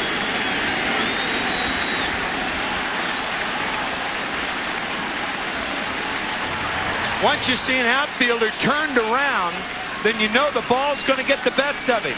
Watch Paul O'Neill turn to his right and now turn to his left, back to his right. In the process, he lost the ball. It's going to be a double for Kurt Abbott, but a ball that O'Neill usually catches. Todd Pratt had to hold up momentarily to see if O'Neill was going to make the catch. He's not a fast runner anyway. And Cookie Rojas, the third base coach, had to hold him.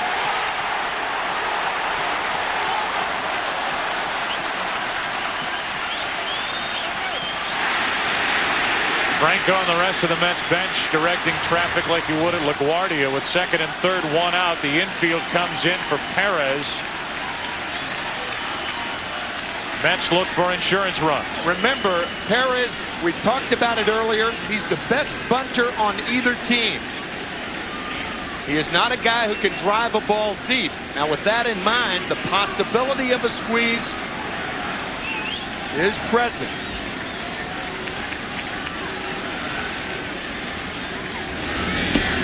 And with that, a pitch way up and out of the strike zone, ball 1. Yeah, the more you fall behind in the count, the better the chance for a squeeze.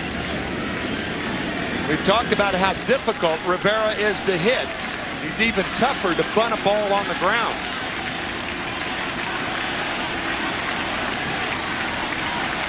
Second and third, 1 out. And strike 1 on Perez.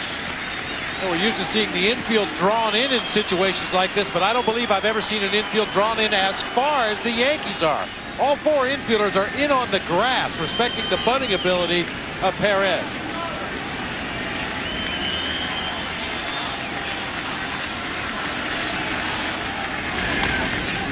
Now strike 2 on Timo.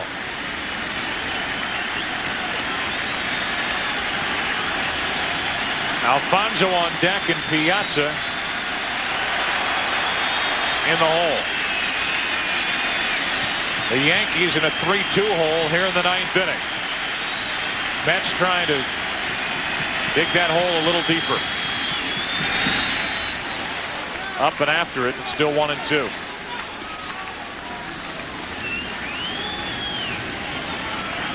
Payton flying to right. Pratt hit by a pitch. By the way, to tie a World Series record. The times hit by a pitch in one game, 2. Pratt at third after the double by Abbott, misplayed by O'Neill in right. And Perez stays alive with the count still 1-2.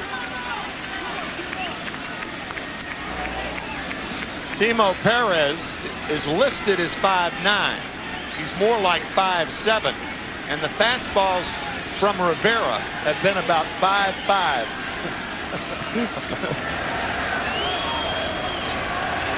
Armando Benitez, who has a checkered postseason past.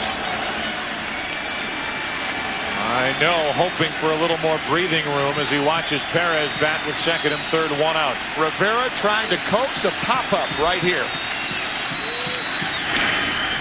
Ground ball to the second baseman. Perez is out at first, well handled by Vizcaíno. After knocking it down, and it's second and third, 2 out. I don't think that's a good base running play by Todd Pratt. He was held by Bobby Valentine at third base. And the reason I don't, runners on at second and third and 1 out. When you have the lead in the late innings, you're more inclined to take chances. Had Pratt been going in on contact, not talking about the results of the play, the worst that can happen, you have runners on at first and third and 2 outs. I think the Mets should have taken a chance with a slow runner and Pratt there with the lead here in the 9th inning. Still a one-run game, second and third, 2 out, and it's Alfonso. And once again, a poor base running decision by the Mets. If indeed that's the way you feel, that Pratt should have been running from third base, a poor decision by not running on that play. Of course, Pratt did not know that Vizcaíno was going to bobble the ball out there, but I agree with you. Runners at first and third with 2 outs, even if they get the out at home plate. Because in the process, they've taken a chance to score a run. When you're ahead, you take more chances than you do when you're behind.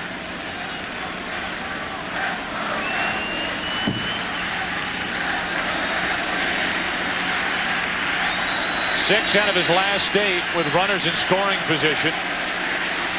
During that stretch, he has not faced the likes of Mariano Rivera.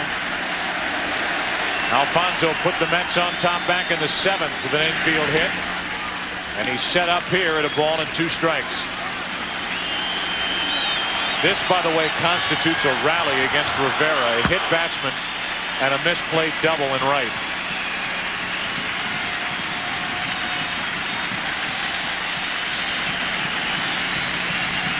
We will have interviews after this game 1 of the World Series after the game, and then your late local news except on the West Coast.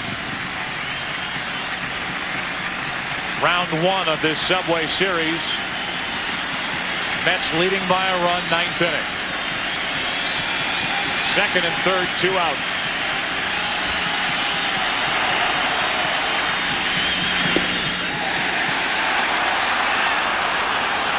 They do not appeal. Now they do, and the first base umpire, Charlie Relaford, rings up Alfonso.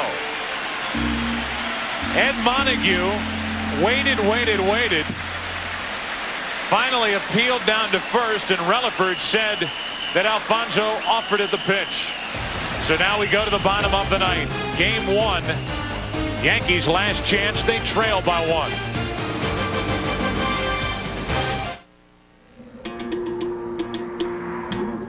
Zoom, zoom. Zoom, zoom, zoom.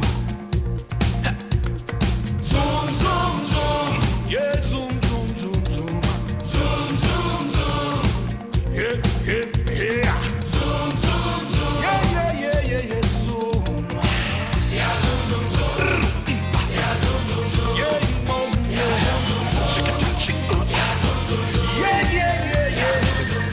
1, 2, 3, 4, 5. Howie. What are you doing? Counting. Counting what? All this cool stuff I got on my shopping spree at Radio Shack. Shopping? You hate shopping. Not when it's... Oh! Get $400 to use toward anything in the store when you sign up for or switch to fast, reliable MSN Internet access from Microsoft at Radio Shack. Howie, come on, stop it. Imagine a world where coffee breaks last all day. And where your cup is always full. Thank you. It's where the coffee world meets the cyber world, and you can be there with the new Smart Visa cards with remarkable chip technology. And at the Web Shack Cafe in London, you can buy your coffee with Visa, but not American Express, not even Blue. Learn more at Visa.com. The new economy won't be like the old new economy. The new economy will have new ideas. Ideas like profitability. With powerful e-business solutions, the new economy will be about how well you run your e-business, not just how well you promote it. SAP. USA Today calls Boston Public the Monday show to watch. What are you doing? Not a whole lot, sir. Series premiere at 8/7 Central, Fox Monday. Joe Torre, the manager of the Yankees, had this to say prior to the game about the perceived home field advantage in this World Series. I don't think either club is going to have an advantage or disadvantage, other than if we have a game that's going to be determined in the 9th, 10th, or 11th inning, then of course being a home team, is of a great deal advantage because you don't have to protect that lead once you get it as a home team. But I really don't see a home field advantage just because we play 4 games at the stadium. This game may very well be determined in the 9th inning. The Yankees batting down by a run. Benitez during the regular season, a Mets franchise record with 41 saves. 1 save in this postseason. Jorge Posada first up, ball 1. One of the best fastball hitters in the American League against one of the best fastball throwers in the National League. More to support what Joe Torre talks about with a home field advantage. 2 balls, no strikes. Posada, O'Neill, and Brocious, the scheduled hitters.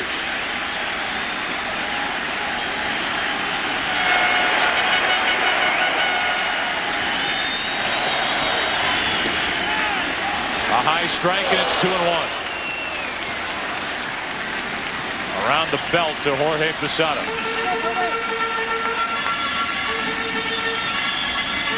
28 home runs during the regular season.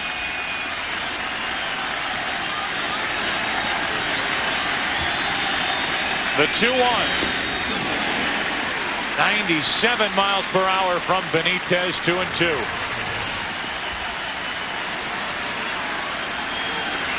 Along with those 28 home runs, Posada also struck out 151 times.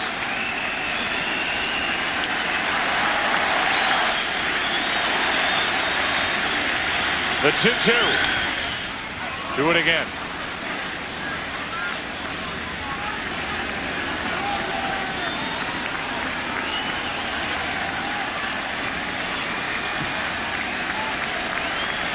Team winning game 1, 59% of the time victorious in the series. Mets lead 3-2, 9th inning. Posada leading off with a 2-ball, 2-strike count. 0 for 3 tonight.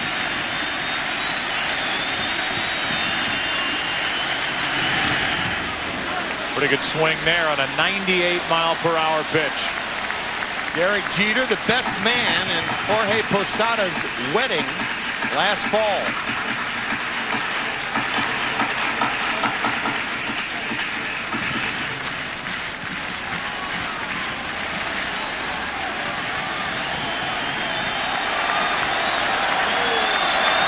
Now one of the Yankee cheerleaders for Posada, who leads off this 9th inning. Pretty well hit into left center field. Peyton back. 1 out. Allowed out to start the bottom of the 9th inning. Joe, we mentioned earlier in the game about a no doubles defense. Obviously, it applies right here. The Met outfielders are deeper than they would normally be. Otherwise, this ball could have been a double because Jay Peyton plays normally. He plays very, very shallow, but playing deep once again has helped the Mets out.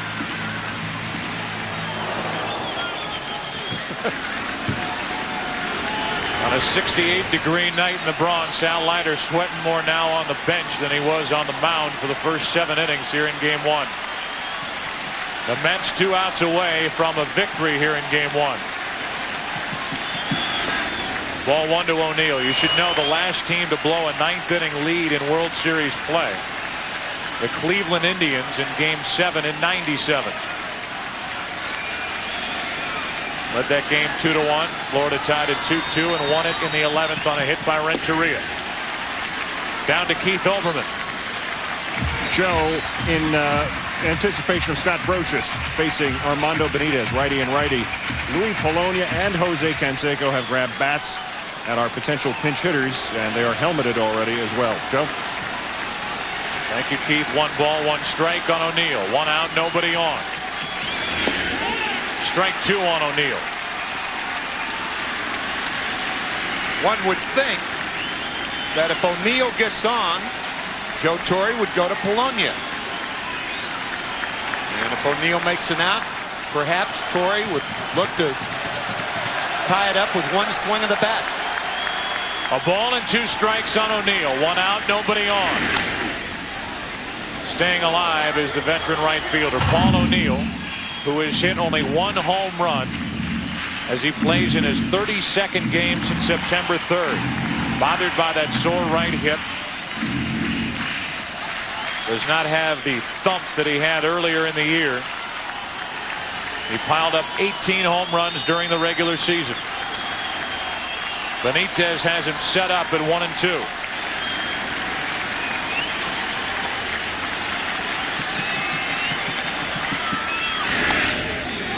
Left side with a pop-up. And out of the reach of Ventura.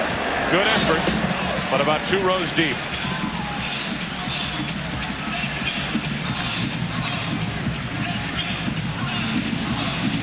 Four years ago today, the last World Series loss by the Yankees at the hands of the Braves.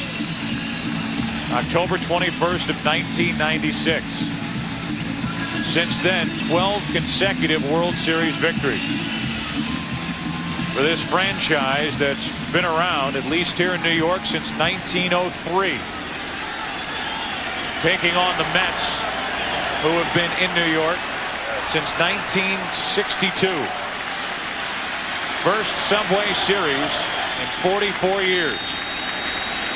And the Mets 2 outs away from a victory in Game 1.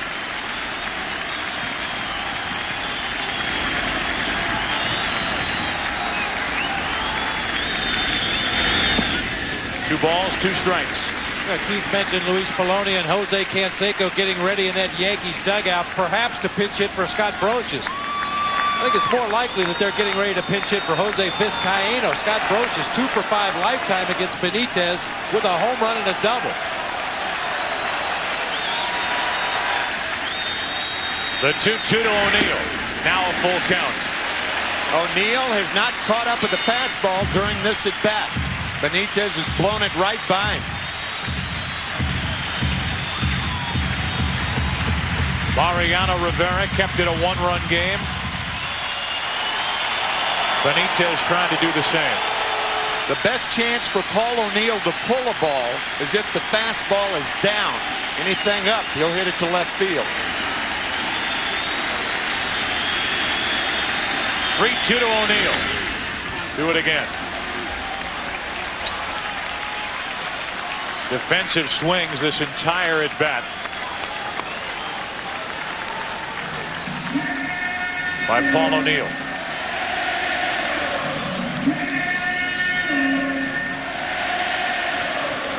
Ninth pitch of the at bat.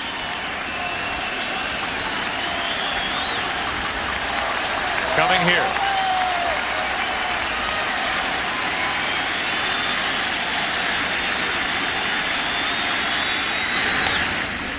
And another foul.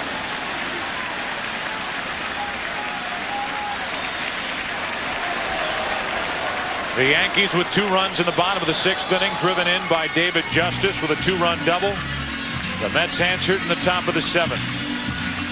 Hits by Agbayani Payton, a walk to Pratt to load him up. A pinch hit 2-run single by Bubba Trammell. A 2-out infield hit by Edgardo Alfonso made it 3-2, and that is it.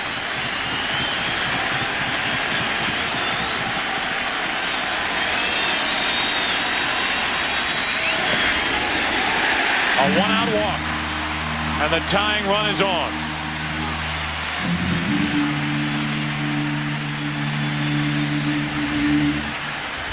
Brosius walked toward the plate, and now he's called back for a pinch hitter. It'll be Polonia. Polonia with a man on. O'Neill on at first base. Scott Brosius sending the bat boy to bring Scott Brosius back, and Polonia being announced. Polonia more of a contact hitter. That's why you wouldn't send Canseco or Glenn Allen Hill up in this situation. Also, that hole will be open on the right side. Polonia, a very, very difficult target at the plate. He's a very good low ball hitter, and his best chance again to pull the ball is on a ball down.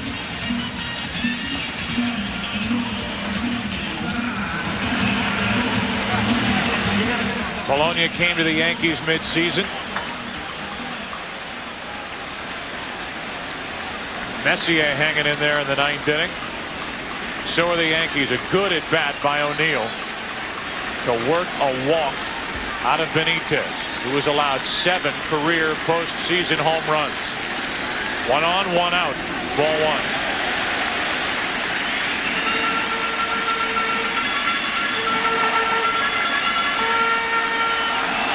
Brocious 1 out of 3 on the night, gives way to Polonia.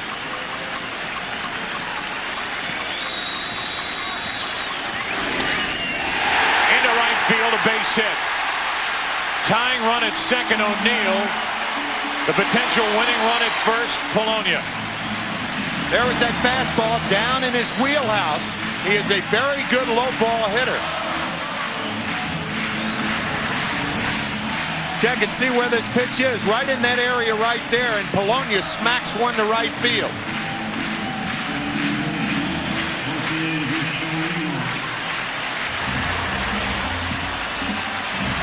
So 2 on, 1 out here for the Yankees, dealing with Armando Benitez, who has had his fair share of trouble in postseasons past. 96 Division Series, a home run by Albert Bell. The ALCS Game 1, that disputed home run hit by Jeter. 97 ALCS for Baltimore, home run Fernandez. Division Series of this year, a pinch hit game-tying 3-run home run by J.T. Snow, a game the Mets eventually won in 10 innings, 5-4, in a game that was saved by John Franco. Tying run at second. Potential winning run at first, 1 out here in the bottom of the 9th with Vizcaíno at the plate. And the one thing the opposite fielder, the left fielder in this case, wants to do is move in about 5 more feet. He's too deep right now. Vizcaíno with no power the other way.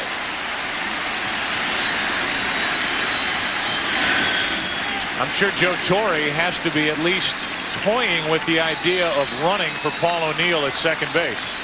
Bad hip. He hasn't been running all that well. He's got Bellinger on the bench if he wanted to go that way. He would be the guy. 1 ball, 1 strike on Vizcaíno. And then if the Yankees do tie it, Bellinger could stay in the game and play outfield. 2 on, 1 out. Yankees down by a run in the 9th inning, Game 1. Ball 2 to Vizcaíno.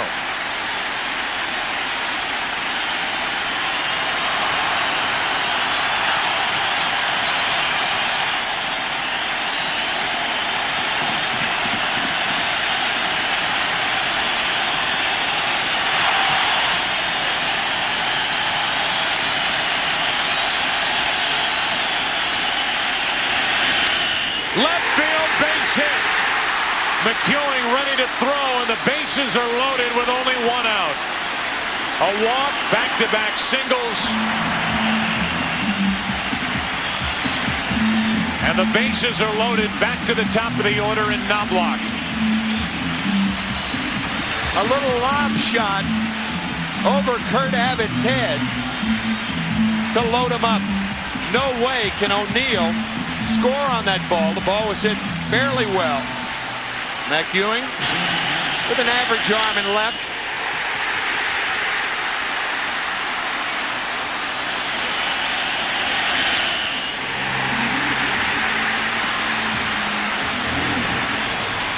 So much hype surrounding the start of this series, so much anticipation, and this game has not been a disappointment. Bases loaded, 1 out, Knobloch. Strike 1.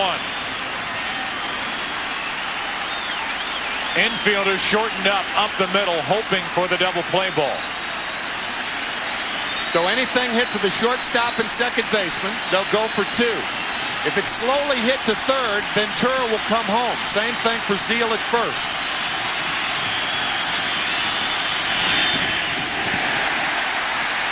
One ball, 1 strike.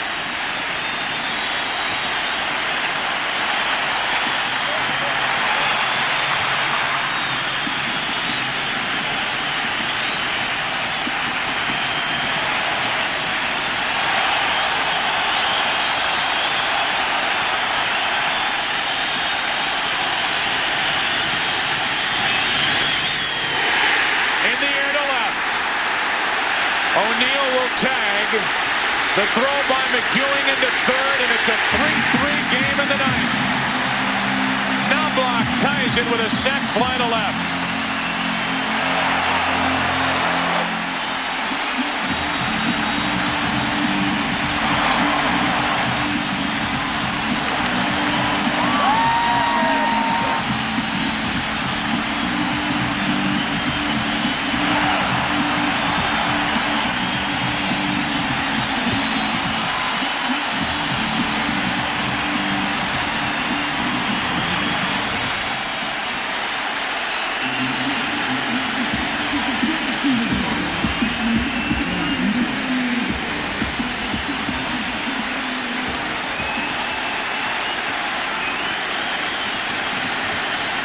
Tie game as O'Neill scores easily.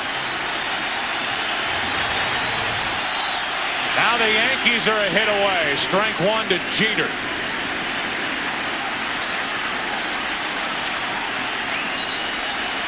Winning run at second base. 2 out.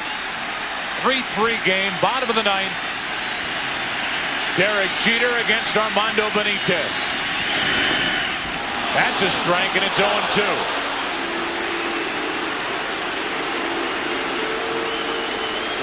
If this game goes to the 10th, Piazza will lead off for the Mets. And remember, the Yankees have Mariano Rivera in the game.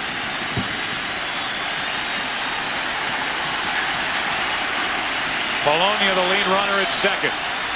0-2 to Jeter. Ball one. Jeter, more than any other player, perhaps in the American League, with 2 strikes on him against a hard thrower, will hit the ball the other way. A great 2-strike right field hitter. We go to the 10th inning in game 1. A sac fly by Knobloch in the ninth. A blown save by Benitez.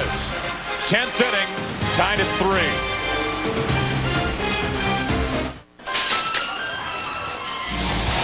CD, $15. Baseball tickets, 2 please. $60. Abstract painting, $3,000. Express checkout on the web, priceless. The MasterCard e-wallet. Online checkout is now 1 click away. There are some things money can't buy. For everything else, there's MasterCard. Get one at mastercard.com. At Gateway, we know many businesses aren't big enough to have their own computer department. What about training for my new guy? That's no problem too. That's why we put business centers in our Gateway Country stores. People are hooked up to this hub. Right. Share files, share one internet connection. Oh, cool. So if you have a question about installation or need training, you can drop on by. Why do we spend so much time with the people who use our computers? Because in Gateway Country, people rule. Stop by or give us a call.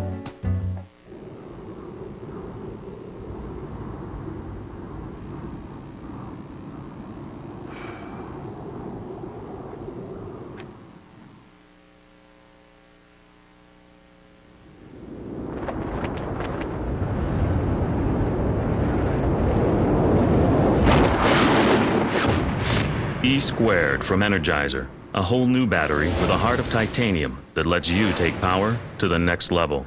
E squared.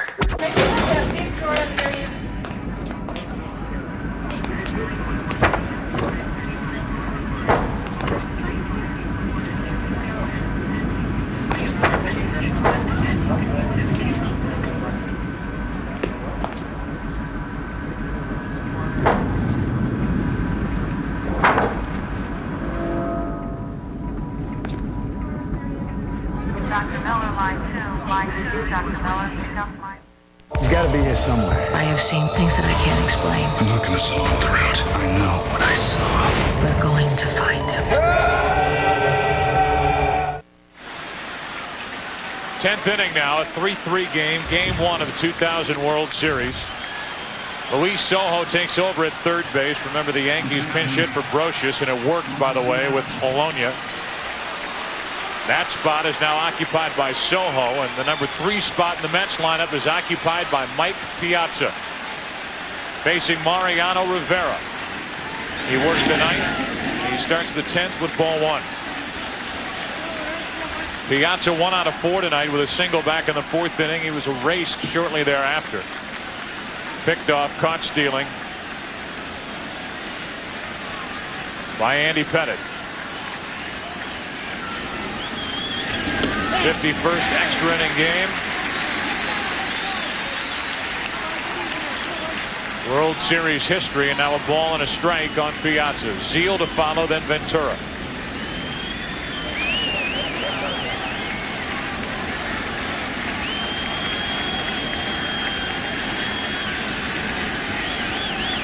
The 1-1.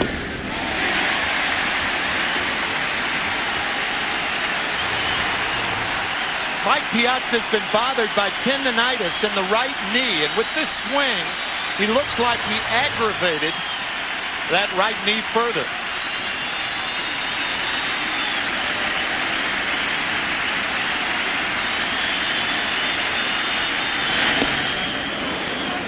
Two balls, 2 strikes.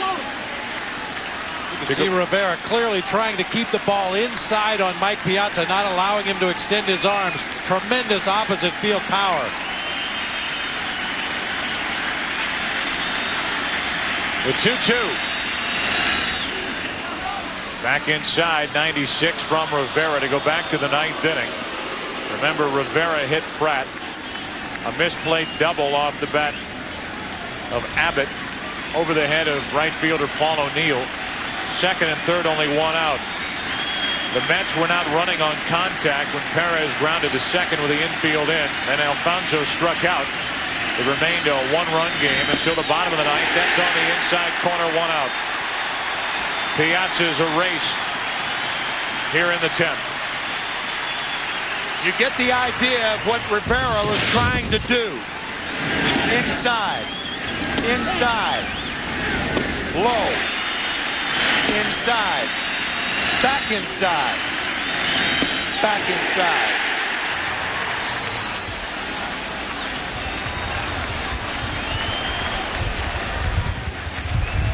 Piazza not a factor in tonight's game to this point. Zeal now with the bases empty, 1 out. 2 out of 4 tonight. Strike 1.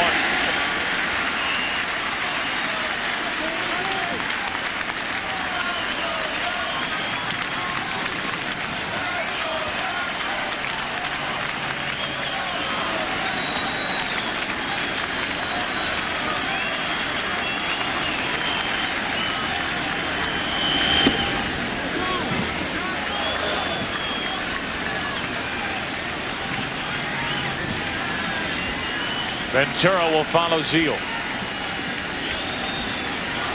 The Yankees in the bottom of the 10th will have Justice, Williams, and Tino Martinez. To the right side. Out of play. Strike 2 on Zeal. Joe, Major League players marvel at Mariano Rivera. He's 170 pounds. Lightly built, and throws the ball continuously 95 to 97 miles an hour. Few pitchers that I've experienced have the torque that Rivera has. Like a slingshot.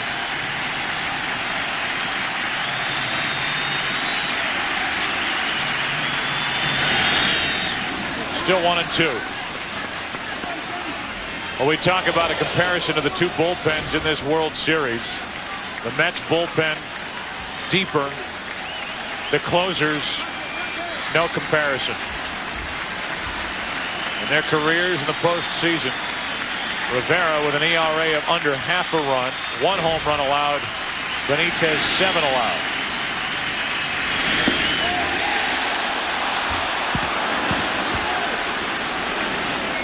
As we mentioned, Benitez 3 out of 9 in save chances as you watch the check swing by Zeal, while Rivera is 17 out of 18. A very good call by Ed Montague. Very tough pitch.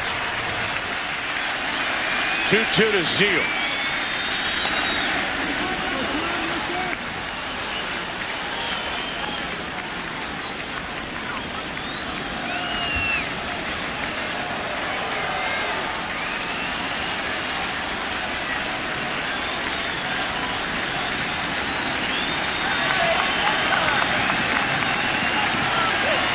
2 balls, 2 strikes on Zeal.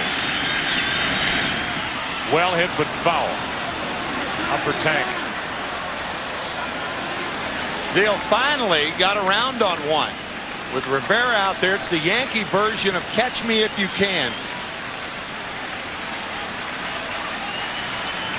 Midnight in the Bronx. 10th inning of game 1. 3-3 score. 1 out, nobody on, and the 2-2 to Zeal. 2 out. A number of missed opportunities in this game 1 for the New York Mets. Zeal not running, thinking a ball was foul that he hit back in the 4th inning, thrown out at first. Jay Payton did the same thing, guilty of that poor decision in the 5th. Then Zeal with a ball off the top of the wall with 2 out in the 6th inning, and on the play, Perez was out at the plate. And then in the 9th, Perez at the plate, 2nd and 3rd, 1 out. Grounded the ball to 2nd. Bobbled by Vizcaíno. Pratt held at 3rd. And the Mets missed another scoring opportunity. Ventura with 2 out, nobody on. 0 for 4 tonight. 1 ball, 1 strike.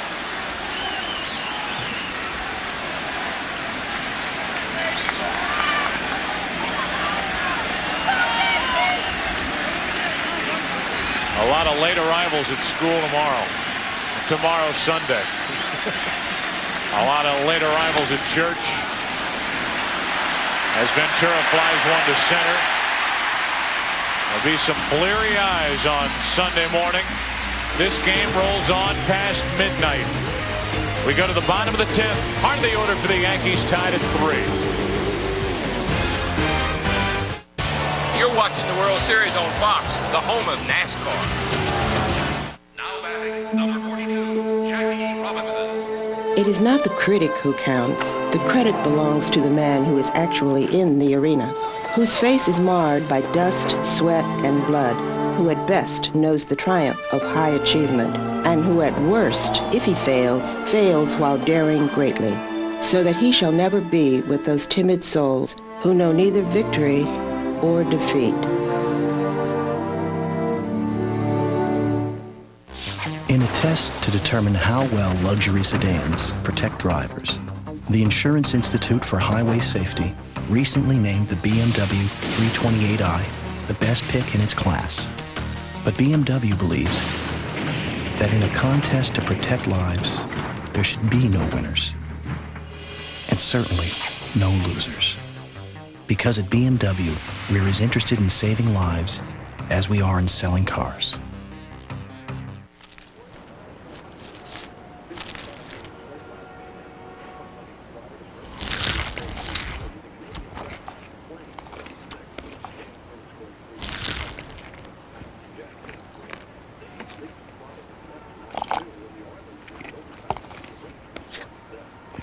The spicy chicken sandwich. Don't bother me. I'm eating. Only 99 cents at Carl's Jr. Let me guess. American, right? Yeah. Can I have a beer, please? Certainly, sir. Here we are. No, on the house. So, are you in England on business then? Yeah. Heading back down to Heathrow tonight. John here will drive you. Oh, it'll be my pleasure, sir. You need to relax, love. England isn't really like this. That's why our business class is. Upper Class by Virgin Atlantic. Can I have a cold beer? VIP, tonight at 12:30 on Fox 11.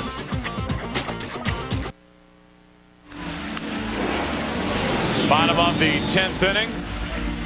The 2000 World Series, Game 1, a 3-3 score. And we remind you that if you're in the Central Time Zone, tomorrow it's a full day of sports action on Fox, beginning with America's favorite pregame show. Then it's a Fox NFL doubleheader as the Rams take on the Chiefs, the Redskins tangle with the Jaguars, plus other regional action. Then it's Game 2 of this 2000 World Series, 7:30 Eastern, 4:30 Pacific here on Fox. And the pitching matchup, Roger Clemens against Mike Hampton. Here's Dennis Cook. He takes over in the bottom of the 10th for the Mets. Dennis 6-3 on the year, and earned run average that no reliever likes, no starter either for that matter. Dennis did not have a good season, but he has had a good postseason. He passed a kidney stone and was added to the roster as late as the Mets could wait. Bobby Valentine even telling us that they called him this morning to make sure he was all right. Stanton and Cone getting ready in the Yankee bullpen. As Justice leads it off in the bottom of the 10th.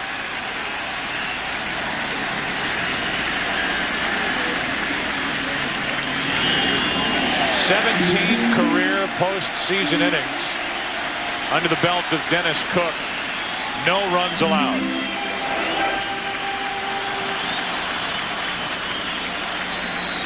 Saw the left-hander Mike Stanton, the right-hander David Cone warming. Cone could be throwing in anticipation of his start on Wednesday night at Shea Stadium. I think Stanton will be the pitcher in the top of the 11 should this game go that far. We're in the bottom of the 10th, a 3-3 game, and Justice as Cone drops down as a 1-ball, 1-strike count. Dennis Cook does not have a good breaking ball. It's a flat slider. So often in an effort to fool the hitter and to give him another look, he'll just drop down with the fastball. That's what he did to David Justice then. Rivera's job is finished. 2 scoreless innings, which has become routine from him. Now it's Cook trying to send this game into the 11th. The 1-1 to Justice. 2 balls and a strike. That's a danger area right there. That was a backup slider. David Justice, remember, that big home run. Ooh, that is a danger area to David Justice. I'm really surprised to see Dennis Cook working him so hard on the inside part of the plate. 30 of Dave Justice's 41 home runs came to right field. That missed inside. The count goes to 3-1.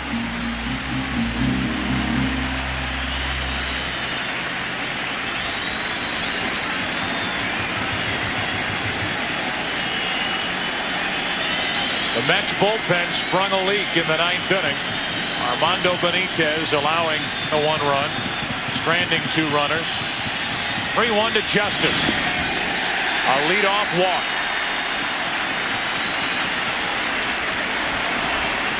Now that Clay Bellinger move looks more likely, since Bellinger is a good outfielder and a faster runner than Justice. We'll see how Joe Torre elects to go here.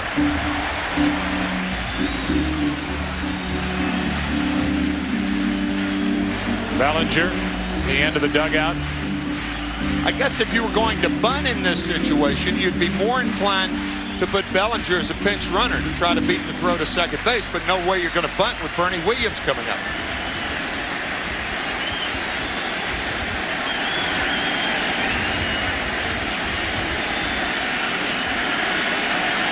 Potential winning run at first with nobody out. Bottom of the 10th, a 3-3 score.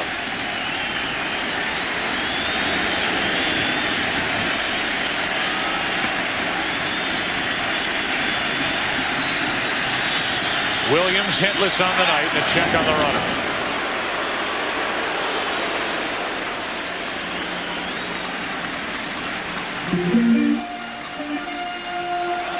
Lyndon Rush getting ready now for the Mets out in their bullpen.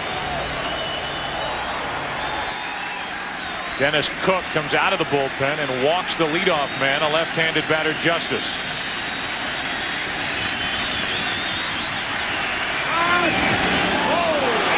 The Yankee bench is calling for a balk call on Dennis Cook.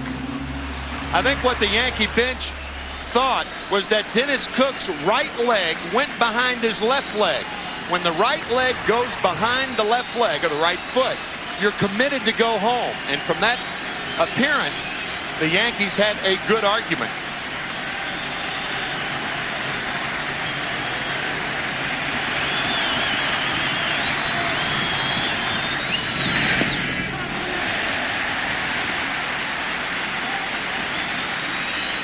Ball one on Williams.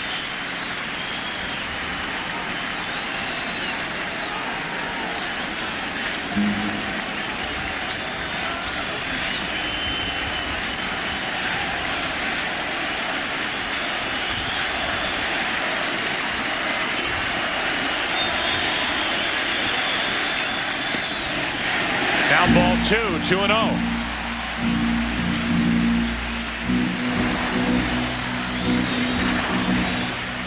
Working Williams away, Cook has missed twice.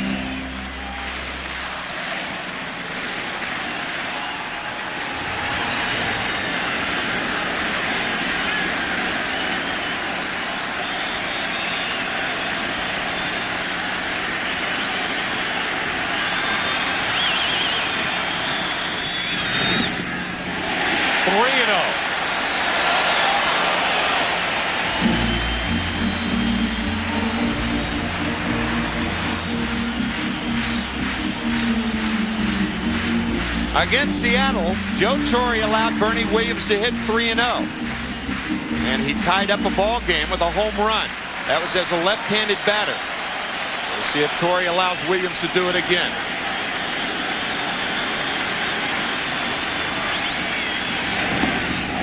Back-to-back walks to start the 10th.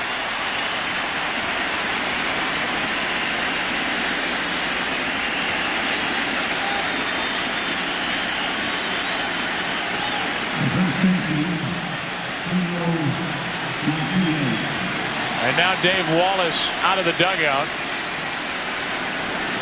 Glendon Rush has been so good this postseason out of the bullpen for the Mets. And they're going to call on him here in the 10th inning of game 1. 2 on, nobody out. Martinez coming up, tied at 3. Meet Martin Licious, Storm Chaser. Some head for the basement. He heads for a Chevy S10. With better fuel economy than Ford Ranger and a bigger bed, Chevy S10 also has standard 4-wheel anti-lock brakes on every model. Because if you want to outrun Mother Nature, you need every advantage you can get. Only until October 31st, get 0% financing on 2000 Chevy S10s. That's up to $3,900 in finance savings. In the new Internet economy, 96% of the Fortune E50 run Oracle. Oracle. Software powers the Internet. Man, that sandwich was good. Is there another one? We're saving it for Dave. You can't resist Wendy's bacon mushroom melt with all that bacon and cheddar. Hey, Dave, why don't you stay out a few more laps? Okay. Where's that sandwich? Daryl, I hope no one ate my lunch. When you gotta have one, you gotta have one. What's the best part of playing in the major leagues? It's standing at the plate in front of a packed house of fans, cheering at the top of their lungs, feeling the electricity in the air, and then coming through in the clutch. It's a magical feeling that's almost impossible to describe. An experience we share together, one that wouldn't be the same without you. Thanks for being part of the game. On Sunday, November 5th, the best is back to back. With a full hour of Emmy-winning comedies on Fox. First, rock out with The Who. How you doing out there? It's a little chilly. Wow. On an all-new Simpsons. Then, last season's feel-good comedy is back. They don't do anything. They're just there. Malcolm in the Middle. Where's Hal? An all-new episode. It's all part of Fox season premiere Sunday, November 5th at 8, 7 Central. Bottom of the 10th inning, Dennis Cook is finished for the night. He's come out of the bullpen and walked Justice. And now Bernie Williams, a pinch runner. The runner is on second base, by the way. That's Clay Bellinger, the pinch runner, talking to Willie Randolph during the pitching change. And one would assume that they're talking about a sacrifice. The last time Tino Martinez sacrificed was May 6th, 1996.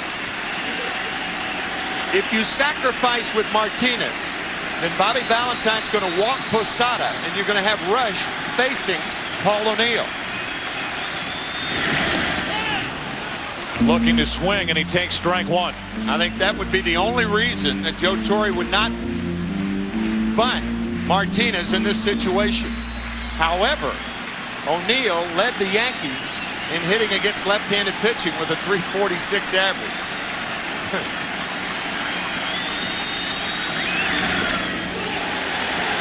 Runner goes to third.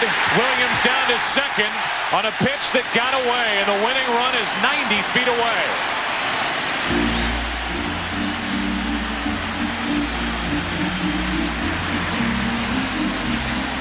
A breaking ball in the dirt. Watch Todd Pratt go with it with his glove hand. The edges of the catcher's mitt very hard.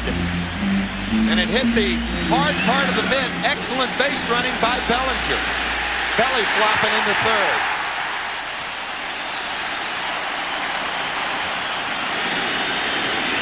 Now second and third, nobody out, infield in, and Tino Martinez pops it up.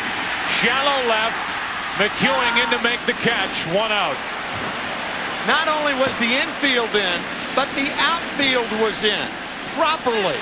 And the reason for that, a sacrifice fly wins the ball game for the Yankees. Look how shallow Joe McEwing is. He almost is on the infield when he makes the play. That's why you not only bring the infield in, but the outfield in. Look how close he is to the infield. 4 strides. No way Bellinger could do anything but go halfway. No way you tag up. That was deep short, that ball. So now after the wild pitch and the pop-up by Tino Martinez, here is the situation. With second and third, one out, first base open, and an intentional walk being handed to Jorge Posada. Third walk of the inning. First intentional given to the Yankees. And the bases are loaded with one out for Paul O'Neill.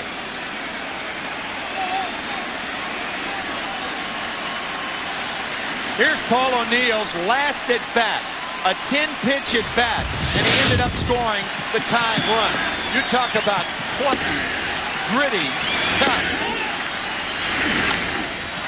One foul, another foul. 8th pitch, another foul. 9th pitch, another foul. And on the 10th, he earns a walk. Well earned. A walk followed by a pinch hit single by Polonia. A base hit by Vizcaíno and a sac fly by Knobloch. Now the bases are loaded for O'Neill with one out. The outfield is in. The infielders are shortened up. Up the middle, they try for the double play. O'Neill could win it for the Yankees. Instead, he grounds to second. A flip to Abbott on to first for a double play. Second and third, nobody out for the Yankees. Glendon Rush comes in, does his job again, and the Mets come flying off the field.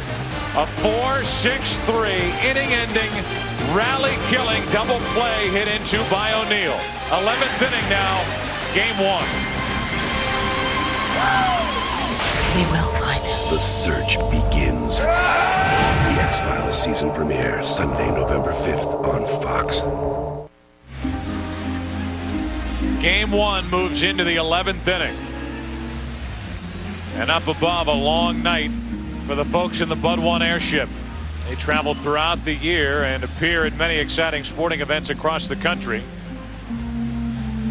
Here in game 1 of the 2000 World Series, we've had a little bit of everything, including the double play hit into by O'Neill to end the 10th inning. As you said, Joe, the middle infielders were playing halfway. That gives the Mets the option of going for 2 if they have an opportunity instead of forcing them to come home. Nicely turned by Alfonso and Abbott. I think Abbott was caught in between. He didn't really know whether Edgardo was going to step on the bag or not. It's a very difficult little shovel off when you're that close to the middle infielder. So in the end, Abbott had to basically throw that ball flat-footed. Yeah. And they got O'Neill by a step at first. Mike Stanton in the game. Pettitte, Nelson, Rivera, 2 shutout innings. And now Stanton. And Joe McEwing will be the first to face him from the Mets. 11th inning, 3-3 score. During the regular season, a .222 hitter is nicknamed Super Joe from his days with the Cardinals. Traded this past spring for Jesse Orosco. Utility player. First World Series at bat, and he takes a breaking ball from Stanton. Strike 1. McEwing took over defensively for Agbayani in the 8th.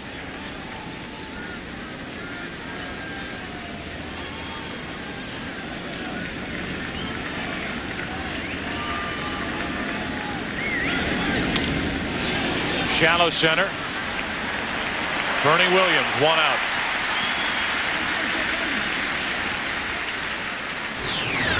We started to go through this earlier. The Mets in their postseason history, 14 of the 60 games have gone to extra innings. 17 of the 36 postseason wins have come in their last at bat. 22 of the 36 wins, the Mets trailed or were tied as late as the 5th inning. They trailed going into the 7th inning here tonight when they came up with 3 runs. RBIs by Trammell off the bench and a 2-out infield single by Alfonso for a 3-2 lead. Ball 1 to Jay Payton. Todd Pratt wondering what part of his body will be hit next. It's the right foot. It's the 4 corners, the bingo card. 1 out, nobody on. Payton, strike 1.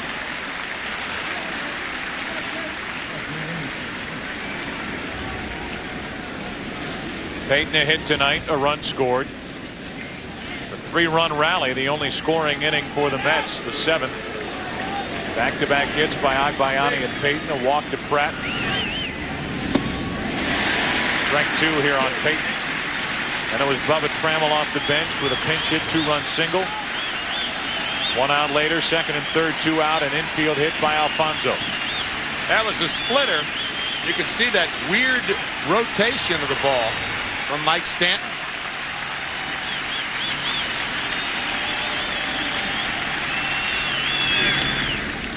Still 1-2. Mike Stanton has played and pitched in every postseason since 1991. With the Braves, now with the Yankees. What an important member of the bullpen he is for this team. Which in tight games is about a 3-man bullpen for the Yankees. Right. Stanton, Nelson, and Rivera. They've all 3 been in this game as Payton grounds 1 to Soho. First chance over there tonight, 2 out. Todd Pratt has had a thrilling moment in his postseason history.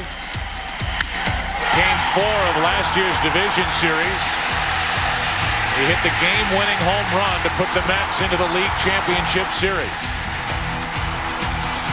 He hit it off Matt Manti with 1 out in the bottom of the 10th inning. And the Mets went on to lose the NLCS in 6 games to the Braves. Bats here with 2 out, nobody on.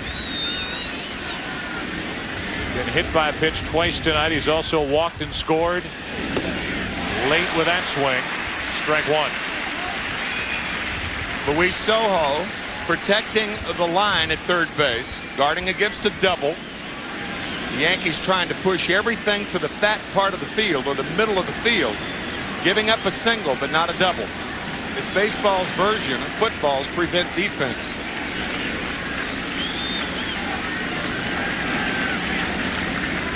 Pratt, a ball and a strike. Stanton throwing hard, 94. Stanton did not appear in the American League Championship Series, warmed up a number of times, was involved in the divisional series against Oakland.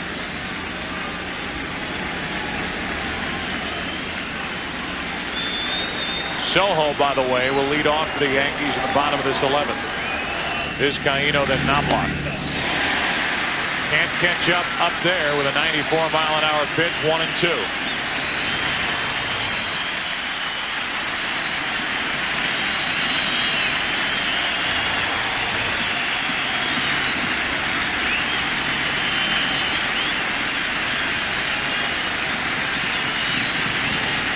4 innings tonight for the Yankee bullpen. No runs allowed.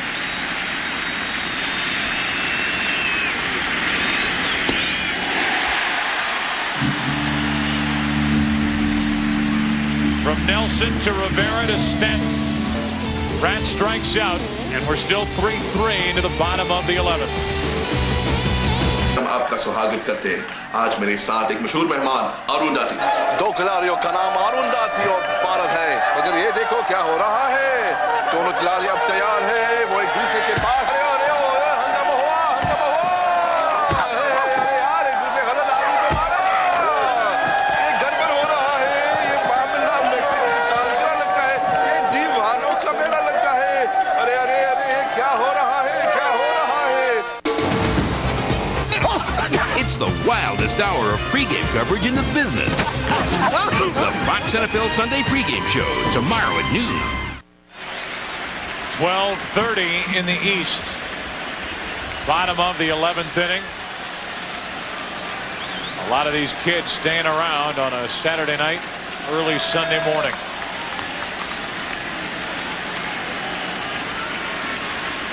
Bottom of the 11th inning, 3-3 game, and Glendon Rush deals with Luis Sojo. Rush pitching in his 4th game in this postseason.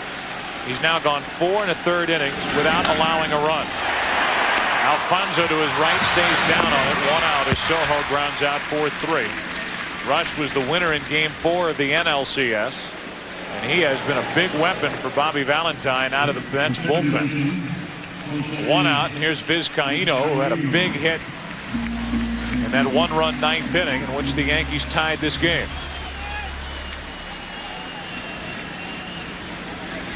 If this game goes to the 12th, it'll be Abbott, Perez, and Alfonso. Anybody gets on in the inning, Piazza. Right now, 1 out, nobody on. Vizcaíno drops it down. It's a foul ball, and Pratt wisely let it bounce foul. Had plenty of those tonight.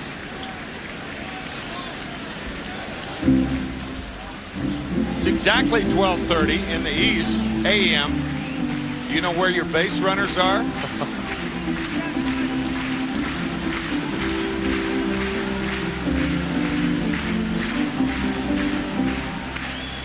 The Mets have stranded 8 of them. They've lost 2 on the bases. Piazza out stealing. Perez out at the plate back in the 6th inning. That's into right center field. Slicing to Perez. He plays it on a hop. Vizcaíno held to a single on a good play by Timo Perez. Throw behind the runner and safe as Vizcaíno gets back on the throw to first by Ventura. A 1-out single by Vizcaíno. A 3-hit night for Jose. What a great play by Perez. Even though, in my judgment, Vizcaíno should make him throw him out. Payton can't get to it, but look how far Perez travels. Now, the throw is errant, but as a base runner, you don't know that.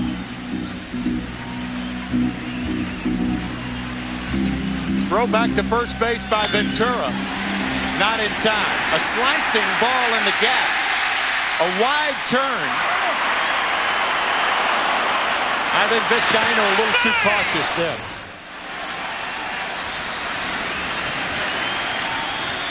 Winning run on at first with 1 out for Knobloch. Strike 1. Knobloch tied the game in the 9th inning with a sac fly to left against Benitez. 4 hours, 19 minutes into this game. This is the longest World Series game by time. The old record, 4 hours, 17 minutes. The Yankees at Atlanta back in '96. No, Mike Piazza DHing tonight for the Mets. Couldn't have picked a better game to DH rather than sit behind the plate for 4 hours plus of this ball game.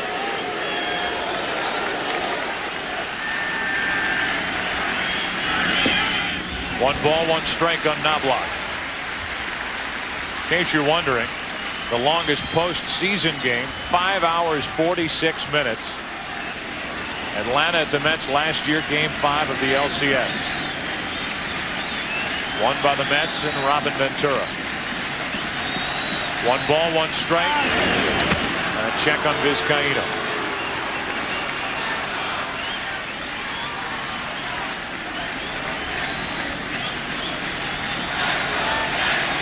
This is only game 1. And it's 3-3 in the 11th. Strike 2 on Knobloch. And a World Series souvenir dropped from the upper deck.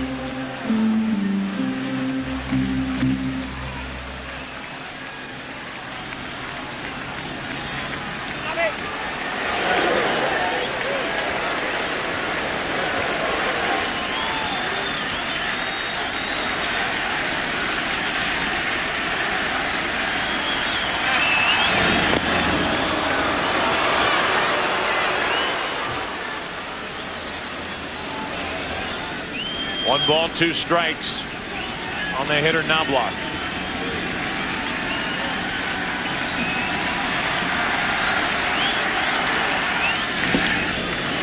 Two and 2. A 2-2 pitch with a runner on at first base or runners on at first and second. Very, very important. If he misses with this pitch, then Vizcaíno will be off on the 3-2 count. So a big pitch coming up.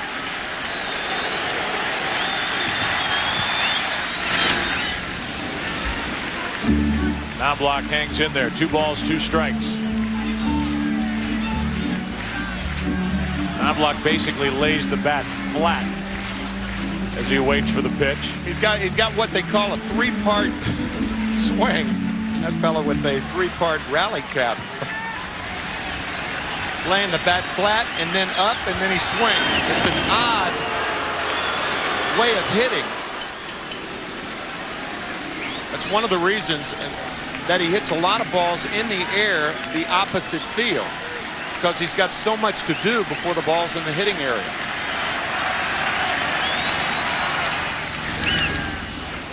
Big swing. Still 2 and 2.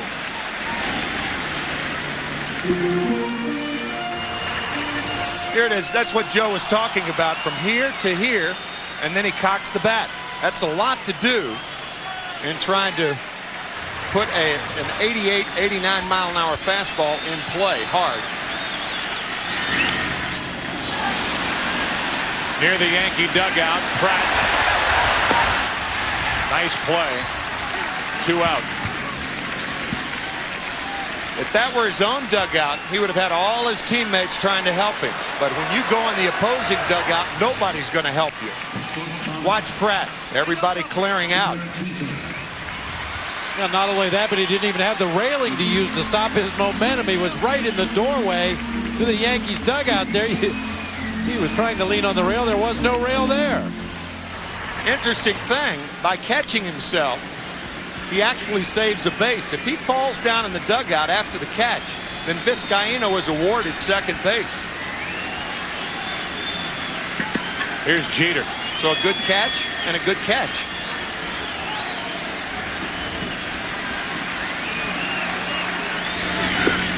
Late swing, strike 1.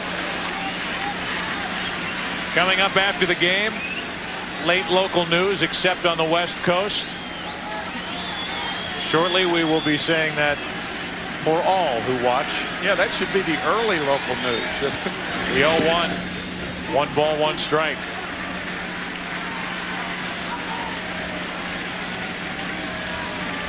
There are newsrooms across the country with new fans watching and waiting for the end of this game. Changing their scripts. Excuse me, Joe, there's no saying in baseball, sleep in November. That certainly applies to this first game. 2 balls and a strike on Jeter. Down the right field line and foul.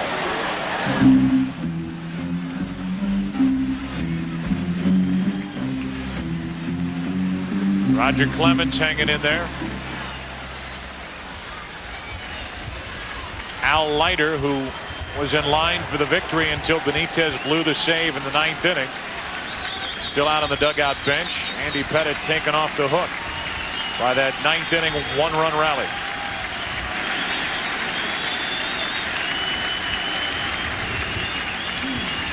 2 balls, 2 strikes, and a visit from Pratt out to Glendon Rush.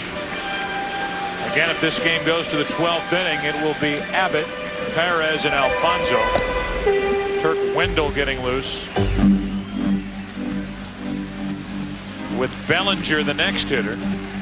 He pinch ran last inning for David Justice, who had led off with a walk.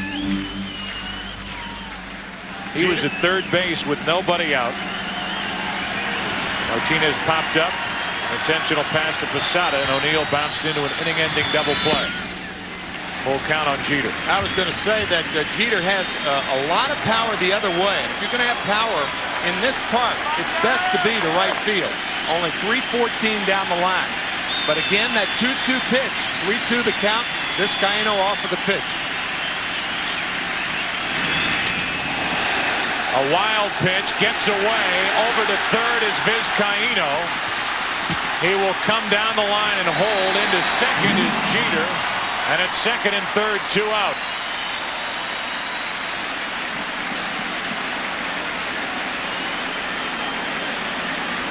A walk and a wild pitch. And the winning run is 90 feet away. Todd Pratt can't find the ball. Curveball backs up. And then he looks in the wrong direction. And the ball's behind him to his right. Still can't find it. That allows Vizcaíno, who was running. The ball went up instead of straight back. Vizcaíno goes to third. Jeter goes to second. Another one of those, and the game's over. A pitching change here in the 11th inning with runners at second and third, 2 out. Again, the winning run at third base for the Yankees. Bellinger will hit. Wendell will pitch for the Mets. Billy Crystal enjoying the game. He did the prologue for us about 5 hours ago. I guess he's set to do the epilogue, Joe. Yeah. By the way, the true Hollywood fans are left. Billy Crystal definitely in that category. Working on the HBO movie 61, chronicling the Roger Maris season. 1961, when he hit the 61 home runs, and the record being broken in 98 by Mark McGwire. Puffy Combs and Jennifer Lopez still here. And so's Glenn Allen Hill, who will come off the bench and try to win game 1 for the Yankees, dealing with Turk Wendell. Winning run is Vizcaíno. He's at third. Tom Cruise hanging in there. Matthew Broderick, Sarah Jessica Parker. And now back to baseball. Second and third, 2 out. 3-3 game in the 11th. And it's Glenn Allen Hill batting for Bellinger.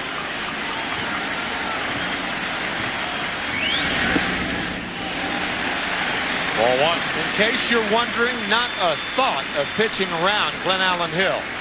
No way, says Bobby Valentine. Not with Bernie Williams on deck.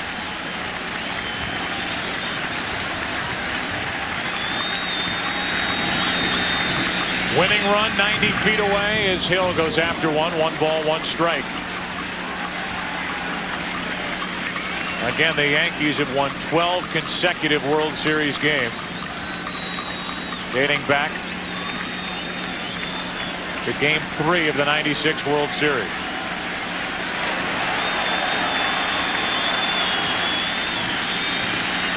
Glenn Allen Hill trying to end a long night. Set up now at 1 ball and 2 strikes. Picked up from the Cubs, the player of the month in the American League during the month of August. Hit 10 home runs. Burst onto the New York Yankee scene. Cooled off in September. And on a rather warm October night, trying to win Game 1 of the 2000 World Series. Second and third, 2 out.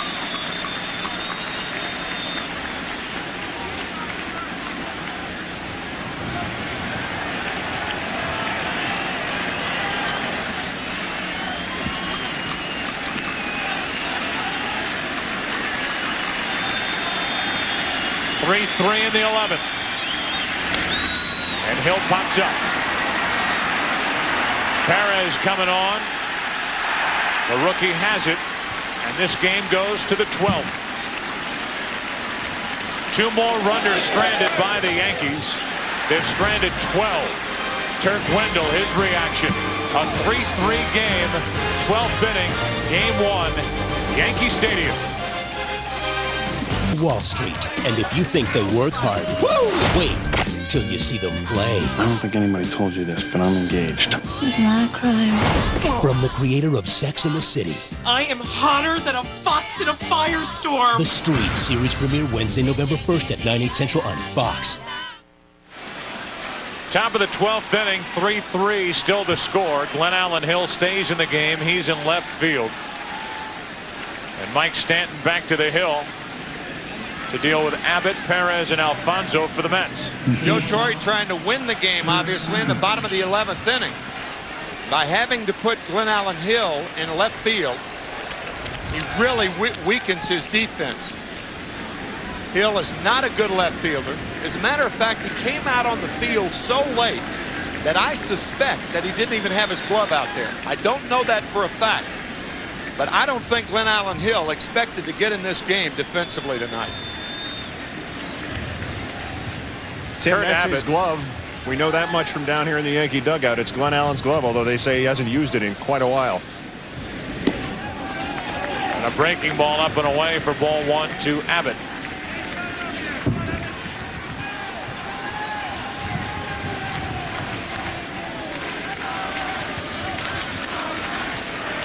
"12 games in left field this season for the Yankees. For Glenn Allen Hill. Abbott, a ball and a strike.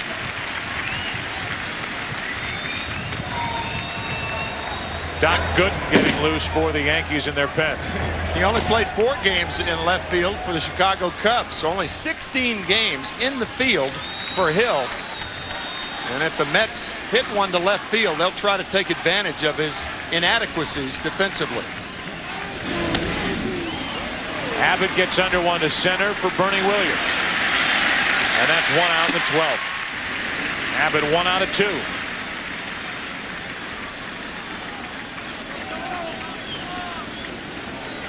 Now Perez.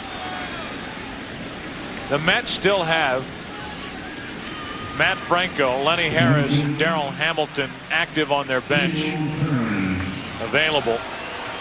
The Yankees have Nagel, Gooden, Cone, Grimsley in their bullpen remaining.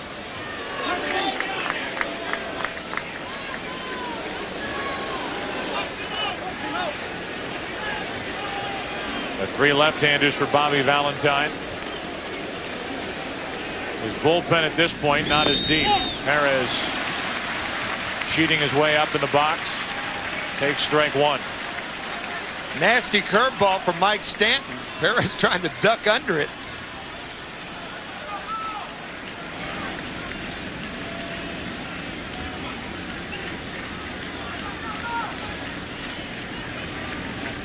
Perez 1 hit tonight, ducking away from strike 2. You talk about 2 knee-buckling curveballs to Perez. Check this out. Jelly legs.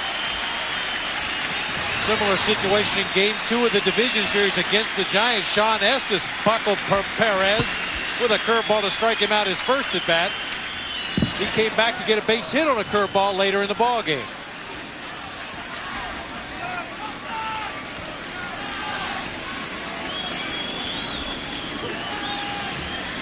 Stanton ahead on the count, no balls, 2 strikes. Edgardo Alfonso will be next. Piazza after Alfonso if somebody gets on.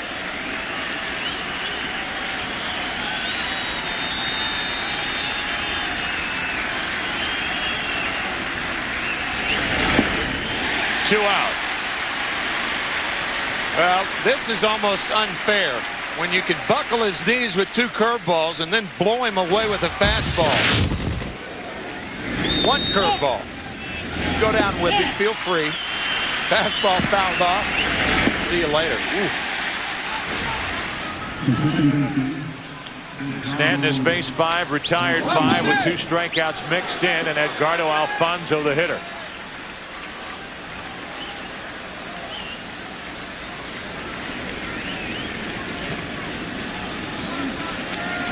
25 home runs during the regular season. 1 this postseason for Alfonso. Ball 1.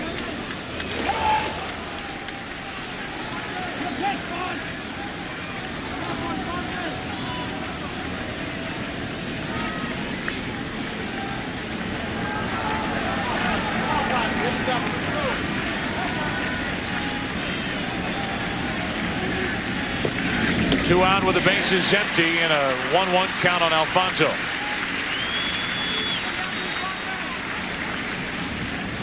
The DH, Piazza next.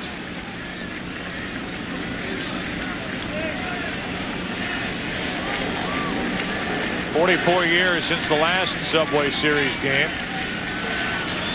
Nobody wants this game 1 to end. 3-3 in the 12th. And a 2-ball, 1-strike count on Alfonso. The last Subway Series game back in 1956, pitched by Johnny Cucks, shut out over the Dodgers. Johnny didn't know he was going to start that game. He found the baseball in his shoe before the game. That used to be a way where managers and pitching coaches would tell guys they were going to start. 2-2 on Alfonso.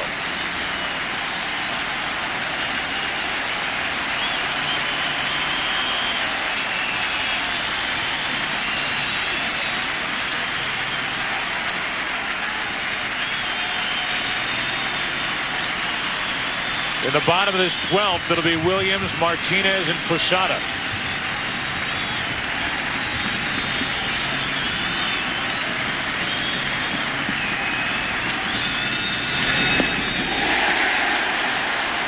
Two perfect innings worked by Stanton. Still tied, bottom of the 12th. In case you forgot how to get here by subway, or better yet at this point, how to go home. Another look.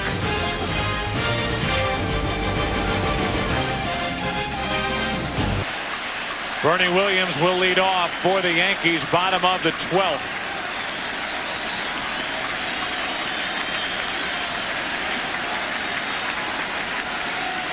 .3-3 the score. Williams, Martinez, and Posada. 3 home run threats against Wendell, who misses high with ball 1. Wendell came on to get Glenn Allen Hill to fly to right. Second and third, 2 out to send the game to the 12th. Bernie Williams hitless on the night. 2 walks, 1 an intentional pass. That's into the strike zone. A ball and a strike. A quick game summary. Bottom of the 12th combined. We've seen 10 pitchers used, 383 pitches.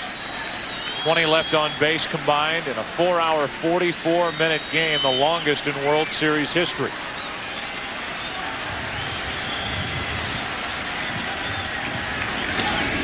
Strike 2 on Bernie Williams.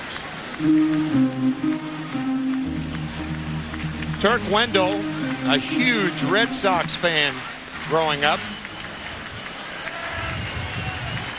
Turk was, what, 6 years old when that famous home run was hit by Carlton Fisk 25 years ago. Today, leading off the 12th. Bernie Williams leading off the 12th here for the Yankees. Grounds to Alfonso. Off Pat Darcy. Leading off the 12th inning. Game tied 6-6. And this, the body language off the pole, forcing a game 7. Bernie Carbo had tied that game with an 8th inning home run. That came at 12:38 a.m. So it was literally 25 years ago today. Tino Martinez.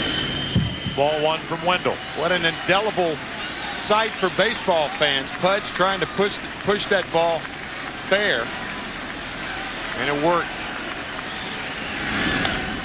Martinez pops it up near the Mets dugout. No. Out of play. Carlton Fisk enshrined in Cooperstown this year. And this year his number retired by the Red Sox.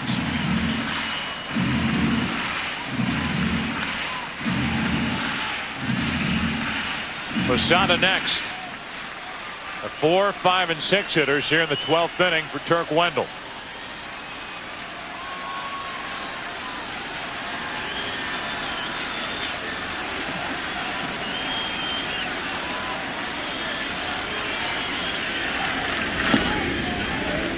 Two and one.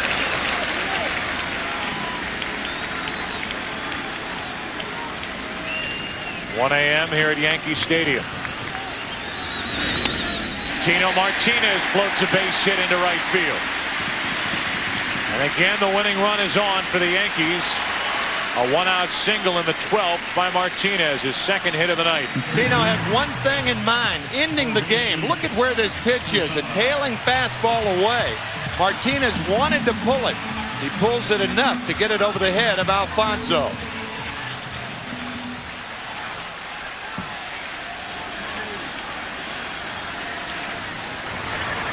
Now the switch hitting catcher Jorge Posada, who hit 28 home runs during the regular season.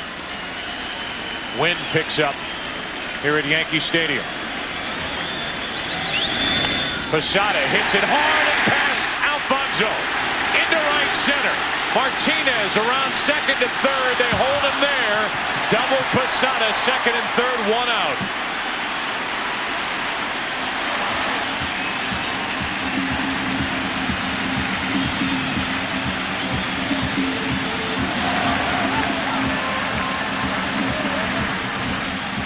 A low tracer by Posada by Alfonso. Alfonso never had a chance. Tracked down nicely by Jay Payton to keep Martinez from scoring. And now they'll walk O'Neill, and Luis Sojo will be the batter. Martinez easily goes to third. He's wanting Willie Randolph to send him around third, but a nice play by Payton prevented that. Back in the 10th inning, the Mets intentionally passed Posada to get O'Neill to the plate, and he promptly bounced into a 4-6-3 double play with the bases loaded to end the 10th inning and a big scoring threat for the Yankees. Now they're going to walk O'Neill and pitch to Sojo. 0 for 1 in this game, and all the fielders will creep in. Again up the middle, they'll look for the double play ball, which the Mets got off the bat of O'Neill in the 10th. The outfield comes in, and the Yankees yet again have the winning run here in Game 1 of the World Series at third base. Luis Sojo, an excellent bunter also. Bases loaded, 1 out. Strike 1 on Sojo, bailing out of there.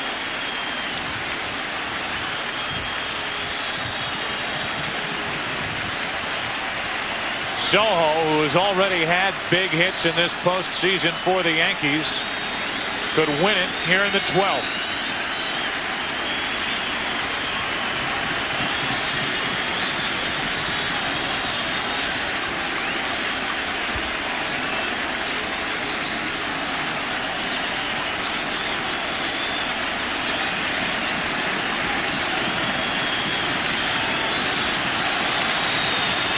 Bases loaded, 1 away in the 0-1. Popped up behind the plate. Pratt is there. 2 out.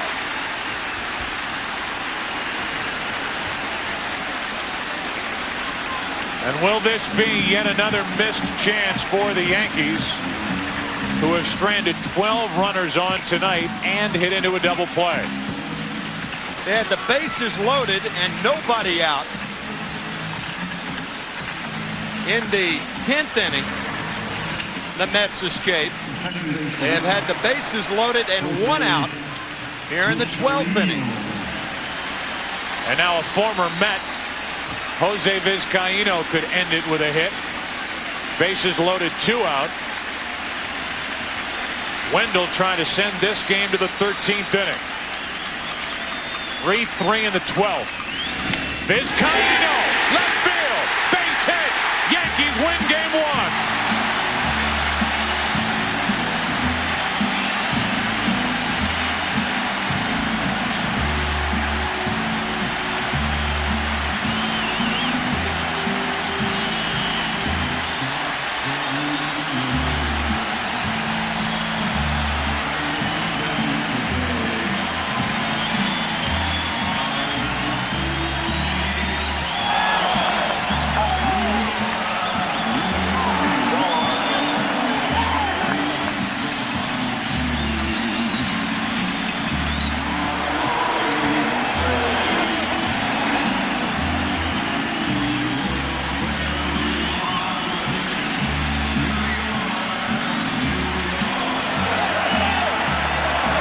Jose Vizcaíno, who came from the Dodgers in June, ends game 1 of the 2000 World Series with a 2-out base hit in the 12th.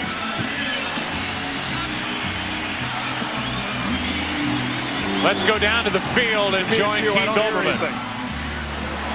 Jose, congratulations. Had them all the way. You guys play the most amazing baseball I've ever seen. Yeah, it was a great game.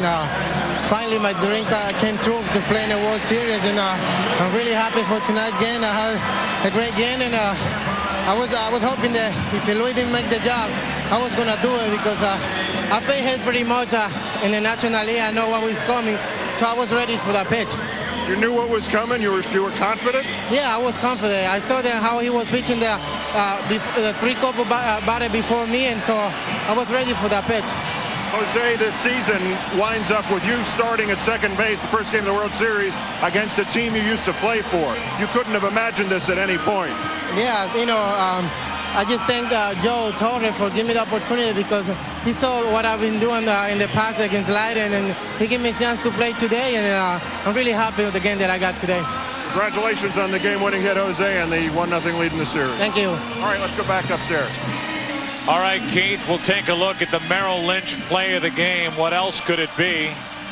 4 hours, 51 minutes after we started game 1 with the bases loaded, 2 out. It's Jose Vizcaíno who got the surprise start in this game 1. A 4-hit night, including hits in the 9th inning, the 11th inning, and the 12th inning to win it. The number 9 hitter in the lineup, never lifted for a pinch hitter by Joe Torre. He stayed with Vizcaíno, and it's Vizcaíno who delivers in the 12th inning the game-winning hit into left field. A final of 4-3 in 12 innings here in game 1. The winner was Stanton, the loser Turk Wendell, and again 4 hours 51 minutes in length. We remind you to stay tuned for your late local news, and tomorrow it's the Fox NFL Sunday pregame show, followed by a Fox NFL Sunday doubleheader, and culminating with game 2 of the World Series here at Yankee Stadium. Roger Clemens against Mike Hampton. A full day of sports action tomorrow, or in the East later today, here on Fox. What a night. What a game 1. The baseball world waited 44 years for another Subway Series. And game 1 of the 2000 World Series goes to the Yankees. They have won 13 consecutive World Series games. They got a run in the 9th inning to tie it, a run in the 12th inning to win it. For Tim McCarver, Bob Brentley, Keith Olbermann, and Steve Lyons, our producer Michael Weissman, our director Bill Webb, and everyone who helped out with tonight's game. This is Joe Buck. So long from Yankee Stadium. Final score 4-3 in 12 innings, and the Yankees take game 1. For more information on tonight's game and information from around Major League Baseball, log on to foxsports.com. You've been watching Fox Sports coverage of Major League Baseball, home of this 2000 World Series. See you later tonight for Game 2.